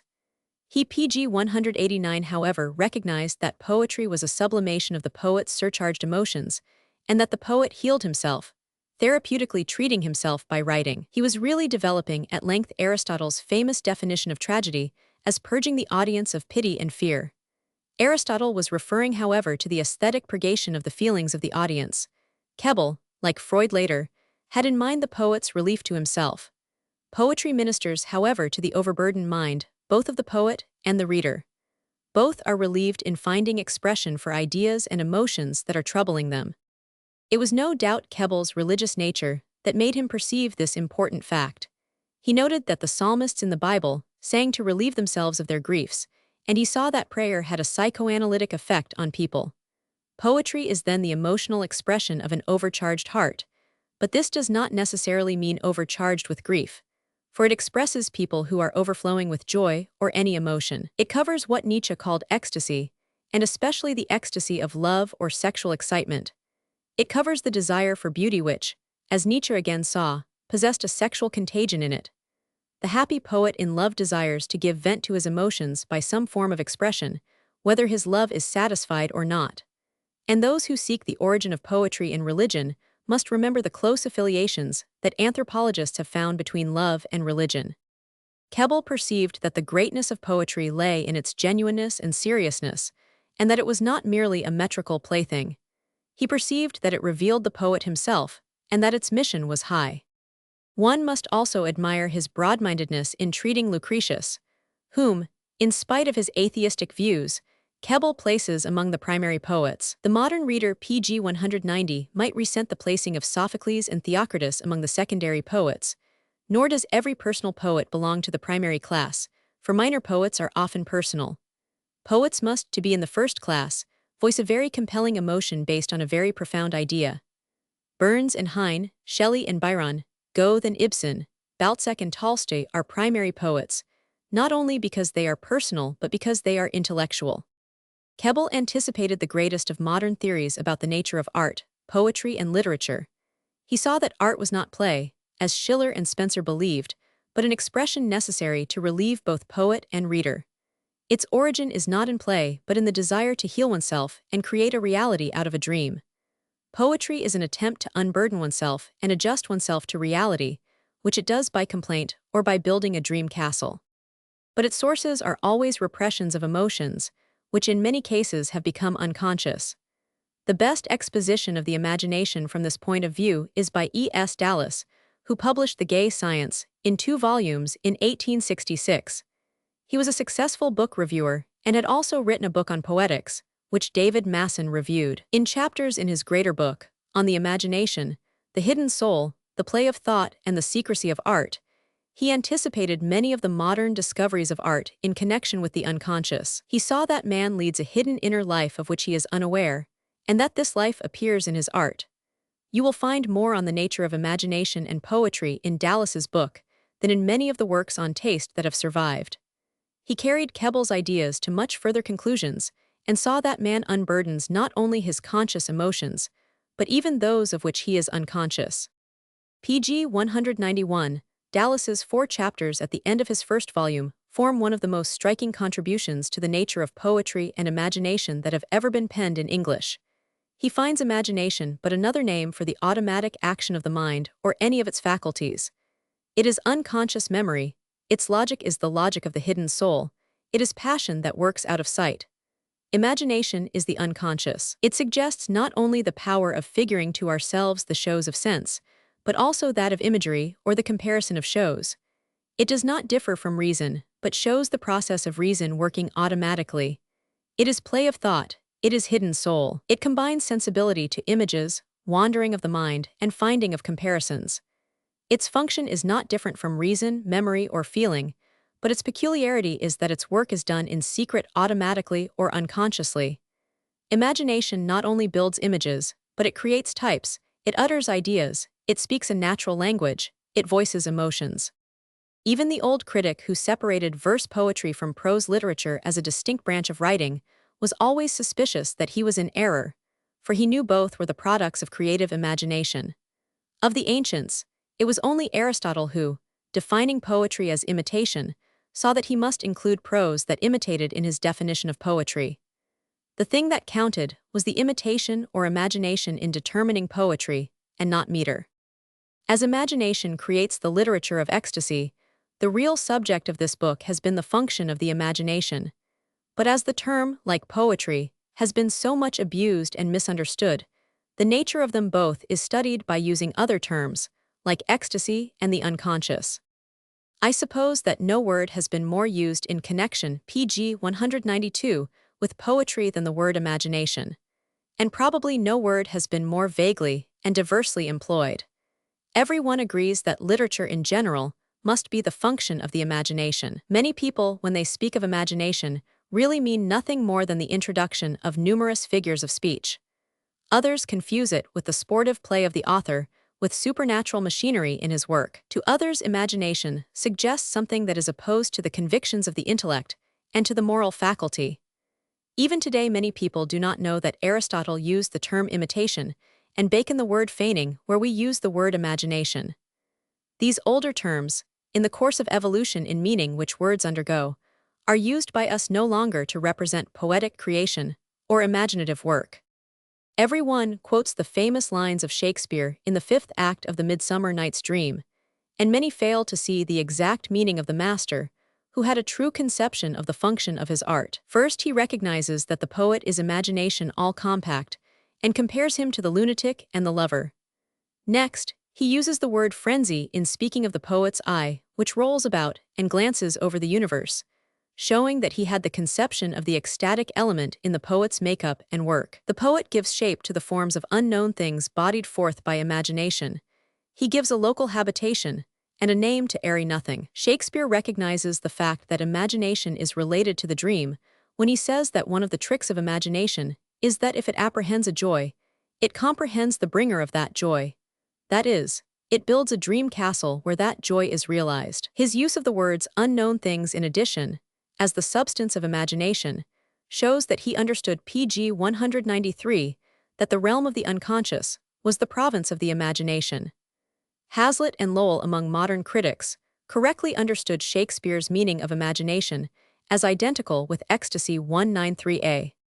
People today give vent to their emotions in prose conversation or in writing prose letters to friends or relatives. Here we have the process that led to the creation of poetry in earliest times. Poetry is the result of ecstasy, the outpouring of the imagination, the expression of the unconscious. If instead of having confused it with song and dancing, the critics would have taken it, in its real significance, as excited speech, we would have had less misunderstanding about its nature. The lover of today who tells his emotions to his love, or confides them to a friend, the bereaved person who relates his grief at the death of a loved one and tells of the virtues of the departed, are rude poets expressing themselves in conversation in prose. When they take the pen in hand and write a letter or keep a diary, they become poets no less than the versifier who puts his feelings down in patterned speech. The greatness of the letter or diary as a poem depends not only on the craftsmanship, but on the substance, on the vividness or beauty or power with which the emotion is depicted, on the degree of its capability of moving others, and on the depth of the ideas therein. Similarly, the person who is moved to prayer spontaneously by some religious experience or private passion, and utters his words in a natural manner, or reduces them to writing, is creating poetry. The writers today of letters and diaries in prose are going through the same mechanism as all the earliest pg 194 poets. When they use patterns, they are already becoming artificial and are imitating other verse writers and obeying rules that they studied. We have long been familiar with the saying that every man is a poet, though he does not write what is known as poetry. There is no psychical difference between the average man and the great poet. They both are subject to emotions, have imagination, and both express their emotions in some manner. The only difference between the average man and the poet is that the poet takes the average man's speech, elaborates it, and puts it into shape so that it moves others. Poetry is born in man's soul when his emotions are aroused, and no emotions are aroused unless they are expressed in some way. Hence Croce's view is correct that poetry is expression, if he means by expression emotional and imaginative expression. People have too long been under the impression that the poet was a different creature from the rest of mankind, subject to a livelier imagination or intenser emotions. He is no different. On the contrary, there are many people who never wrote a line who are more emotional and imaginative than many poets. The process of the lover writing a letter involves the same imaginative function as of the poet penning a love poem. The prose expression of emotion is also poetry, but we have hitherto given the name poetry only to the verse literary composition. There is great unanimity of opinion as to the connection of literary poetry in its origin with dance, music, and song, an opinion that is wrong nevertheless. In fact, most phases of poetry neither have nor ever had anything in common with dancing or music or song. Poetry such as we find in the great English verse or prose poets of the 19th century has little relation to pg 195 dancing, music, or singing. Take the Shakespearean plays, the tragedies of Hamlet or King Lear, where we have philosophizing and descriptions of painful crises which are great poetry. A poet does not have to sing a great idea, nor dance to it, nor put it to music. Ibsen and Balzac are poets, and yet they are far away from dancing, singing, or music. Though most good singers are poets, one does not have to be a singer to be a poet. Then take great impassioned oratory or beautiful emotional word painting in prose or verse, or any idea bathed in feeling. They may all be poetry and need not be, in fact, by their nature, are not related to dance, music, and song. An autobiographical verse poem like Wordsworth's Prelude, or a series of impassioned ideas like Lucretius's Nature of Things, or a novel in verse like Aurora Leigh, is not related to song, yet it is poetry in parts. This does not mean that poetry is not the soul of music or dancing. There is nothing more amusing than to read the innumerable and contradictory theories about the origin of poetry. Many believe that the first poetry was pastoral poetry, since the shepherd's life was, after hunting, the first occupation appropriate and conducive to composing poetry. Scaliger, Fontenelle and Pope endorsed this view. Others believe that the original poetry was written to express man's religious emotions. His prayers and hymns to his gods are considered by many the first poetry.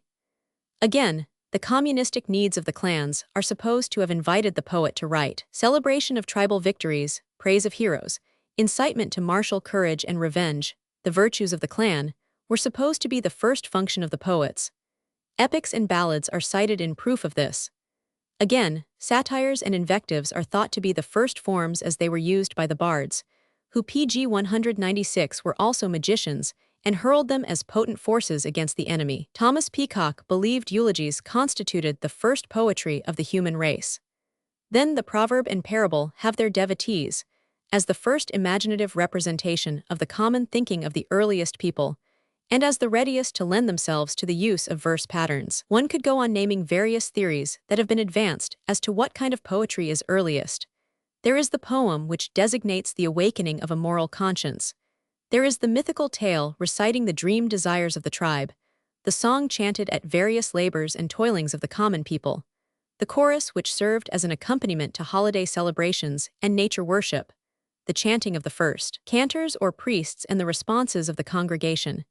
There are the ecstatic utterances of the earliest prophets, soothsayers and magicians, the admonitions of counselors and legislators, the personal grievances and complaints recited by those seeking redress before the assembly or chief, marriage hymns, love poems and elegies. All of these are separately cited as the original springs from which later poetry developed. The critics assume that man was originally possessed of one emotion only, which he celebrated, or that only one feeling predominated to which he gave vent. Now, as a matter of fact, early man was subject to multifarious emotions just as we are today, and he voiced them all in speech, later writing them down in prose and finally in some verse pattern. Some of these emotions were originally written down with rhythm and repetition. There really was no state when poetry first began, for the first spoken poetry is as early as human speech, which has always been used to express emotions. Written poetry is merely the mechanical transmission pg 197 of spoken poetry. We cannot ignore the poetry of nations, which has been handed down by tradition and never been reduced to writing. The mental process of composing poetry today is no different from what it ever was. Different people express verbally the ranges of all the emotions, and several individuals give us the written expression of these moods in good form, so as to evoke sympathy in the hearer or reader. It is true, in early times the religious and martial emotions were much expressed, but this does not prove that religious or warlike feelings alone gave rise to the art of poetry. Every emotion man felt gave rise to the art of poetry.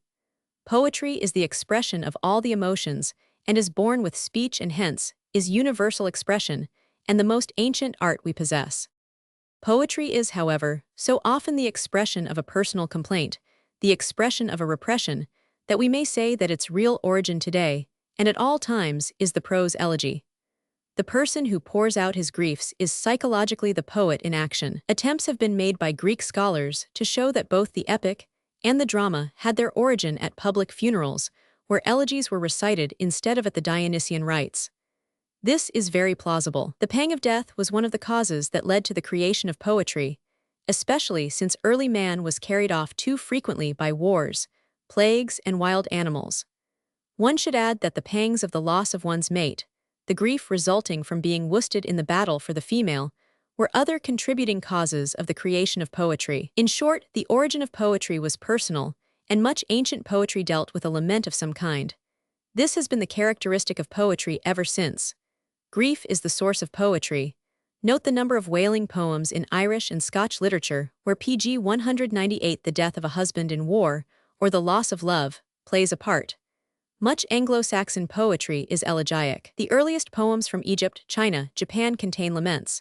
Savage literature is full of them. The hymn is really a lament in the form of a plea. The dirge, the threnody, the elegy, these constitute the bulk of much poetry, ancient and modern. Burns's poems are chiefly dirges of some kind. The dirge is most human and appealing to us. Some of the most effective poetry in the Bible are the cries of David in the Psalms and the dirges in Lamentations. The modern elegy, whether in prose or verse, whether it laments death or lost love, is the direct offspring of the earliest savage cry of grief. The savage wailed in public as the poet does. Our novelists still do unavoidably the same thing, often covertly. When Tolstoy wrote of the death of Levin's brother in Anna Karenina or Ivan Ilyich, he was actually bemoaning his own brother, whose death made a lasting impression upon him. Gummere thinks that the early poetry of man was communal, and that modern personal lyric poetry is a development from communal poetry. Surely Professor Gummere was aware that among the religious and communal poetry of the Anglo-Saxons, for instance, we have such a fine elegy as The Wanderer, and such a beautiful dream poem as the Phnix. It is a great mistake to think that personal poetry is of modern growth, dating from Villon. It has been more developed in modern times. And then there is much of the personal element in this so-called communal poetry. The man who sang for his tribe in ancient times felt with his tribe, and hence was both communal and personal. The research into the origins of poetry can be made in the soul of any writer today. The same psychological PG 199 mechanisms that are at work in the composition of his poem were at work in the production of the most crude savage verbal outpourings. It is a personal repression leading to the utterance of a complaint or the building of a dream world. Keble was one of the few critics who considered the personal complaint the chief origin of poetry. Schopenhauer defined poetry as one of the arts whose mission was to reveal an idea in the Platonic sense, that is, the permanent essential forms of the world and all its phenomena. Art to him was a way of looking at things independent of the principle of sufficient reason. In accordance with his philosophy, he regards ideas as the objectivity of the thing in itself, the will. He looks upon the different grades of the objectivation of the will as fixed. The result is that he considers the peculiar end of all the fine arts to elucidate the objectivation of will at the lowest grades of its visibility, in which it shows itself as the dumb unconscious tendency of the mass in accordance with laws, and yet already reveals a breach of the unity of will with itself in a conflict between gravity and rigidity, while tragedy presents to us at the highest grades of the objectivation of will this very conflict with itself in terrible magnitude and distinctness. World as will and idea, 5. All this is saying in philosophical terms what we know has been the mission of art, the portrayal of man defeated in his blind and impotent desires. No one denies that poetry must, and always will portray man in such circumstances. Freud has restated the problem when he showed that poets deal with their own repressions. One cannot accept Schopenhauer's views that the aim of art is to annihilate the will to live. He failed to see PG 200 that much of this tragic literature acts as a relief to us and makes us want to live all the more.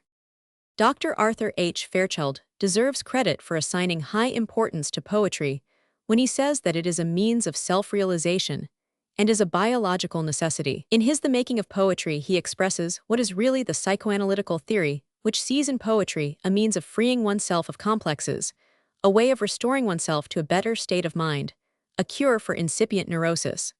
When we are sad, the reading of sad poetry relieves us.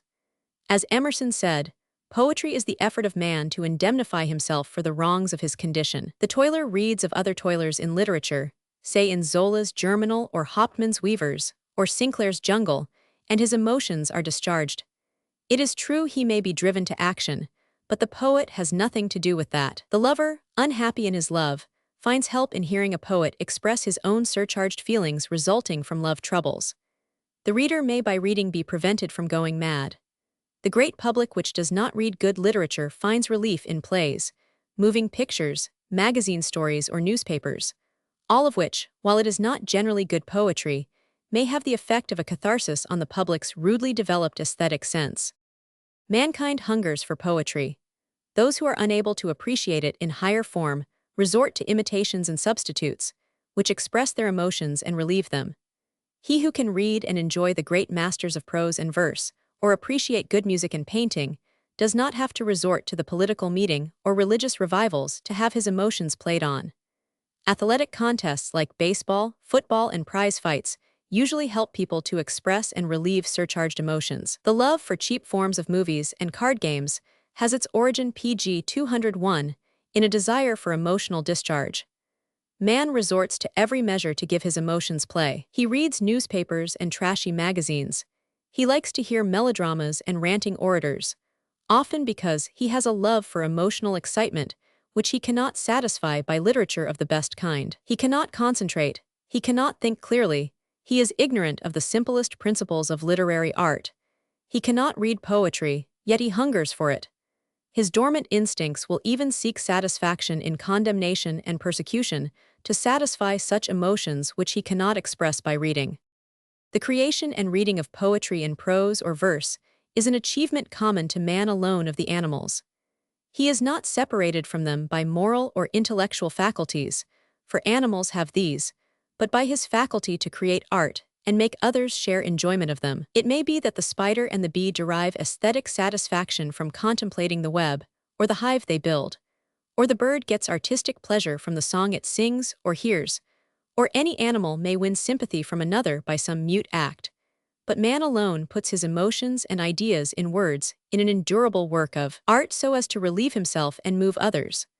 What separates man from animals is not then religionous, not the religion of a dog centered in his master, as Anatole France has so quaintly shown, but the ability to create and enjoy poetry, by which I mean literature in its highest prose or verse form, music, painting, and sculpture. And a life devoted to poetry is the best life we can seek. Let a man have his necessities satisfied, and there is no higher form of life than to enjoy and, if possible, to create poetry. Poetry makes us want to live and gives us zest in life. Life exists for sensations, and we get our sensations out of poetry. Life exists for the enjoyment, pg 202, and creation of poetry. The unlettered savage has his craving for poetry satisfied in his dancing and war cries, in religion and tribal customs. The child has it satisfied in his toys and games. Adult man appeases his hunger for poetry in diverse ways. Literature, art, and music are so far the highest forms of poetry we know, and in literature I include philosophy or thought, in prose as well as verse. Poetry acts as a necessary relief to us for emotions and ideas that seek expression, and is hence more real than any other form of life. Our views of poetry from a psychoanalytic point of view finds confirmation even in the Bible. One of the leading prophets and the leading psalmists has each told us in scorching words how he felt before he created. Jeremiah says of God, "His word was in mine heart as a burning fire shut up in my bones, and I was weary with forbearing, and I could not stay." Ch. 20 Romans 5 David also said, "My heart was hot within me, while I was musing the fire burned. Then spake I with my tongue." Psalms ch.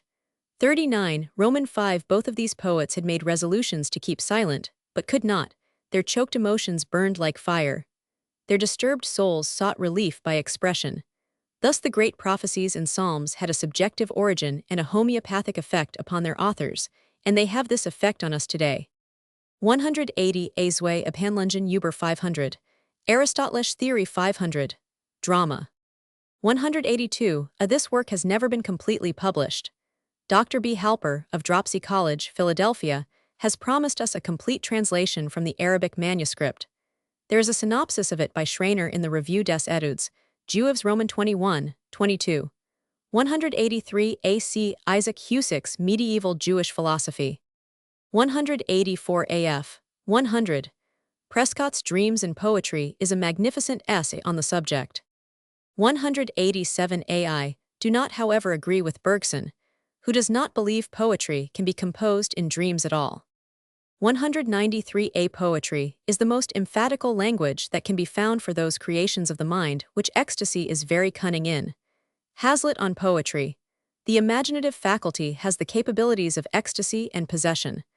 Lowell, The Imagination, the function of the poet. Pg 203. Chapter 11.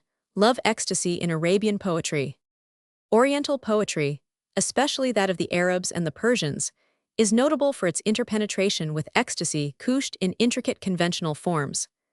The Oriental poems abound numerously in far-fetched figures of speech, and are written in meters following definite laws, and are subject to difficult and uniform rhymes, continued in every line in poems of great length. In fact, the greatest historian of the Mohammedans, Ibn Khaldun 13,321,406, defined poetry as effective discourse based on metaphor and descriptions, divided into verses agreeing with one another in meter and rhyme, each verse having a separate idea, and the whole conforming to old air models A poet was supposed to get many thousands of verses by heart before practicing his art. One of the chapters in Ibn Khaldun's famous Prolegomena, 203a, or Introduction to his History, Book of Examples, has a title stating that the art of composing is concerned with words and not ideas. But in spite of slavish adherence to technique, it was taken for granted that ecstasy was the main object of poetry. There is probably more ecstasy in the poetry of the Arabs and Persians than in that of most other nations, and it is an ecstasy that breaks through the molds of form. It is a matter of astonishment that the artificial forms did not utterly choke out the ecstasy. Professor Edgar G. Brown, in his scholarly literary history of pg 204 Persia, has devoted the first chapter of the second volume to Persian meters, and he calls attention to the conventional metaphors, bombast, and inflation of the Arabic poets who were not without influence upon the Persians. We today may accept the definition of poetry given in the four discourses 2:4a of Nidhami-i Arudi, for though he also believed in the importance of the trappings of verse, he had ecstasy primarily in mind.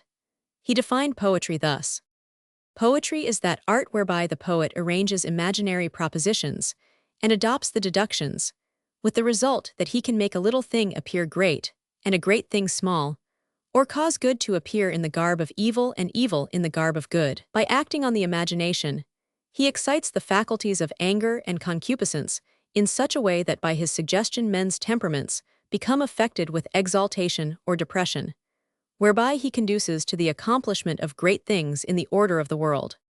What more effective definition could there be of the utilitarian power of art to take man out of himself and exalt him into a state of beneficial ecstasy? Ibn Khaldun said, "Poetry is, of all the forms of discourses, that which the Arabs regarded as the noblest. They also made it the depository of their knowledge and their history, the testimony which would attest their virtues and faults, the storehouse in which were found the greater part of their scientific views and their maxims of wisdom.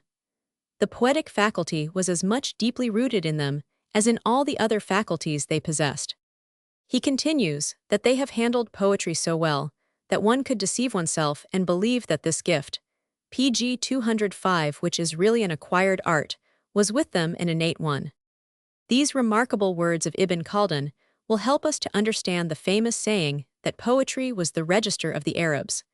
Never before nor since has poetry been so interwoven with a nation's life. The stories of the competitions for prizes for composing poetry, of the happiness when a poet was born, of the importance assumed by the discussion and recitation of poetry among all classes, read to us like myths. Yet the fact that poetry should be part of the life of a passionate people who lived in the desert, free and untrammeled, is not strange.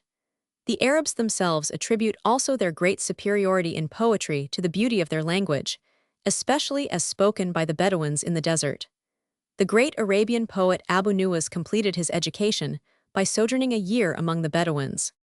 Another factor enhancing their poetry, and one not to be ignored, is that after 622 a 500, in post-Islamic times, poetry was rewarded by gifts. Hence the eulogy grew into prominence, and the poets were fabulously rewarded for their poems. This, of course, led to fulsome and cringing eulogies. The caliph was the patron. When Mohammed appeared, it seemed that poetry would die out, but it flourished more than ever. It was only after the Abbasid Caliphate was exterminated by the Mongol invasion 1258 a 500 that poetry declined in Arabia to such an extent that, as Ibn Khaldun says, no prominent man would deign to devote himself to it. Although the Arabs excelled in various kinds of poetry, we think of them primarily as love poets. The Arabs, as we gather from the Arabian Nights, pg 206, were a people especially devoted to tenderness in love. When the Arab was smitten with love, he was a helpless weeping child.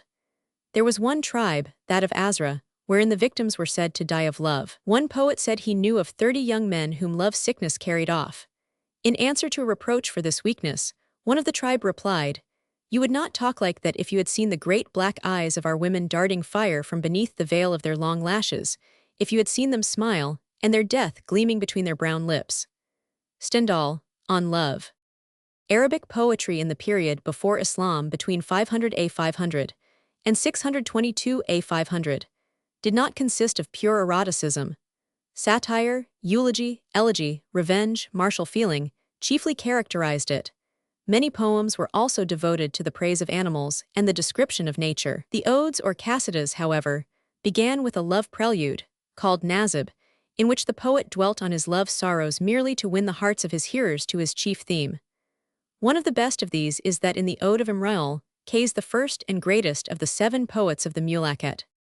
Pure erotic poetry appeared after Islam with the luxury that spread with the growth of wealth, but the nazib continued to be used, especially in eulogies. The poets still wrote like the pre-Islamic poets instead of celebrating Islam.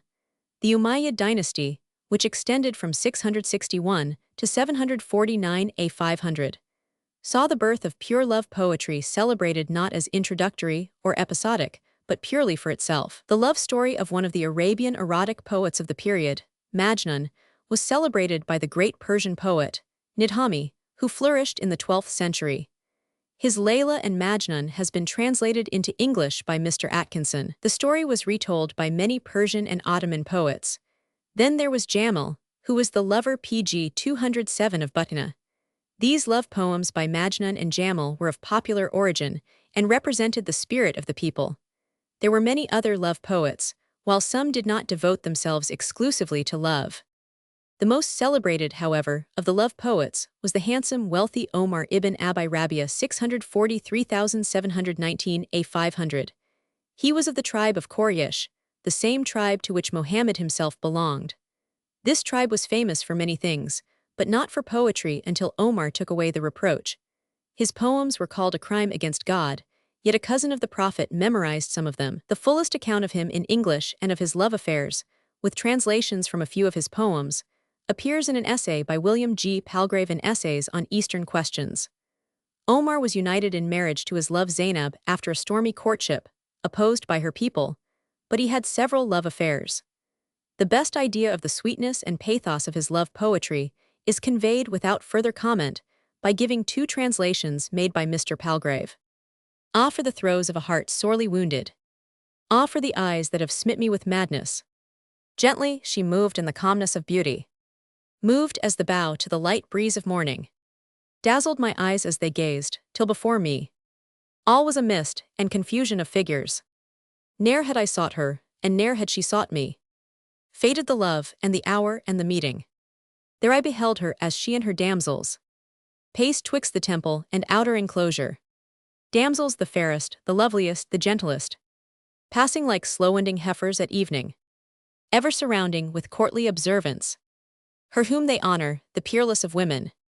Then to a handmaid, the youngest, she whispered, Omar is near, let us mar his devotions. PG 208. Cross on his path that he needs may observe us. Give him a signal, my sister demurely. Signals I gave, but he marked not or heeded. Answered the damsel, and hasted to meet me. Ah, for that night, by the vale of the sandhills. Ah, for the dawn, when in silence we parted. He who the morn may awake to her kisses drinks from the cup of the blessed in heaven. Ah, where have they made my dwelling? Far, how far from her, the loved one? Since they drove me lone, and parted to the sad seashore of Aden. Thou art mid the distant mountains, and to each, the loved and lover, naught is left but sad remembrance, and a share of aching sorrow. Hadst thou seen thy lover weeping by the sandhills of the ocean, thou hadst deemed him struck by madness. Was it madness, was it love? I may forget all else, but never shall I forget her as she stood. As I stood, that hour of parting, heart to heart in speechless anguish. Then she turned her to Thoria, to her sister, sadly weeping. Coursed the tears down cheek and bosom, till her passion found an utterance. Tell him, sister, tell him, yet be not as one that chides or murmurs. Why so long thy distant tarrying on the unlovely shores of Yemen? Is it sated ease detains thee, or the quest of wealth that lures thee? Tell me what the price they paid thee, that from Mecca bought thy absence. I give 3 other examples of Arabic love poetry by different translators. Prose renderings by McGuckin de PG 209 slain in Ibn Khaldun's Biographical Dictionary, and by Tarek Hamilton in the Romance of Antar, respectively, and a verse translation by Lyall. The following poem, Ibn Khaldun, 5, is attributed to Ibn al-Amidi of the 11th century. Admire that passionate lover. He recalls to mind the well-protected park and sighs aloud. He hears the call of love and stops bewildered. The nightingales awaken the trouble of his heart, and his pains, now redoubled, drive all prudence from his mind. An ardent passion excites his complaints, sadness moves him to tears, his old affections awake, but these were never dormant. His friends say that his fortitude has failed, but the very mountain of Yalamlan would groan, or sink oppressed, under such a weight of love. Think not that compulsion will lead him to forget her. Willingly he accepted the burden of love, how then could he cast it off against his will? O Atba, faultless in thy charms, be indulgent, be kind, for thy lover's sickness has reached its height. By thee the willow of the hill was taught to wave its branches with grace, when thy form, robed in beauty, first appeared before it. Thou hast lent thy tender glances to the gazelles of the desert, and therefore the fairest object to be seen is the eye of the antelope. Sick with the pains of love, bereft of sleep and confounded, I should never have outlived my nights, unless revived by the appearance of thy favor, deceitful as it was. These four shall witness the sincerity of my attachment. Tears, melancholy, a mind deranged, and care, my constant visitor. Could Yazbel feel this last, it would become like a suha. Some reproach me for loving thee, but I am not to be reclaimed. Others bid me forbear, but I heed them not. They tell thee that I desire thee for thy beauty, how very strange. And where is the beauty which is not an object of desire? For thee I am the most loving of lovers. None, I know, are like me in sincerity or like thee in beauty.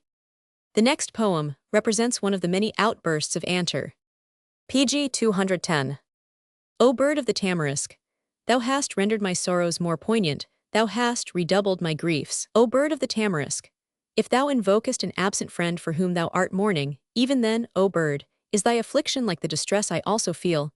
Augment my sorrows and my lamentations, aid me to weep till thou seest wonders from the discharge of my eyelids. Weep, too, from the excesses that I endure. Fear notly guard the trees from the breath of my burning sighs. Quit me not till I die of love, the victim of passion of absence and separation. Fly, perhaps in the Hijaz thou mayest see someone riding from Alaj to Namani, wandering with a damsel, she traversing wilds, and drowned in tears, anxious for her native land. May God inspire thee, O dove, when thou truly sees her loaded camels. Announce my death. Say thou hast left him stretched on the earth, and that his tears are exhausted, but that he weeps in blood. Should the breeze ask thee whence thou art, say, he is deprived of his heart and stupefied. He is in a strange land, weeping for our departure, for the God of heaven has struck him with affliction on account of his beloved. He is lying down like a tender bird, that vultures and eagles have bereft of its young, that grieves in unceasing plaints whilst its offspring are scattered over the plain and the desert. This poem by an unknown author is tenderness unexcelled. One unnamed. Nay, ask on the sandy hill the bentry with spreading boughs that stands mid her sisters, if I greeted thy dwelling place. And whether their shade looked down upon me at eventide as there in my grief I stood, and that for my portion chose. And whether, at dawn still there, mine eyelids a burthen bore of tears falling one by one, as pearls from a broken string. Yea, men long and yearn for spring, the gladsome, but as for me longing and spring art thou, my yearning to gain thy grace. PG 211. And men dread the deadly drought that slays them, but as for me drought is to know thee gone, my life but a barren land.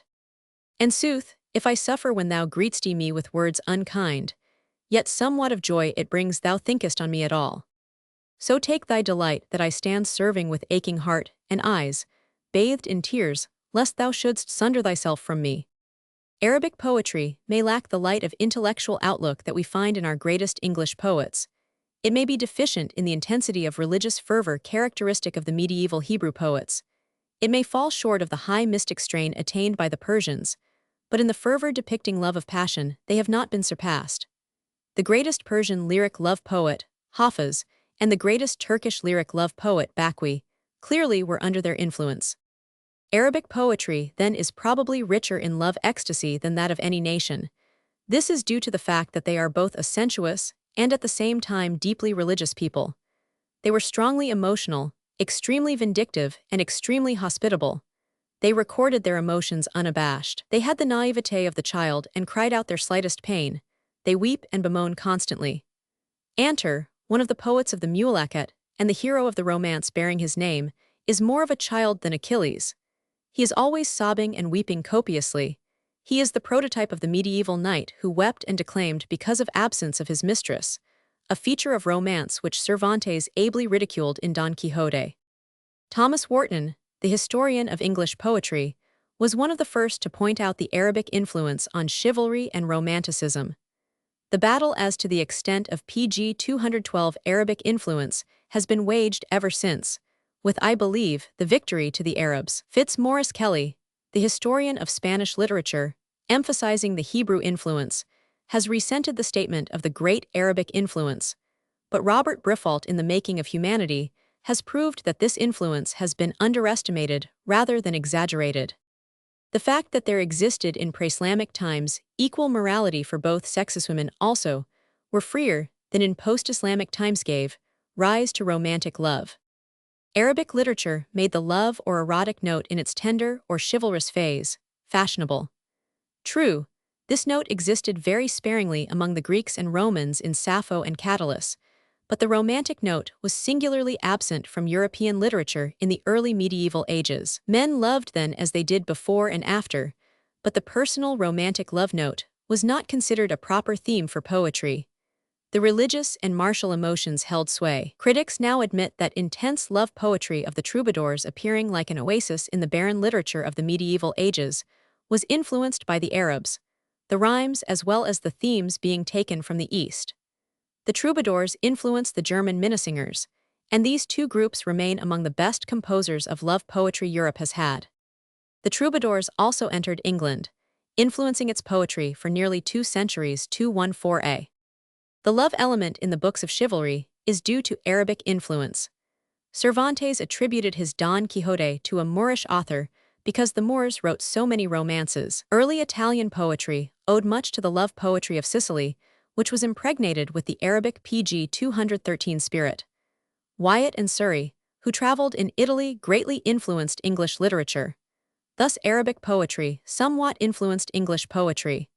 Similarly, the Spanish Cid shows traces in marked degree of the Arabic invasion of Spain. No one has more enthusiastically and effectively pointed out the Arabic influences in European poetry than Sismondi in his History of the Literature of the South of Europe. He begins the work with, after the introduction, a chapter on Arabic literature, and he especially recognizes that the tenderness of the love sentiment and the chivalric attitude towards women came from the Arabs.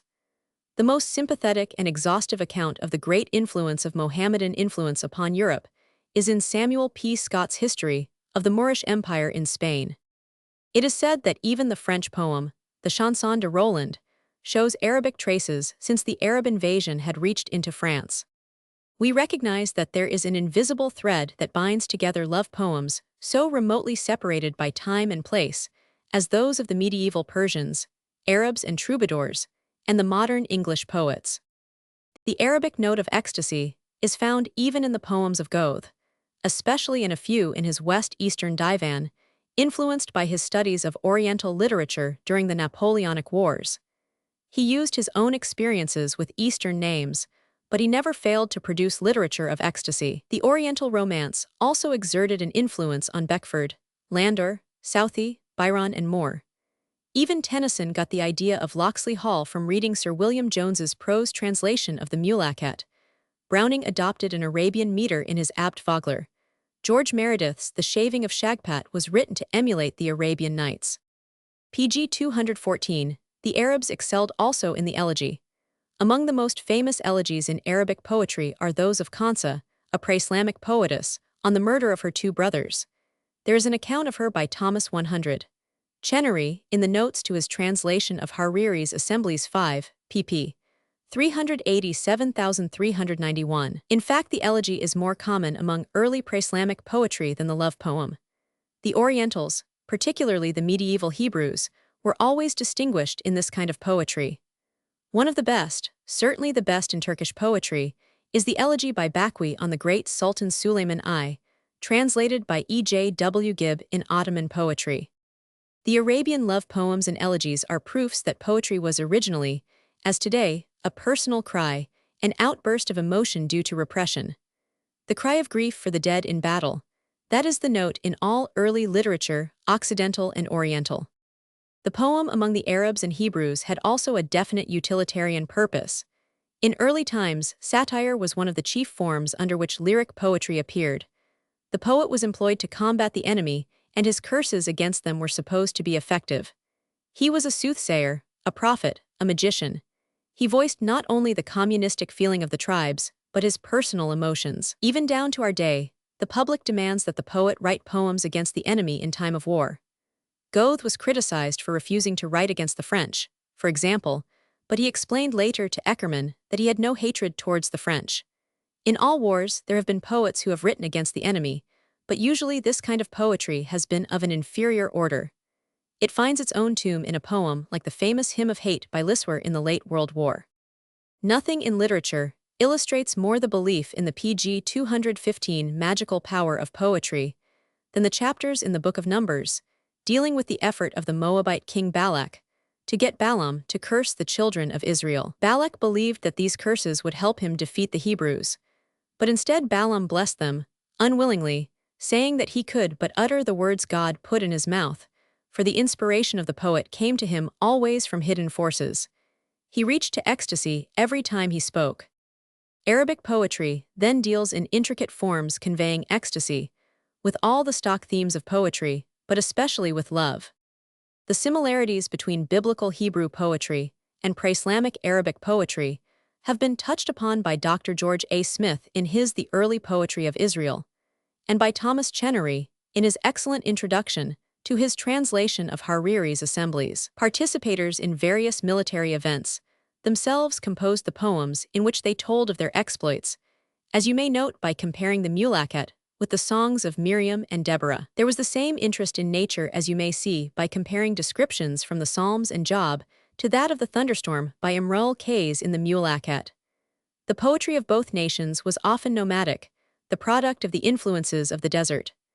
Both nations recorded personal emotions, springing from tribal events.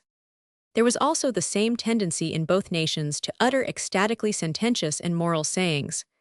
Though only one poem in the Mulakat, that by Zuhair, really moralizes, the later Arabic poets always loved to give vent to reflections, proverbs, words of wisdom. Two of the best Arabic poems of the kind are the improvisations of the vagabond Abu Zayd in the 11th and 50th Assembly, pg 216, of Hariri's Assemblies. Two finer poems which moralize without losing their poetic quality can scarcely be found in Arabic literature. Most of the reflective poetry of those two pessimistic, skeptic poets Abu el-Adahiyya and Abu el-Ala al-Mari are of this kind. The ecstatic potentiality in reflection is seen in Job, Proverbs, and Ecclesiastes.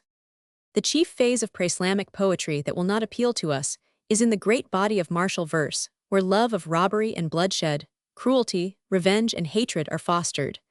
The Bedouins gave us a transcript of their life. They dwelt in their vices with frankness, but they tried to make virtues out of them.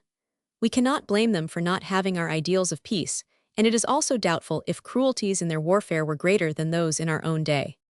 The poets before Islam sang about revenge and fighting in a way that even nauseates us. The martial spirit in the Romance of Antar has made it less popular with us than the Arabian Nights, for the former work is an account of the fighting Arabs of the desert, and the latter deals largely with the merchant Arabs of the city. Even the great and beautiful Song of Vengeance by the Arab Robin Hood, Ta Abata Sharon, of which we have a second-hand translation by Goethe, and fine verse versions by R. A. Nicholson, Literary History of the Arabs pp. 98,100, and by Charles J. Lyall on pages 48-49 of Arabic poetry, is very cruel. Pre-Islamic poetry reeks too much with the ecstasy of delight to shed blood, in which tendency it of course differs little from the early poetry of other nations. However, the remarkable thing is that the hearts of these warriors possessed so many fine feelings. One of the noblest descriptions of woman is by a companion of the brigand pg 217 Sharon, from the Mufadaliyat, a translation of which appears on pages 81-82 of Lyall's volume. The Arabian poetry which has been most frequently translated and written about in English is pre-Islamic poetry.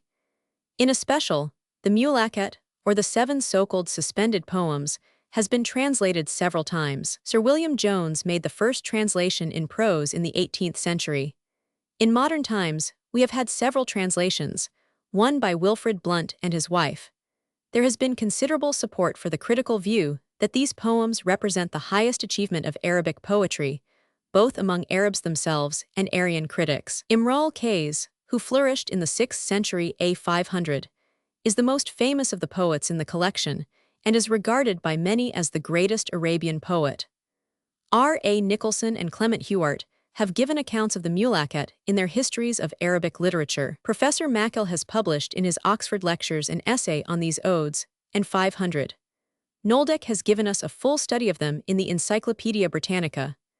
I shall not therefore dwell on them, except to say that they were collected in the 8th century by Hamed, and that most of these poems deal with warriors rather than lovers, though they contain love laments. Nicholson and others regard the Abbasid period as the great era of Arabic poets. This period extended from the accession of Safa in 749 to the destruction of Baghdad by the Mongols in 1258. Abu Nuwas, Abu el-Adahiyah, Mutanabi and Abu el-Ala al-Mari are recognized by Nicholson as the gods of Arabian poetry, and we in our smug inordinate satisfaction with Aryan poetry have not even translated or paid attention to them. Abu Nuwas, who flourished in the early part of the 9th century, sang of love and wine, and led a riotous and pg 218 immoral life, and is familiar to the reader of the Arabian Nights as the jester of Harun al-Rashid. His divan is to be found in German but not in English. Many consider him the greatest of the Arabian poets. Abu el-Adahiyah is a pessimist and philosophical poet-thinker. He was imprisoned by Harun for having ceased writing love poetry because he was hopelessly in love with a slave girl. He described common emotions and used simple language instead of far-fetched conceits. Mutanabi in the 10th century was the most famous of all the Arabian poets, but he is criticized by many for his rhetoric and ornament. He is the master of the grand style. Then we have in the next century the great Abu el-Ala al-Mari, who has been called the predecessor of Omar Khayyam. Bauerlein and Rahani have translated some of his verses into English, and Bauerlein has also devoted a little volume to him in the Wisdom of the East series. Abu el-Ala is the most modern of the Arabian poets. He was a freethinker and a pessimist, and his Luzumiyat reads like a work of one of our rational poets. It attacks all religion, including Islam. His letters have been translated into English by Professor Margoliouth. 218a. I have already several times mentioned the most famous Arabic work next to the Quran, the Maqamat or Assemblies, by Hariri 10,541,122. The tales have been called immoral, but Abu Zayd interests us as Gil Blas does. The work written in rhymed prose is most fascinating reading.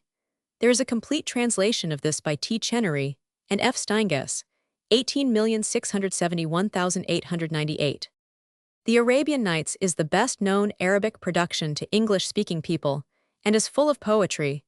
pg 219, not only in the interspersed verses, but in the stories themselves.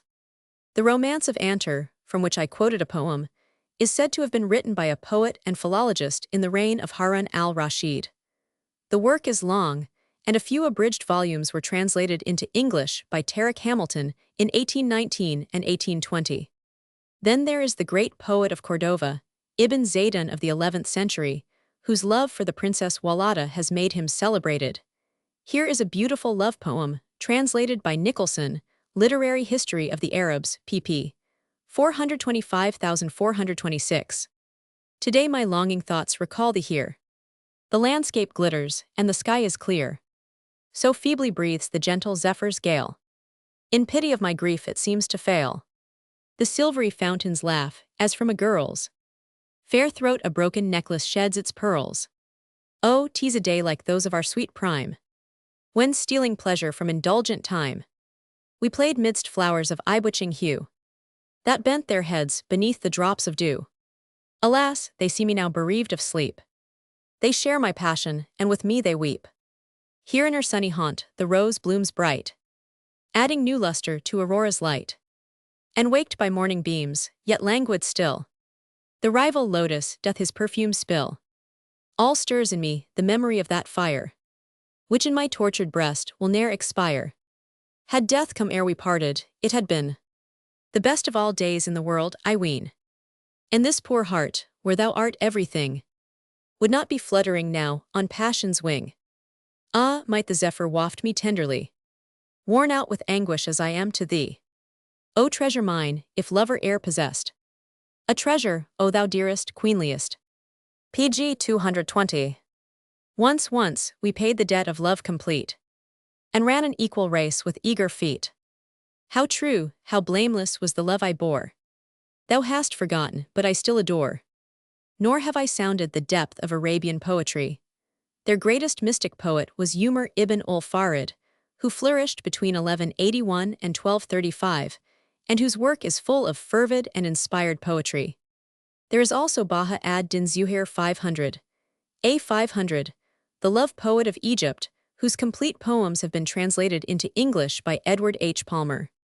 One of the great products of Arabic culture was its work in literary criticism. While it is the fashion today to lay much stress on the Italian and English studies of Aristotle's poetics in the Renaissance and Elizabethan periods respectively, the Arabs were writing learnedly on poetry centuries before they read the Poetics. They made a specialty of the literature called the adab, or belles letters made up of criticism, quotation, and rhetoric. The criticism of poetry flourished among the Arabs in the 9th and 10th centuries, A 500. As a higher art than it did in the 16th century among the Italians and English. Unfortunately, none of these works have been translated. There is not even a reference to their influence in Saintsbury's History of Criticism in Europe.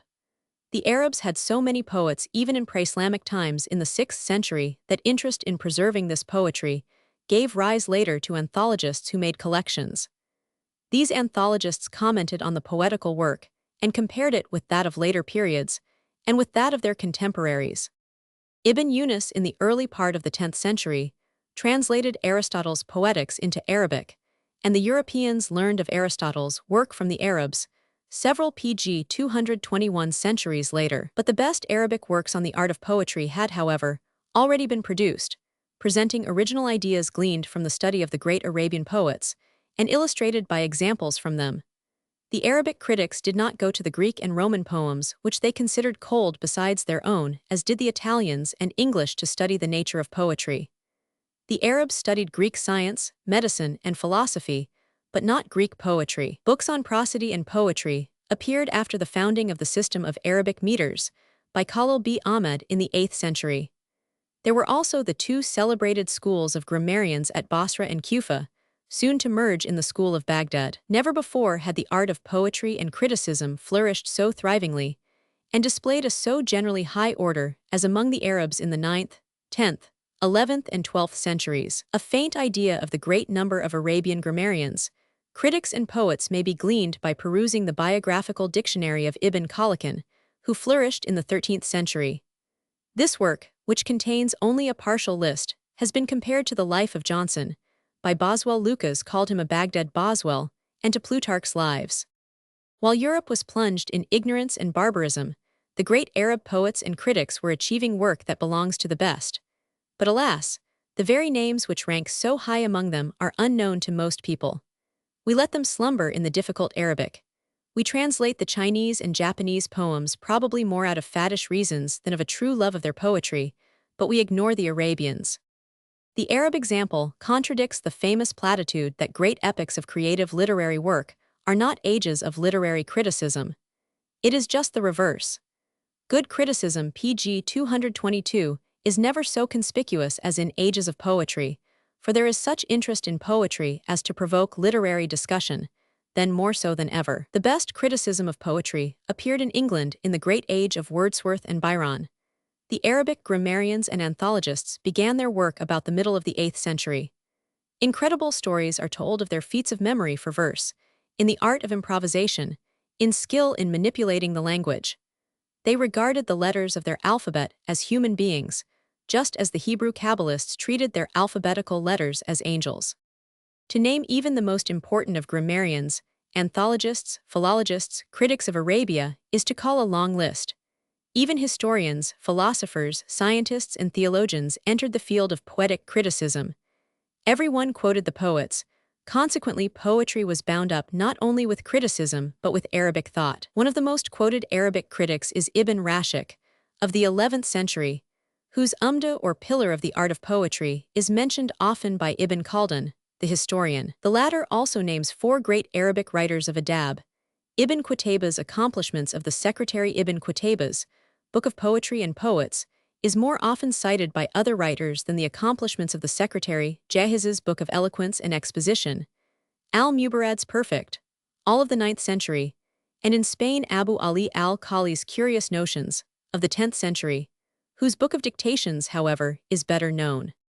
Among the writers on poetry in the manner of the Arabs was the Hebrew poet and critic, Moses ibn Ezra, author of the Conversations and Recollections, which was the first study of the kind in Hebrew and the first criticism of the poetry of the Bible from an aesthetic point of view. Among Arab critics to whom he is indebted, pg 223 besides the aforementioned Ibn Qutayba and Ibn Rashid, are the first book in Arabian poetics proper, by the Caliph Ibn ul-Mutaz, of the latter part of the 9th century, a work by Qudama, and Ornaments of Conversation, by al-Hatami, both of the 10th century. There are many other works that were well known and often cited in Arabic literary circles. I shall name only Thalibi, died 1037, whose Solitaire of Time had many continuations by later critics, and the famous Fihrist or Index by the bookseller Ibn Ishaq, 10th century, one of the sections of which deal with poetry. Ibn Khaldun, the historian, and a contemporary of Chaucer in the 13th century, devoted a number of chapters to poetry in the introduction to his famous history. As a specimen of poetic criticism among the Arabs, and as a corrective to the general impression that ornament, and not ecstasy, counted in Arabic poetry, I give the following English rendering from Deslane's French translation of Khaldun's Prolegomena.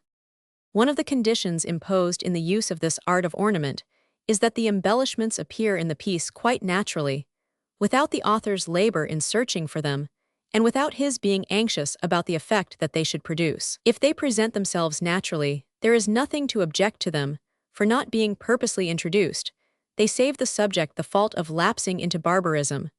But when one imposes upon himself the task of painfully seeking these embellishments, he is led to neglect the principles which rule the combination of words, which are the foundation of the discourse. This injures the principles of clearness of expression and causes the distinctness and precision which ought to characterize the discourse to disappear. Nothing then remains but the embellishments. Another condition which should be observed in regard to the science pg 224 of ornaments is to make a rare use of it, that the poet apply it to 2 or 3 verses of a poem. That will suffice to give elegance and luster to the entire piece. The too frequent use of embellishments is a fault, as Ibn Rashid and others have said. All that we pointed out shows that the artificial discourse or style, when one writes it laboriously and as a task, is inferior in merit to the natural discourse, for one neglects thereby too many fundamental principles of the art of speaking well. I leave it to good taste to judge thereof. The Arabs then regarded poetry as ecstatic utterances emanating from the unconscious, embodying an idea, and produced with little ornament. This despite their belief that poetry must use the established forms of meter and figures. It is unfortunate that even to the present day these old forms are used, while Turkish literature has only very recently been emancipated from them. Even Arabian political articles are today written in rhymed prose. But as Chenery said, the history of rhymed prose is the history of Arabic literature. Rhyme is natural to the Arabic language, whereas it is really foreign to the English language. If European civilization could free itself from the prejudices against Semitic and Asiatic culture, and if the universities, instead of studying minutely the barren medieval literature of Europe before the Renaissance, would give fuller courses in the poetry of the Arabs, Hebrews, Persians, and Turks, the exchange would be salutary. The only Asiatic literature that Europe made an attempt to study was that of the Hindus, and, as has been suspected by many, this may have been done chiefly out of Aryan vanity, to show that the earliest culture was not Semitic but Aryan, and thus related to European culture. But the fact remains that the poetry of these 4 nations mentioned is far superior to that pg 225 of medieval Europe. The 2 nations who were not Semitic, the Persians and the Ottoman Turks, are almost wholly imbued with the Semitic spirit. Persian poetry grew out of Arabic poetry, just as Ottoman poetry developed from Persian poetry. There is nothing of the Tartar spirit at all in Ottoman poetry, as Gibb has pointed out. That poetry is subjective, lyric, ecstatic, is best seen in Oriental poetry. It will repay the lover of literature to read such works as Brown's Literary History of Persia, Gibb's History of Ottoman Poetry, and Nicholson's Literary History of the Arabs. As for post-biblical poetry of the Hebrews, so rich in patriotic and moral fervor, and in hymns and elegies, There are articles in the Jewish Encyclopedia, chapters in Grietz's History of the Jews, and works on various phases of it by numerous writers. To the Oriental, poetry is ecstasy first and last, and this is all the more remarkable since their poetry is so much more ornate, artificial, figurative, and patterned than European poetry. It is sensuous, passionate, but not simple. Its chief inferiority to European poetry, however, springs from its lack in intellectual profundity, and its severance except in the prophets of the Bible from problems of social justice. 203. There is a French translation of the Prolegomena by Mac Gucken de Slain.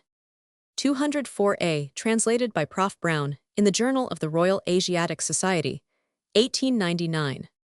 214, A.C. W. H. Schofield's English Literature from the Roman Conquest to Chaucer, pp. 67-71. 218, The best account and translations of Abu el-Ala are in Nicholson's Studies in Islamic Poetry, recently published. pg 226.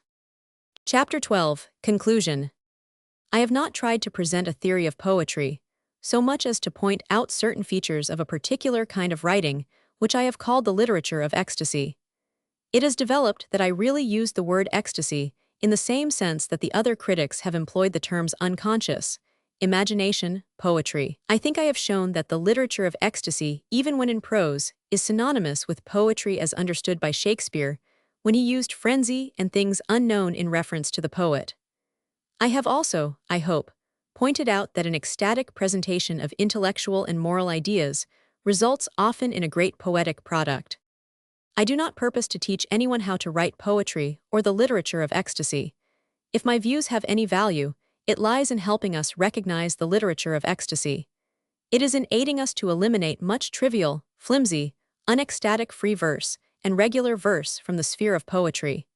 It lies in inducing us to include much emotional prose as poetry. Since men, however, entertain so many diverse views on life, morals, and social justice, it can never be possible for critics to agree as to which literature of ecstasy is the best, for its value is affected by the question as to the truth of the ideals therein maintained. Everyone thinks that he can determine what are the merits of a book.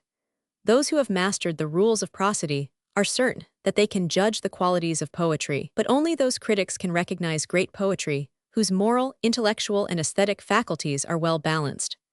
pg 227. It is true that the master of rules of prosody can tell whether a verse poem follows the rules.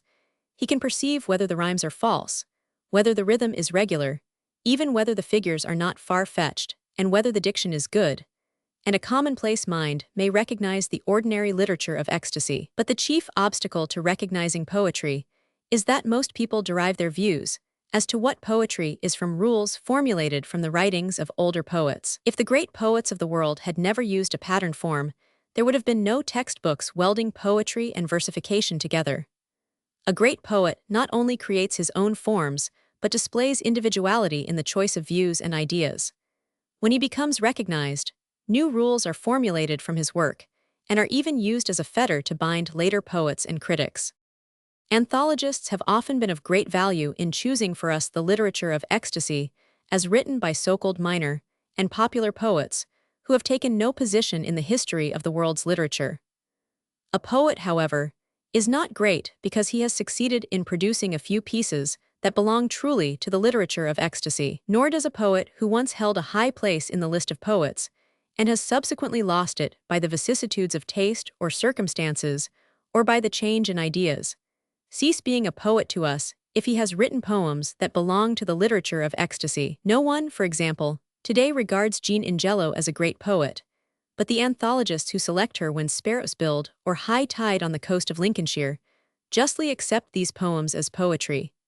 It will astonish many people who will take the trouble to go through the work of some so-called minor poets, say Philip Burke Marston, to find gems here and there that properly are part of the literature of ecstasy. pg 228. My theory, I hope, also helps us to determine when certain branches of literature are poetry and when they are not. For example, there has always been a dispute as to whether oratory, comedy, and satire are really poetry. There have been critics who would not admit that these species of writing are properly poetry, even in verse. On the other hand, other critics have asserted that they are poetry. When, if ever, is oratory poetry? Whenever ecstasy and not rhetoric characterizes it, when universal themes of permanent interest and not arguments on a temporal, political, or economic question are its substance, then oratory is poetry. A plea for adherence to the principles of a political party, a speech about an economic problem, is not as a rule poetry. But why are some of Moses's speeches and the orations of the prophets poetry? Why is Mark Antony's verse funeral oration on Caesar poetry? Surely not because of the verse. Why are some of Bossuet's funeral orations, or Thucydides's speech in prose, poetry? All of these orations belong to the domain of the literature of ecstasy, and hence are poetry. Nevertheless, oratory is usually hollow and bombastic. The orator makes his appeal to men chiefly by rhetorical expression of commonplaces. Eloquence and artifice count here more than thought or art. The less intellect the audience has, the better does the orator succeed.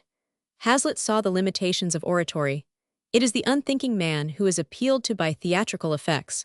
The orator must be commonplace. He cannot deliver profound views. Some of the great orations of the world's literature that are poetry are those that were never really delivered, but composed by the historians, like the emotional speeches in Thucydides and Tacitus. You can find poems in orations pg 229 by Demosthenes and Cicero also, but 4th of July orations are seldom poetry.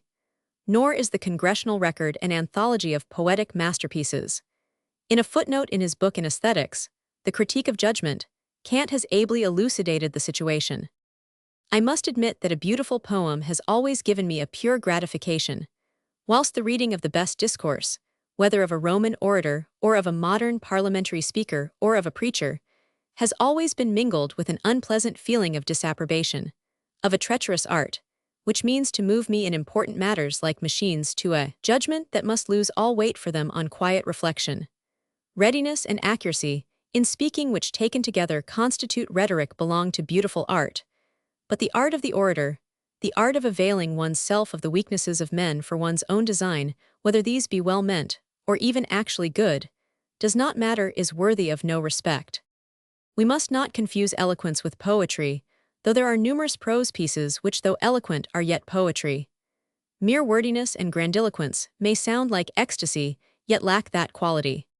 What can be said for famous passages like Burke's sympathetic outburst for Marie Antoinette?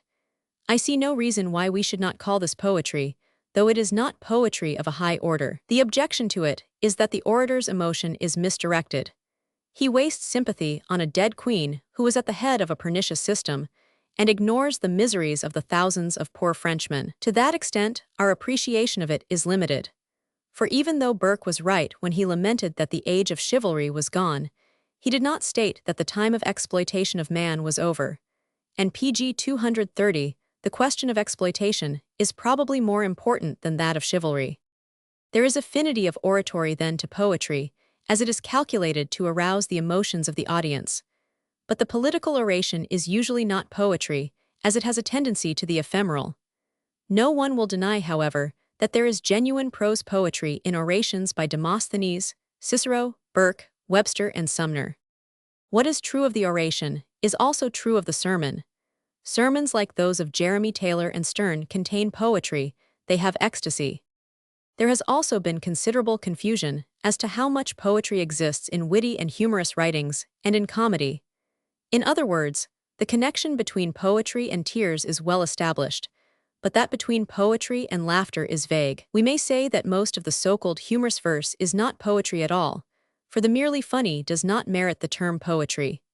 Yet there is poetry in the humorous writings of men like Mark Twain and O. Henry, on account of the ecstatic effect upon the reader. In reading them, one occasionally feels impelled to tears, while moved to laughter.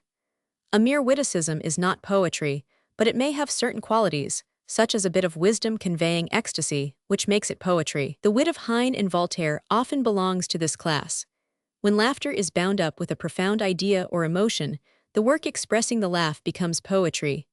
However, laughter that springs from seeing horseplay or the mere ludicrous is not poetry, but the portrayals of Sancho Panza, Falstaff, and Parson Adams are poems.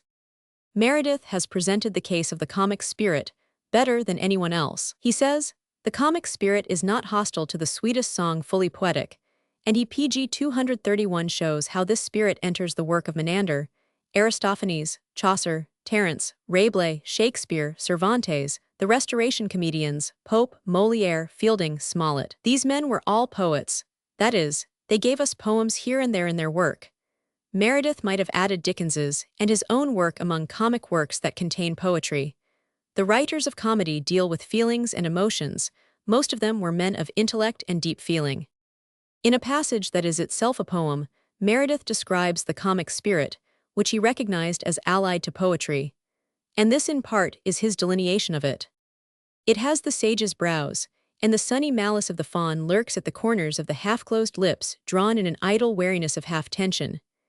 That slim feasting smile, shaped like the longbow, was once a big round satyr's laugh, that flung up the brows like a fortress lifted by gunpowder. The laugh will come again, but it will be of the order of the smile, finely tempered, showing sunlight of the mind, mental richness rather than noisy enormity.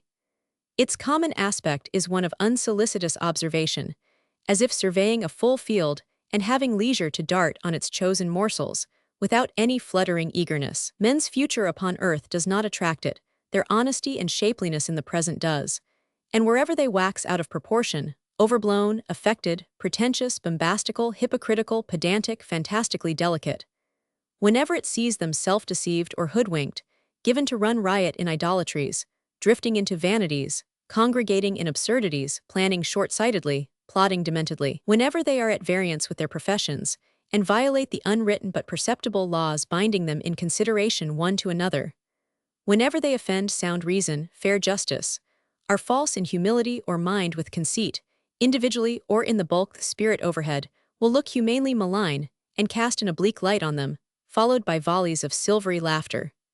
That is the comic spirit. PG 232, closely akin to the comic genius, is that of satire. Again, satire is not poetry, except when presenting ideas and evoking ecstasy. There used to be a distinct form of verse poetry called the satire, but there is often more or less satire in the works of novelists, prose dramatists, and essayists. We have as remnants of great ancient satire, poems by Horace and Juvenal, tales by Apuleius and Petronius, and the prose dialogues of Lucian. The great masters of satire in modern times have done their work in prose, and much of this is poetry. We think of Rabelais, Swift, Voltaire, Anatole France, and Samuel Butler. There is plenty of poetry in the Penguin Island and Eruhin, for example. Modern satire is prone to be more poetical than the ancient verse satire, being free from coarseness and insult, and abounding in ideas. Satire is not mere ranting and cursing, but a keen and amusing way of showing forth human follies. You find it in writers as different as Thackeray and Bernard Shaw. Some of the satire in Sinclair Lewis's novel Main Street is excellent poetry. The highest form of satire in all the prose writers is poetry, as much so as if put in the heroic couplets of Pope, or the ottava rima of Byron's vision of Last Judgment. Satire is poetry when it is universal. Much of the old Arabic poetry was satire, and yet genuine poetry. Pope's satires are poetry. Lafcadio Hearn has said a few words on the subject that deserve quoting. It is not because the satires of Pope were true pictures or caricatures of any living person in particular, but because they were true pictures of general types of human weakness which have always existed, which exist today, and which will exist tomorrow. Life and literature. PG 233, My Theory of Poetry as Ecstasy, also seeks to do away with the tendency of criticism to identify poetry with the figure of speech or trope. Even when it has lacked the quality which fills the reader with ecstasy, the trope has been called poetry just because it was a trope. Imagery has been confused with imagination, and many critics regard that as poetry which makes the most frequent use of unusual figures of speech. As a result, some of the figures of speech in poetry today are more artificial even than those found in Oriental poetry. But no one can take issue with the beautiful figures such as appear in the Bible and in Dante, in Shelley and Keats, of which the essence is a beautiful flight of the imagination that fills us with ecstasy. But when freakish tropes take the place of poetry, then we ought to rebel. We like the figure of speech introduced occasionally and naturally, and we do not want the figure substituted for ideas and emotions. One critic even, Hudson Maxim, has written a book on the science of poetry, to identify poetry with the figure of speech. In spite of its eccentricities, and its attempt at creation of new terms like trompotentry, The author recognizes that the critics confuse poetry with meter, and that a prose writer like Robert Ingersoll was a poet. Anyone who had read Ingersoll's prose poems, and some of his orations like the one on liberty in literature, will recognize this. The mistake that Maxim makes is to call poetry defiantly a science, and then to define it as an art in which figures of speech count most. To create figures of speech is an art. Maxim's definition of poetry is the expression of insensuous thought in sensuous terms by artistic trope. This definition covers much of ancient poetry, when man constantly used tropes or figures of speech.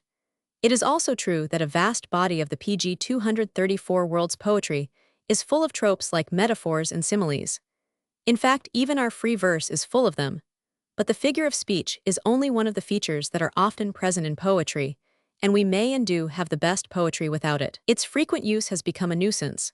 It often atones for lack of ideas, it is often a sign of insincerity in the poet, and it occasionally bespeaks a raving imagination. The day of tropes in poetry is, in spite of the imagists, on the decline. You find none of them in prose plays and very few in prose fiction. The trope was an early adornment of poetry as rhythm was. It is not the essence of poetry, though it often beautifies poetry. The critics do not accept the Book of Maxims as a true statement of the aims of poetry, but curiously enough they have always followed the views in his book. They have confused tropes, or figures of speech, or imagery with imagination.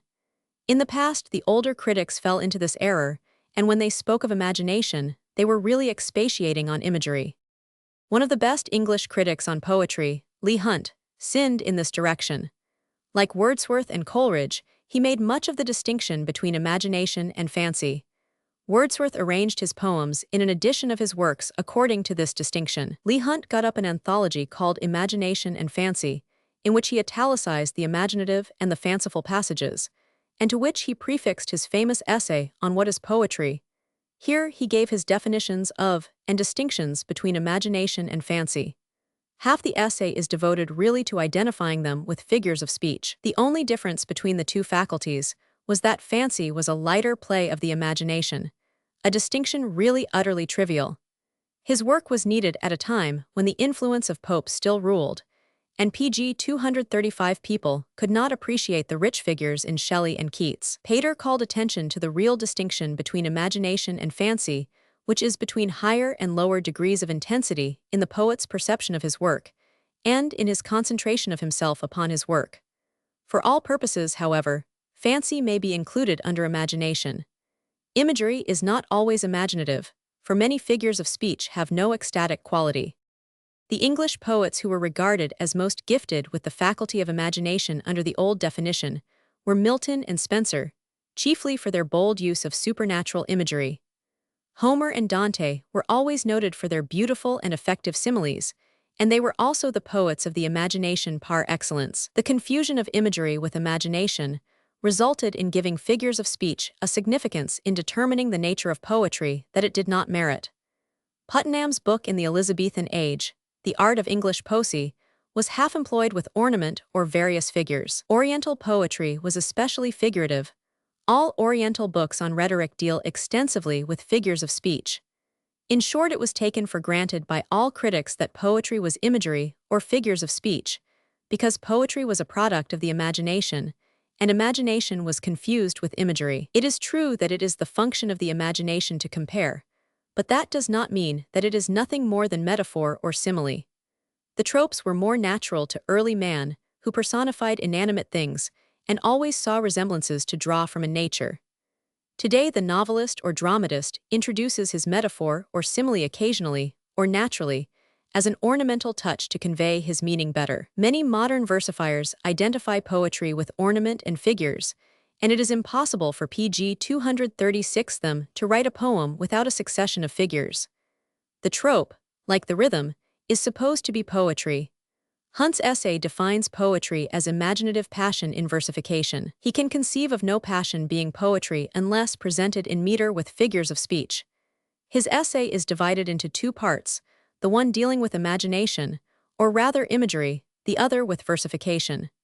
Great critic that he was, he gave us one of the weakest definitions of poetry we have. Anyone who has read Tom Jones receives the impression that the long similes Fielding introduced in the Homeric manner were written half in jest of Homer, his master. Yet the similes of the epic poets are poetry because they belong to the literature of ecstasy. If the trope arouses our emotions, it is poetry not because it is an ornament, but because it touches our unconscious souls. How many tropes do you find in the prose plays of Ibsen or the novels of Balzac? The ecstasy manages to get conveyed without their use. It was the writers of the Romantic school who made the figure of speech so prominent. These writers who sought that poetry become natural did much to make it artificial. The reason that such great poets as Keats and Shelley are caviar to the public is that they are rich in tropes. The 18th century poets were said to be destitute of imagination chiefly because they did not make frequent use of the metaphor. The sport of critics was to make fun of the peculiar figures of earlier poets. We recall Johnson's dissecting often with justice of Cowley's poems. The 18th century was right in one respect. In their extreme unimaginativeness, they also avoided distorted imagery. Many 19th century poets made it a rule never to call a thing by its proper name, but by some epithet containing a metaphor. Pg 237, the practice is still persisted in by many of our poets, and epithet-making is one of the functions of many poets. Even prose writers like Carlyle were especially noted for it, but his epithets were often truly poetry. I do not think that poetry then should be exclusively identified with tropes. Take a much praised, in my opinion overpraised sonnet of Keats, on reading Chapman's Homer. The whole idea of this poem is in the comparing his first discovery of Homer to the feelings of the man who discovers a new planet, and to those of the discoverer of the Pacific Ocean. He confused Cortez with Balboa, but that is no matter. Keats conveys to us his idea by two similes.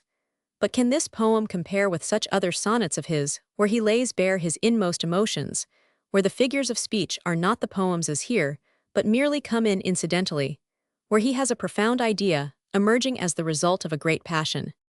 A trope then is poetry only when arousing ecstasy. Such poetry is not of the highest order.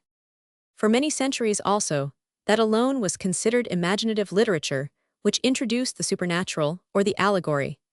Every student is aware how much these two elements figure in medieval poetry. All recipes for writing poems in those days contained provisions about the use of the supernatural and allegory. It did not dawn on critics that these could be dispensed with in a great poetical work. Cervantes laughed away the use of the supernatural, while the 18th century realistic novel did away with the use of allegory as a means of telling a story. Nothing better than Poe's remarks has been said against the allegory as a form of literary expression. Yet the artificial supernatural agents of Ariosto and the bloodless types in the Fairy Queen were held to be the truest creations of imagination. The vicious practices of great Pg 238 geniuses, often due to the examples of their age, are instrumental in creating misunderstanding as to what poetry is, on account of the inability of critics to praise them for their real beauties. Often the passages that have been praised in Homer, Dante, Virgil, Milton, Spenser, Ariosto, are not the ones where the ecstasy was finest, but those where the imaginative powers of the poet were thought to be the best seen, in the supernatural and allegorical portions. Yet who can doubt that the greatness of Milton is more apparent when he talks of his blindness than when he gives us the description of Lucifer with the many artificial figures? Who prefers the absurd descriptions of the monsters in Dante's Inferno to the passages where he touches on his own sorrows? Another misapprehension about the nature of poetry lies in identifying poetry with beauty. Poetry does not necessarily deal with the conception of beauty as understood by the public or by the aestheticians, though the describing of beautiful objects and scenes is often one of its most important themes. Poetry is very little connected with the science of aesthetics, for you may know all about the nature and laws of beauty, the effect of beauty upon the nature of man, the cause of his love for beauty, and yet you may not be able to make a great poem. Croce is as much mistaken as the old aestheticians when he assumes one must study the science of aesthetics to appreciate poetry. Pater dealt a death blow to the theory that aesthetic, or the science of abstract beauty, helps us to appreciate poetry. The critic who judges a poem need know nothing about abstract beauty or theories of aesthetic emotion. There is little value to be given us by the aesthetic treatises to appreciate a play of Shakespeare or Ibsen, or a novel of Balzac or Dickens. Even poets like Pg 239 Goethe, Schiller and Lessing became absorbed in aesthetical problems, but their novels, poems, and plays were written by putting out of mind metaphysical disquisitions. How are you enabled to appreciate a poem? By knowing Kant's erroneous theory that the appreciation of beauty is impersonal and disinterested. Pater, in his Renaissance, took the position that poetry has a personal message for us, an effect on us individually. We cannot learn this effect by following metaphysical discourses on the relation of beauty to truth or experience. In his appreciations in the essay on style, Pater identifies beauty with expression, just as Croce did after him, and Lessing and Winckelmann before him. All beauty, wrote Pater, is in the long run only fullness of truth, or what we call expression, the finer accommodation of speech to that vision within. Here we have Croce's conception of beauty, the word defined as it is being understood today. It is in this sense only, the sense of the most adequate expression of emotion, that the word beauty is the same as poetry or literature of ecstasy. Formerly treatises were written about curved lines, elegant diction, etc., on the theory that beauty was the subject of art, but a peasant's description in slang of his emotions, an author's description of a corpse that is rotting, or of a woman giving birth to a child, or of a man going mad, or of a hideous degenerate crime, are also beautiful, for since expression is beauty, the narration or description of the ugly is a work of art. The word beauty in its popular sense no longer has aesthetic significance. Even when it was really believed that art dealt with beautiful objects and deeds, the aesthetician had to admit that there was nothing beautiful in tragedies. Nor does beauty mean elegant expression. Many stories and poems in slang, pg 240, and dialect belong to the literature of beauty. The expression of emotions, the delineation of ideas, the drawing of characters is beauty, if effectively done. The reader need not have what the old aestheticians called taste. He must only respond sympathetically to the ecstasy of the author. I have made no attempt to set confines to poetry, for no two people will ever agree as to whether a literary performance has sufficient ecstasy, or whether the ecstasy is of a high strain to entitle it to be called poetry. But I believe all will agree that ecstasy is necessary. I believe, however, that many authoritative works and essays on poetry, from Aristotle to our own day, are obsolete. I shall mention only Watts Dunton's article on poetry in the Encyclopaedia Britannica, which has furnished modern critics with many of their ideas. The article is beyond question one of the most interesting produced in England in many years. Watts Dunton has a true conception of poetry when he calls it the product of inspiration, or concrete, and artistic expression of the human mind in emotional language. He believes, however, versification is necessary to all poetry.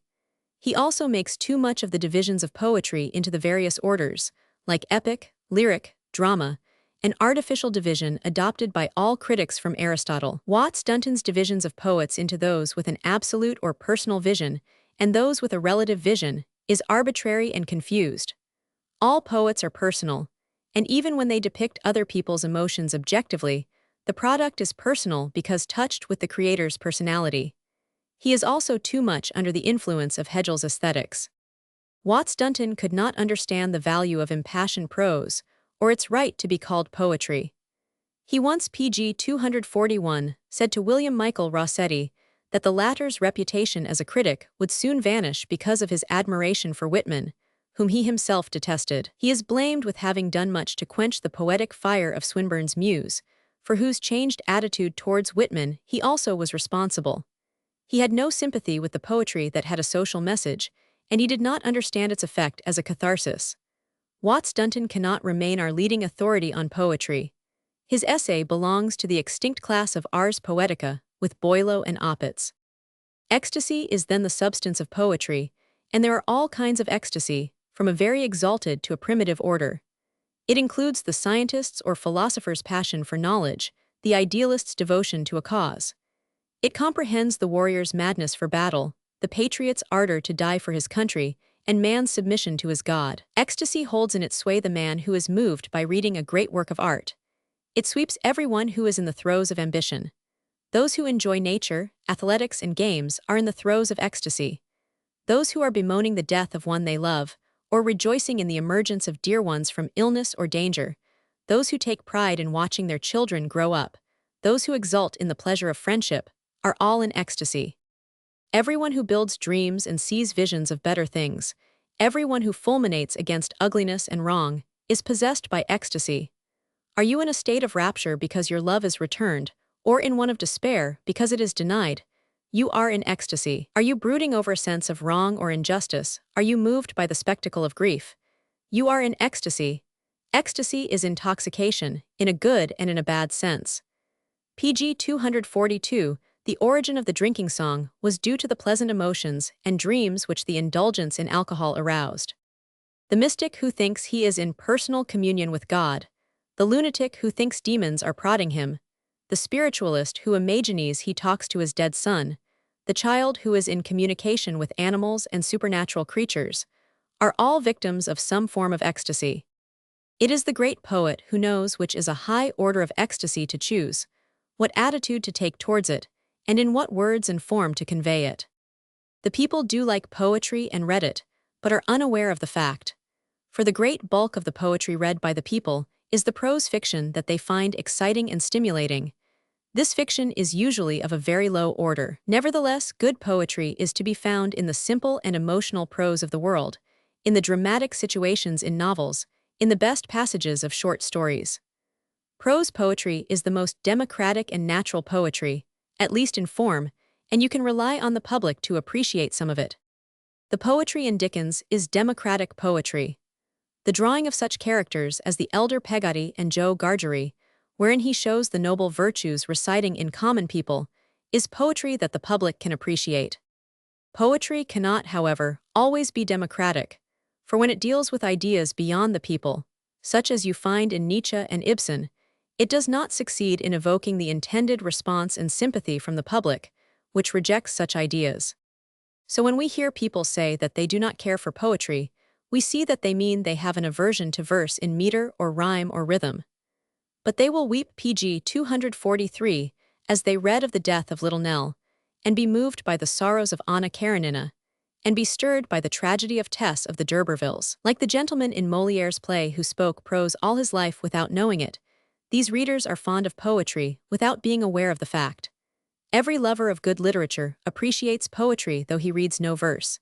He is touched by the ecstasy which tinctures all emotional or beautiful prose literature. Here the poetic is divested of metaphors and rhythm and trappings and verbal tricks. Here it is not hidden by obscurity or spoiled by affectation. You love poetry if you are touched by the lines in Burke's letter to a noble lord, where the great orator, desolate because of the loss of his son, and embittered by criticism for accepting a pension, bears the state of his soul. The storm has gone over me, and I lie like one of those old oaks which the late hurricane has scattered upon me. I am stripped of all my honors, I am torn up by the roots, and lie prostrate on the earth. I am alone. I have none to meet my enemies in the gate. Indeed, my lord, I greatly deceive myself if in this hard season I would give a peck of refuse wheat for all that is called fame and honor in the world. I live in an inverted order. They who ought to have succeeded me are gone before me. They who should have been to me as posterity are in the place of ancestors. You are hearing Heine the poet when he describes in his Confessions his feelings as he lay on his mattress grave, no less than when you peruse his love woes in verse.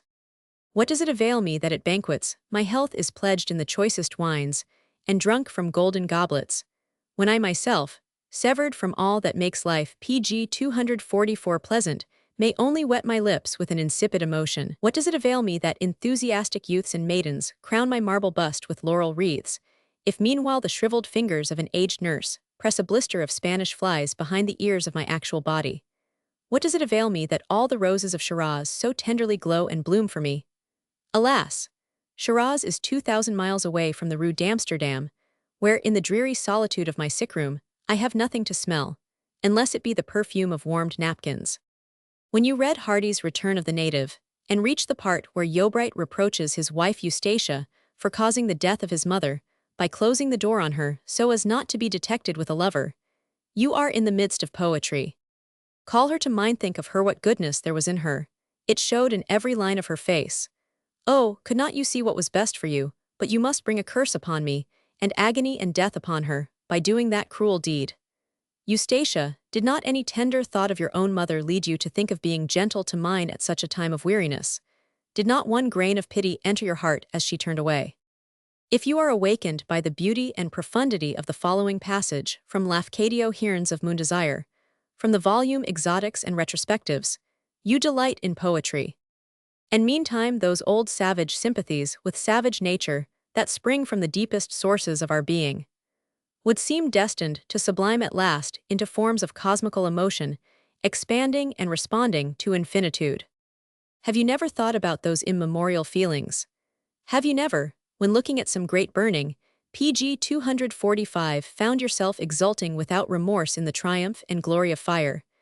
Never unconsciously coveted the crumbling, splitting, iron-wrenching, granitech-wrecking force of its imponderable touch? Never delighted in the furious and terrible splendor of its phantasmagories, the ravening and bickering of its dragons, the monstrosity of its archings, the ghostly soaring and flapping of its spires? Have you never, with a hill wind pealing in your ears, longed to ride that wind like a ghost, to scream around the peaks with it, to sweep the face of the world with it? Or, watching the lifting, the gathering, the muttering rush and thunderburst of breakers, have you felt no impulse kinder to the giant motion, no longing to leap with that wild tossing, and to join in that mighty shout? I should like to go on quoting passages from other books to show the reader that if he likes them, he is emphatically a lover of poetry. I might have given one of the great prose poems in Nietzsche's Thus Spake Zarathustra, or a grand descriptive passage from Flaubert's novel Salammbô. I might have presented for the edification of the hater of poetry the renowned description of the Mona Lisa by Pater in his essay on Leonardo da Vinci in the Renaissance. I could have added Carlyle's reflections of Teufelsdrockh in his tower, from Sartor Resartus, Heine's portrayal of Paganini at the violin in the Florentine Nights, George Brand's apostrophe to Hamlet as a symbol of ourselves in his book on Shakespeare, Dickens' description of the tower in Chimes, or Balzac's eulogy on the scientist as a poet in the wild ass's skin. That is poetry whether in verse or prose, where any profound idea is ecstatically or passionately stated. That is poetry where man gives utterance to any sorrow or desolation, or where he shouts out his gladness because he finds life good and nature beautiful. When he talks of PG 246 the pains or thrills of love, when he shows compassion for the miseries of his fellow men, you find poetry wherever man is depicted in a spirit of self-sacrifice for an idea or a person he loves, or where he is shown pursuing an ideal or ambition. Heroism is poetry, philanthropy is poetry, self-development is poetry. Pictures of striking scenes, portrayals of interesting events, conflicts between duties, delineations of tragic situations, tolerance for human frailties, anger at injustice, admonition for follies, chidings or outbursts against stupidity, cries of helplessness, all of these in artistic form become poems. Accounts of cruelty, barbarism, madness, horror, wicked deeds, or abnormal or supernormal conduct, if well described, become poetical, for poetry need not point a conventional moral. Hence villainy, immorality, crime may be so artistically pictured that our emotions are worked upon, and though our moral sense is shocked, we are held spellbound in witnessing these malign forces in nature. I plead then that ecstasy, and not rhythm, should characterize much of our literature, and I seek to show that poetry is not a department of literature, but a spirit that permeates the best writing even in prose. Our entire attitude in estimating what is poetry will be changed, for the world's emotional prose literature will be taken into its domain, and the importance of rhythm in making verse will be a thing of the past, and genuine emotion will receive its right name. I also hope that a higher valuation will be given to literature, which shows an interest in the working classes and seeks social justice. I do not, however, assert that the literature of pure rational propaganda would become poetry, or that the writings of men who attach themselves to certain political or economical theories would be great PG 247 by virtue of the adherence to a particular theory. But there is a tendency to decry a writer when he shows an interest in social problems and tells the world that something is rotten in Denmark. There are occasionally great literary products that are to be found often in radical and obscure papers that belong to the literature of the ecstasy of social justice. These would have never been accepted by the academic or capitalistic bourgeois press, any more than would some of the older prophecies have been accepted had they been submitted as unrequested contributions to our magazine editors. Many of those compositions depend for literary value on universal feeling and make no appeal to party feeling or economical theory, and they can be appreciated by people who seek poetry. The reader will observe then that not all species of ecstasy belong to the high order of literature, but the skill of the artist may elevate the lower order of ecstasy to that of a higher plane, and the amateurishness of the author may deflect what might be poetry of a higher degree to that of a commonplace order. Stories of adventure, abounding in false sentiment, misleading examples, and unreal situations, are hardly poetry or good literature of ecstasy. But Stevenson transmutes such a tale into excellent poetry in Treasure Island. Those who have read the pathological outbursts of religiomaniacs, rife in outworn dogma, and seething with morbid emotions, will not maintain that such productions are poetry of a high order, though the ecstatic element is present in marked degree. Yet, a St. Augustine occasionally makes good poetry out of such material. In general, that is not great poetry or literature of ecstasy, which appeals to the rude primitive emotions. When the purpose of a literary work is to wean us from pg 248 finer feelings, to make us sympathize with cruelty, to paralyze the sympathetic emotions within us, and to kill all feelings rooted in love, pity, service, justice, and kindness, it is not of a great order of poetry. Those works in whole or part that fan the martial spirit within us, and take hold of us as with an hypnotic sway of the hand, and make us seek to murder our fellow men, and to arouse the lust for blood in us, cannot be great works. No literature that is heartless or brutal, or confuses an appeal to the murderous instincts with real love of country, or love of liberty, with self-sacrifice for justice or loved ones, can be valuable to us either practically or aesthetically. No literature that reeks with blood, and fosters unreasonable revenge, or depicts sympathetically shameful victories, or crowns with the garland of a hero the mere warrior who is a warrior for the pure delight of killing, is really of the higher type of literature of ecstasy. It is this martial phase that makes most of the early literature of all nations valuable only in parts, in those parts where the more beautiful and human phases of life are dealt with, and where the more genial emotions are crystallized. So many theories of poetry are futile, because they are based on studies primarily of the epic poems of the nations, and it is these epic poems that mingle the most impoverished and base poetry with that of a fine quality.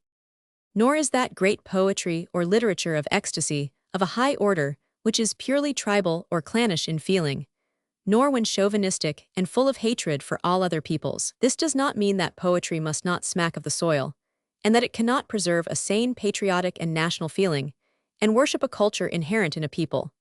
But when the ecstasy descends to the kind which kills individualism under the pretense of encouraging it, when it is hostile to the stranger and the original thinker, pg 249, when it fosters the primitive antisocial instincts as regards all outside of a clan, it becomes inhuman and pernicious. Nor is that great poetry or literature of ecstasy of a high order, which in its mystic quality eludes all compromises with reason, and borders on absurdity or is pathological. When poetry seeks salvation in apparent madness, and attaches itself to faith in the impossible, and sees distorted visions, and creates a maniac's world of unquestionably inverted order of hellfire and brimstone, and makes outrageous and unjust demands on human nature, it is of a low order. Nor is an unwarranted asceticism in poetry calculated to raise its tone.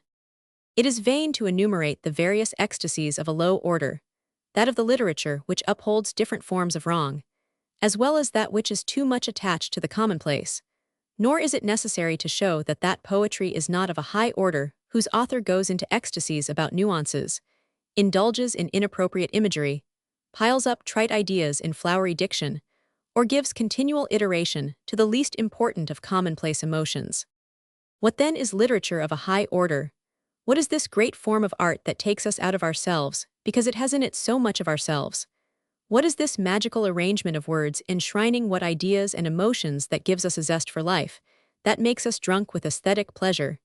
It includes many species, all, as Milton would say, in a strain of a higher mood. One of its greatest manifestations is that in which the ecstasy for social justice and a high form of idealism control the poet. We become carried away with his frenzy, for it evokes the highest emotions in us, an undeviating and never swerving enthusiasm for spreading right, and pg 250 happiness is an elevated form of ecstasy.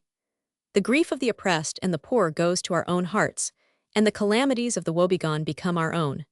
We submerge our personality in that of the human race, and the griefs of strangers lure us to cry out for them. But it should be remembered that literature never thus becomes a weapon for reform or a piece of didacticism or propaganda. The emotion is the thing. The practical work of relief of suffering is the function of the reformer and not the poet. It is the poet's duty only to make a certain form of ecstasy contagious. Practical results will follow as a matter of course. And then there is the ecstasy that revolves around a profound philosophical insight, when the poet rids himself of prejudiced and barren thinking, and looks at the universe with awe, and goes into rhapsodies about its workings. And it takes a high order of intellect to sympathize with the literature of ecstasy of this kind, that pierces into the soul of the universe. The advanced ideas of the greatest poets are, however, often such as only a few people have intellect enough to perceive, or are such as can be grasped only when man throws aside all his prejudices. And here the great philosopher, mathematician and scientist come to the aid of the poet, who emotionalizes their greatest discoveries. For reason must go hand in hand with ecstasy. There is the ecstasy where men are shown in the helpless grasp of great passions, and are in despair because of events beyond their control. Such passions include grief of all kinds, whether brought about by death or wrong or one's own folly. The depicting of great passion belongs to the grand order of the literature of ecstasy, even when the poet makes no attempt to moralize from or sympathize with it. Crime and wickedness may pg 251 be masterfully described with no ethical intent, for we are interested in the grand spectacle of a man whom the gods have made mad, for madness is potential in all of us. There is the ecstasy of the lover in his rapture for his mistress, and in his transformed nature. We are moved by the delicacy of his sentiment, his chivalry, his sacrifice. We are overcome by his sorrows and his misfortunes. There is the ecstasy of the love of nature, where the majesty of this universe is set out in its glory. There is the ecstasy of the lover of beauty for its own sake, and of the artist in the pursuit of his work, and of the reader and of him who listens to music, of him who sees artistic pictures. There is the ecstasy of the scientist in his pursuit of truth, and of the inventor in transforming the face of the globe. We cry out for ecstasy. It is the substance of our lives, even though, often in our pursuit of pleasant ecstasy, we are launched into tragedy. We are hungry for a happy life of the emotions. It is this which makes lovers and friends and parents of us. It is this which makes us poets, and it is the poet in ourselves that we always hunt out. I hope our study has helped us to distinguish the higher from the lower forms of ecstasy, to find poetry in prose, and to differentiate poetry from verse, wherein there is no ecstasy but various conventions, like inversion, poetic diction, rhyme, meter, figures of speech, parallelisms, technique, and all forms of rhythm and repeats.